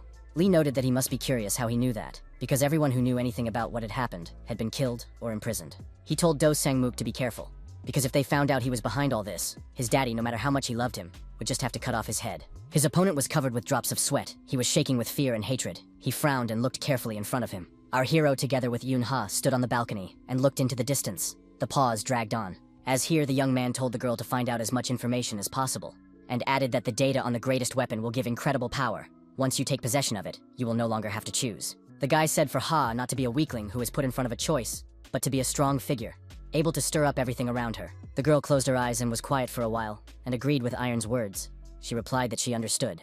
The young man turned his head to her and informed her that she could advance to the Dokkan Guild. The long-haired man was tearing up. He was shouting for all he was worth. He was angry at the bastards from Hanem. Ha came into the room. Drops of sweat appeared on her face and she folded her hands into fists. The girl thought about the sheer energy. Sweat poured down her face in rivulets. She looked at the man whose face was twisted with anger and marveled at his strength as a third-rank warrior. Un frowned and thought, if he alone is that strong, how strong are Chulgyeom-moon, Hanem, and even more so Hwasun? She clenched her fist and thought about the words of the blood cultist who said that it was only a frog in the deepest well. Du Sang-moon asked his father to calm down, and added that at this rate, the building would soon start cracking at the seams. He immediately called his son poor, and apologized for scaring him. He frowned and asked if the lady was right, and wondered if the Hanem Guild was behind everything. Du Sang-moon pressed his lips tightly together, drops of sweat running down his face, and his pupils narrowed greatly. He wanted to say something about the girl, but he stopped halfway through his words, and Yoon frowned. A slight smile appeared on our hero's face, and he noted that threats wouldn't work. He added that Do Sang-mook, Do Jong-hoo's only son born after 60, even if he found out that his son was to blame for everything, he would do anything to protect him. Ha opened her eyes wide and stammered, wondering if it was all dangerous then. The young man's eyes lit up with red fire and he replied not to worry, and added that he had already subdued his spirit with the divine demon art. Du Sang-mook stared intently into his father's eyes and informed him that it was all Hanem. He pointed his hand to the sword that gave off a bluish glow and noted that he had brought proof. Du pulled out his knife and asked if his father still didn't believe him and stared intently into his eyes. Du Sang-mook bare his knife and shouted that he would prove everything at the cost of his own life. The father was very much frightened, frowned, grabbed his son's hand and said he believed him, and himself mentally began to order that immediately 3 squads were gathered. In just a few seconds, the young men appeared in the room and were ready to carry out the order. Guild leader Dokkan clenched his teeth and thought about personally wiping the guilds of the Eastern Sea of Hanem off the face of the earth. Du Sang-mook looked at his father, a satisfied smile finally appearing on his face. The man put the cup on the table and said, if all went well, Du Chong would be able to seize control of the entire Gyeonggi province. And he informed Ha that in that case, he would hand Namyangju over to her. That was Do Sang-mook. He looked intently at Yoon and remarked that thanks to her, he had an excuse to strike the Haeans first. The girl wondered if they should hurry up, and her opponent asked what for. Ha put a finger up and noted, if they knew what had happened to the master's daughter, there was a high probability that the truth was known to someone else as well. She glared at Do Sang-mook and said that those who knew the truth were in the Doshan Guild, and if the girl was in their shoes, she would try not to leave any traces at all. The man jumped up from his seat and told Ha that she was right, and they needed to deal with them immediately. Du Sang-mook started walking towards the exit. The girl looked at him and thought he was a fool. Yoon stared at the girl in front of her, and she said, minting every word, that the war had begun. The Doshon attacked the guild and caught most of their members off guard and were able to deal with them. Because of this, most of Kengido's gates were empty, and the Dokkan handed over the right to raid to them. Ha also said that they had managed to exceed the guild's membership limit and recruit lead warriors into their ranks. Lee asked the girl what about the task he received. She replied that she had already gathered everyone in the Blood King's castle. Iron covered his eyes and spoke about the fact that they needed to move out there as soon as possible. The thing was that they needed to meet with Ronin.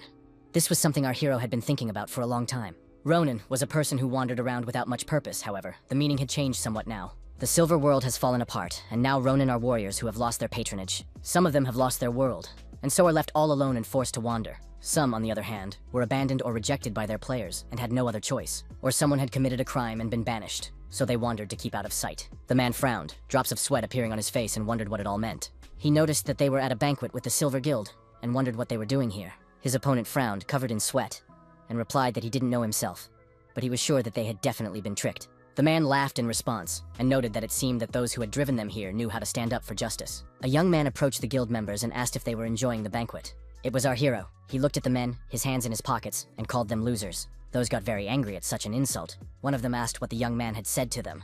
Lee looked at them calmly and remarked that he was not surprised that he had been outsmarted. The man only clenched his teeth, frowned, and his pupils became like dots. It looked like he was about to cry. He clenched his sword in his hand and said that not only had they been tricked, but the young man was talking nonsense. Our hero's eyes lit up with fire and he asked the man if he wanted to test him. Suddenly the stranger knelt down in front of the young man and began to beat bows. After a while he frowned and thought to himself that this was the bloodlust, that he couldn't move. One of the men behind him shouted out what it was and remarked, "Lee may be a Ronin, but they're actually real warriors." This retort surprised Iron. He wondered how they even dared to call themselves that, and added that a warrior is someone who sacrificed everything for the martial arts, and asked who they were. Lee noted that they had lost their world, were banished, and then added that they were useless trash. Suddenly an older man said it was worth saying all this. The young warrior looked at him askance. It was an older man. He pressed his lips tightly together and frowned. The others called him master. One of the players wondered if they were gathered from all of them to taunt him. The eldest among the men turned to Lee. He remarked that this was his world, and added that he thought they were gathered for an entirely different reason. Our hero looked closely at his opponent and noted that he seemed more useful than the others. He put his hand up and indicated that all of the man's words were true, and he had something he wanted to ask. The young man asked the old man why he had lost his world. The man pressed his lips tightly together, frowned, and drops of sweat ran down his face. There was no answer. The players lowered their heads, and our hero asked the man if he had been poisoned. Iron asked the question again. This time he was concerned about why the old man was banished for a crime he didn't even commit. The man replied that they had no power. He frowned and said with bitterness in his voice that they had lost their home and were abandoned and also accused of crimes. Our hero listened attentively to the man, hesitated a bit, and remarked that the man was quite bright. The old man raised his head and looked at the lad with surprise.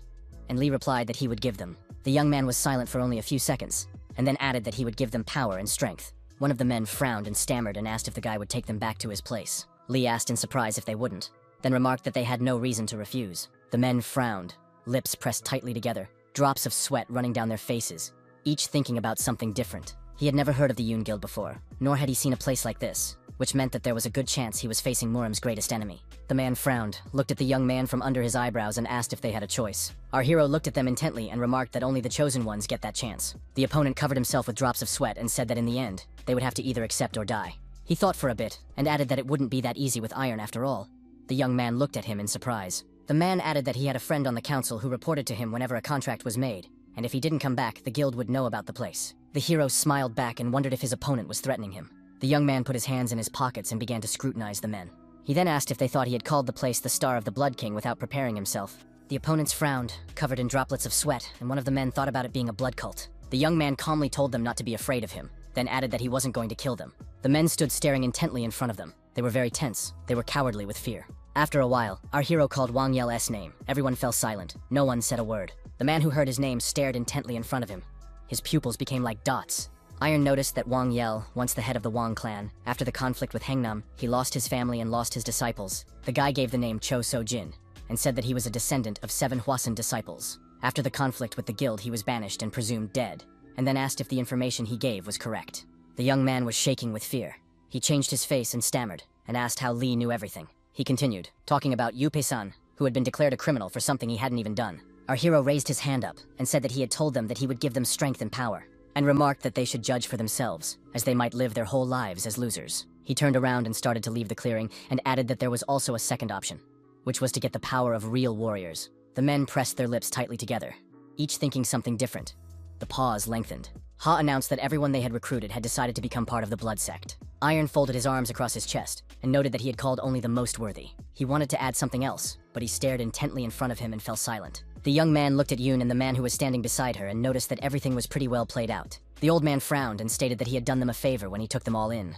He remembered our hero talking about how he would give strength to take revenge on the Haines. Then the young man held out his hands and wondered if the man would go with him or not. Iron folded his arms across his chest, looked down, and said that the Blood Sect would become the home of the hopeless. The man bowed before the young man, and the man added to recruit more Ronin, for that was his task, and he agreed. Our hero looked carefully in front of him and said whether it seemed to him, but the people in front of him were too calm. Behind the iron bars were young men. They looked at Lee from under their eyebrows, but said nothing. The man frowned, drops of sweat running down his face, and he told Iron that he wouldn't get anything from them. The man looked at his opponent calmly, and noticed that he was very much mistaken. He noticed that he was not here for information, and he already knew everything. Our hero looked in front of him and began to talk about the passage to Dogon, which is in Goyang. The men looked at the young man in surprise. They frowned and clenched their teeth. Iron noticed that he wanted to give them a chance, or else he felt really bad for the young men. His eyes burned red fire, and he announced that the Dokkan Guild would be wiped out and become one with them. The men looked at him from under their eyebrows, and Lee said that the unification would happen anyway, so it was better to facilitate it at once. Our hero began to leave the room, stopped, turned his head and told his opponents to think hard. The young man was screaming very hard, he rolled his eyes, and blood was pouring out of his mouth in a fountain. The man who had struck him was holding a sword of blood and looking at his opponent, who had fallen to the ground. He turned to the bald man and asked what about the other regions, and the man replied that everything had been cleared, and the entire area and the Eastern Sea was now under their control. The man with the scar on his face looked up and said proudly that they had done it. He raised his sword up and shouted that Gangwon-do now belongs to the Sword Alliance, and his men also raised their weapons up. Kang Han-chul said that all those who chose to leave the territories made it to the Blood King's castle and were given sanctuary. Lee looked at the clipboard and replied that was fine and asked that the man watch to make sure there was no infringement there. He raised his eyes and looked in front of him, and Khan said something was bothering him.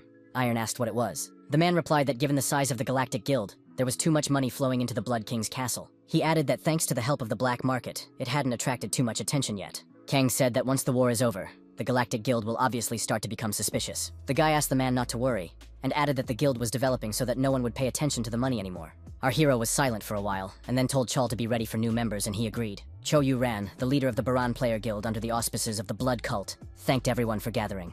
In front of her, men sat at the table and looked at the girl very carefully. One of the gathered men folded his hands in a lock, frowned, looked at Cho and asked what they had all been summoned here for. The girl frowned, glared at her opponent, and said that she wasn't the one who had called them all here. The man frowned even more. His eyes became like dots, and it was clear from his expression that he was very angry. He then clarified if it was a cult, and the other young man noticed that they had been quiet lately. He wondered how much they would demand this time. The girl covered herself with drops of sweat and informed that it was better to listen carefully, and added that someone of high rank was coming. The men were very surprised by this news.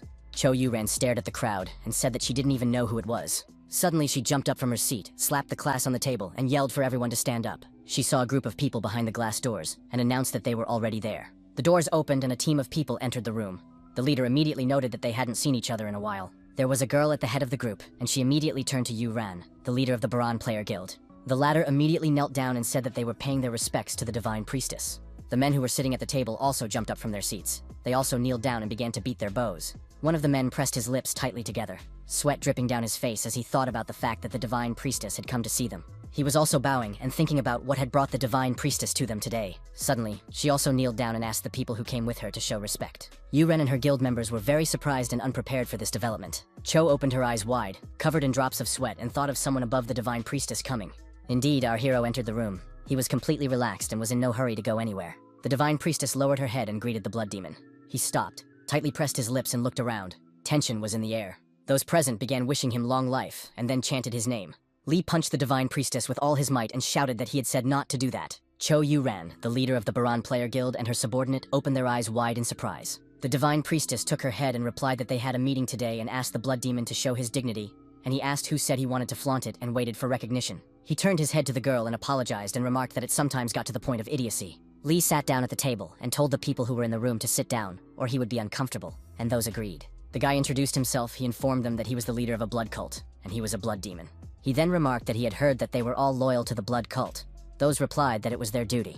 Lee closed his eyes and asked if those who were simply brainwashed and left with no other choice could be considered loyal. Our hero noted that it was slavery, and added that the blood cult no longer needed slaves. The young man snapped his fingers, and an assistant came up to him with a suitcase in his hands. Iron opened the suitcase, and Cho Yu-ran, the leader of the Baran Players Guild, opened her mouth wide in surprise. She was so shocked that she had drops of sweat on her face and began to say something unintelligible. The girl looked at the huge number of jars and then said that it was a blood poison neutralizer. Lee remarked that he knew their loyalties held on blood poison, and noted that the antidote would help with that. Guy informed if they didn't want to, they could no longer serve the blood cult, and added that their memories would have to be erased. Yu-ran wondered why all of a sudden, and the young man replied that he wanted an adequate state of affairs. He looked at everyone gathered and remarked that the investment would be a real investment, not a tribute. The man frowned and thought that the blood demon was joking, for he had taken everything from them, and now he was talking about some real investments. He thought it was a test. After all, they were too docile and predictable, so they wanted to be tested, and shouted that he wouldn't take the antidote.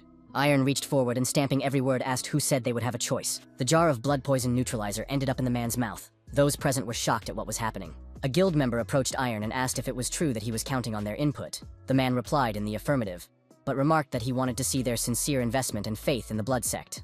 Given enough time and money, the scriptures could be fully deciphered with the help of modern science and Einhart magic. The young man thought about the fact that, in other words, it was all just useless right now. Suddenly, one of the men present addressed the blood demon. He was silent for a while, and then said that our hero is completely different from what he imagined him to be. Iron asked why, and wondered if the old man thought he was some kind of horned devil. But the man remarked that not all monsters in this world have horns. The The man remarked that there are those who ruthlessly steal innocent lives and trample on the livelihood of others. The young man smiled and remarked that he was favored to be a horned monster. The man informed the young man that there was a problem. The blood priestess, as soon as she heard the word, got all shook up. She frowned and her eyes lit up with red fire, and she asked what the problem was. Then she shouted, "How dare some simpleton from a weak sect doubt the blood demon's words?" These words very much angered our hero. He minted every word and asked the girl to be quiet. She covered her eyes and stammered to apologize, and Lee told her if she interrupted him one more time, she was finished. He told the man to keep talking, for he had just come to listen. The old man asked the blood demon if he wanted their guild to become more active. The young man answered in the affirmative, while his opponent remarked that that was the problem. He pointed out that if the player guild became more powerful due to the power of the blood demon, it would attract a lot of unnecessary attention. Lee realized what the man meant and asked, then wondered who would stand up for the guild. The opponent remarked that he had heard that the blood sect was an enemy of Murim, and added that if the association found out about it, it would be the end of everyone. The man asked our hero if he knew how to stop them, if he knew what power to restrain them. The old man had drops of sweat on his face and asked the guy if he could defeat the Hwasun, and added that contribution, it's not just about getting, you have to keep in mind the possible losses as well. The man informed if Lee can't fully control Murim, then it's better to side with the association to survive. The room became very quiet, each person present thinking about something different.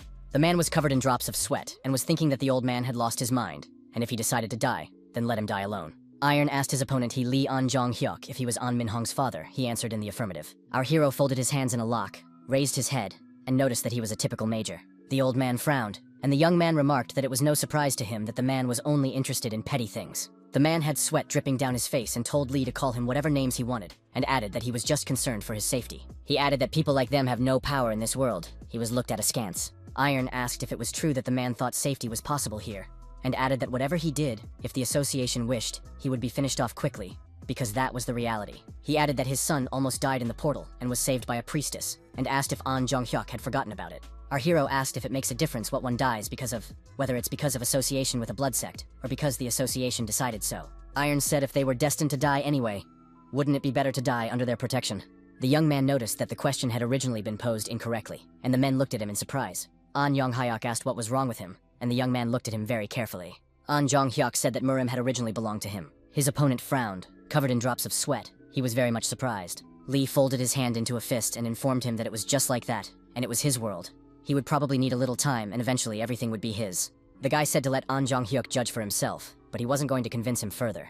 The man frowned and stared intently at our hero, droplets of sweat running down his face in rivulets. When Lee left, the man asked An Chong if he was thinking of joining, and the old man lowered his head and remarked that the boat had already sunk, and that it should be recognized. The opponent asked why he didn't agree to the termination of the contract. He was very scared. An Jong-hyuk put his head on his hands folded in a lock and looked at the man carefully. He thought for a bit and replied that it could show their loyalty and asked why not. The old man frowned and thought about how anyone would call him a crank who believed such nonsense. He thought about our hero, and what bothered him the most was his gaze, so direct and intense. An Jong-hyuk saw that the iris of Iron's eyes was red in color, reflecting his face in it. The old man thought about how the boy's gaze was not clouded by arrogance or madness. It was as deep as the sea and his eyes radiated truth. The man compared the young man to a strong and deep sea. The thoughts in his head kept him busy. He folded his hands into a fist in front of him and continued to pour sweat. He did not know what to do. The young man stood on the balcony, stared intently in front of him, and then declared that it was settled. He turned to the young man who was standing behind him and said that he would be in the Baran Guild. Iron then turned his head to the man, looked at him, and asked him if he liked it. The man closed his eyes, smiled, and replied that he was very pleased and promised that he would try harder. The young man said that was great and asked the boy to work hard, because anyone could become a guild leader. The young man bowed in response, and Iron covered his eyes and told him that he would wait. The guy left Lee alone, as he suddenly inquired about his request. A man in a white suit began to approach our hero. He noticed that everything would be delivered in a week. He smiled, a drop of sweat appeared on his face, and asked if it was all too much. The guy asked if the one commonly referred to as the king of the black market was being too cautious. The guy replied that the blood sect wasn't ready to face it all yet. Lee asked not to test him, and remarked that his opponent himself knew that the sect was ready.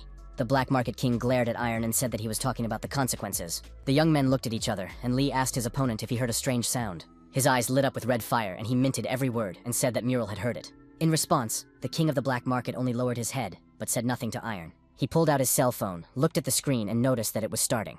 The young man noted that from Henem had arrived. Several players had appeared. He continued to look at the cell phone screen and reported that Chol Gemrin had displaced Henem as a result. Our hero sipped his drink through a pipe, and the black market king said that Chol Gemrin had also suffered significant losses, and added that it had left Doshan isolated in the Eastern Sea. Lee remarked that they must have been aiming for that from the beginning. He couldn't just sit back with his arms crossed after losing the East Sea, and continued that for a long time, being the honorable of the three great powers. They probably thought they could overpower Hanam. He said that Haenim was one of the 9 great sects, and Cholgemrin could not compare with them. Our hero sipped his drink again and asked what Doshon's reaction was to what was happening. The Black Market King replied that they had requested reinforcements from Cholgemrin.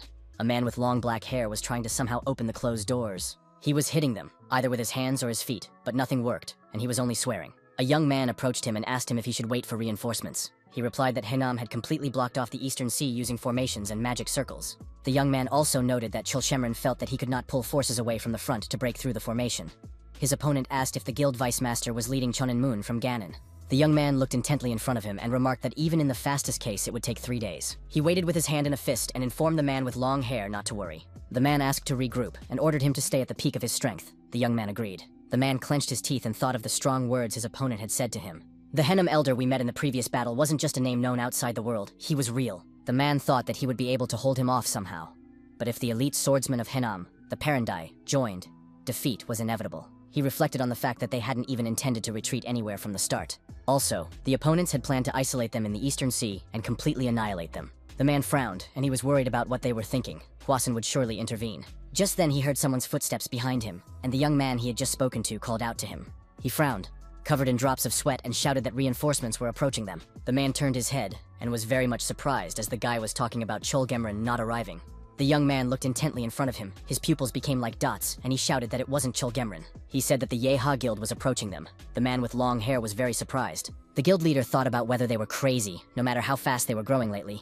They were still a new guild, and the risks exceeded the benefits. He stared intently in front of him and wondered if perhaps they had another motive. The man frowned, closed his eyes, and thought that he must be in a panic if he was thinking about such useless things. A girl appeared in front of them, and he thought that guild leader Yun-Ha looked very capable. He thought that if they could divert the extra forces of the Haines to break through Gamena's support line, it would become much easier. Suddenly, the long-haired man lifted his head up, began to look at something intently, then turned to the young man beside him to inform all the guild members. The man shouted that Haenim was launching an attack, and armed warriors began to approach them. Our hero watched from the sidelines and said that they could not afford to lose. Red lightning flashed from his eyes in different directions, and he said that he could still be useful.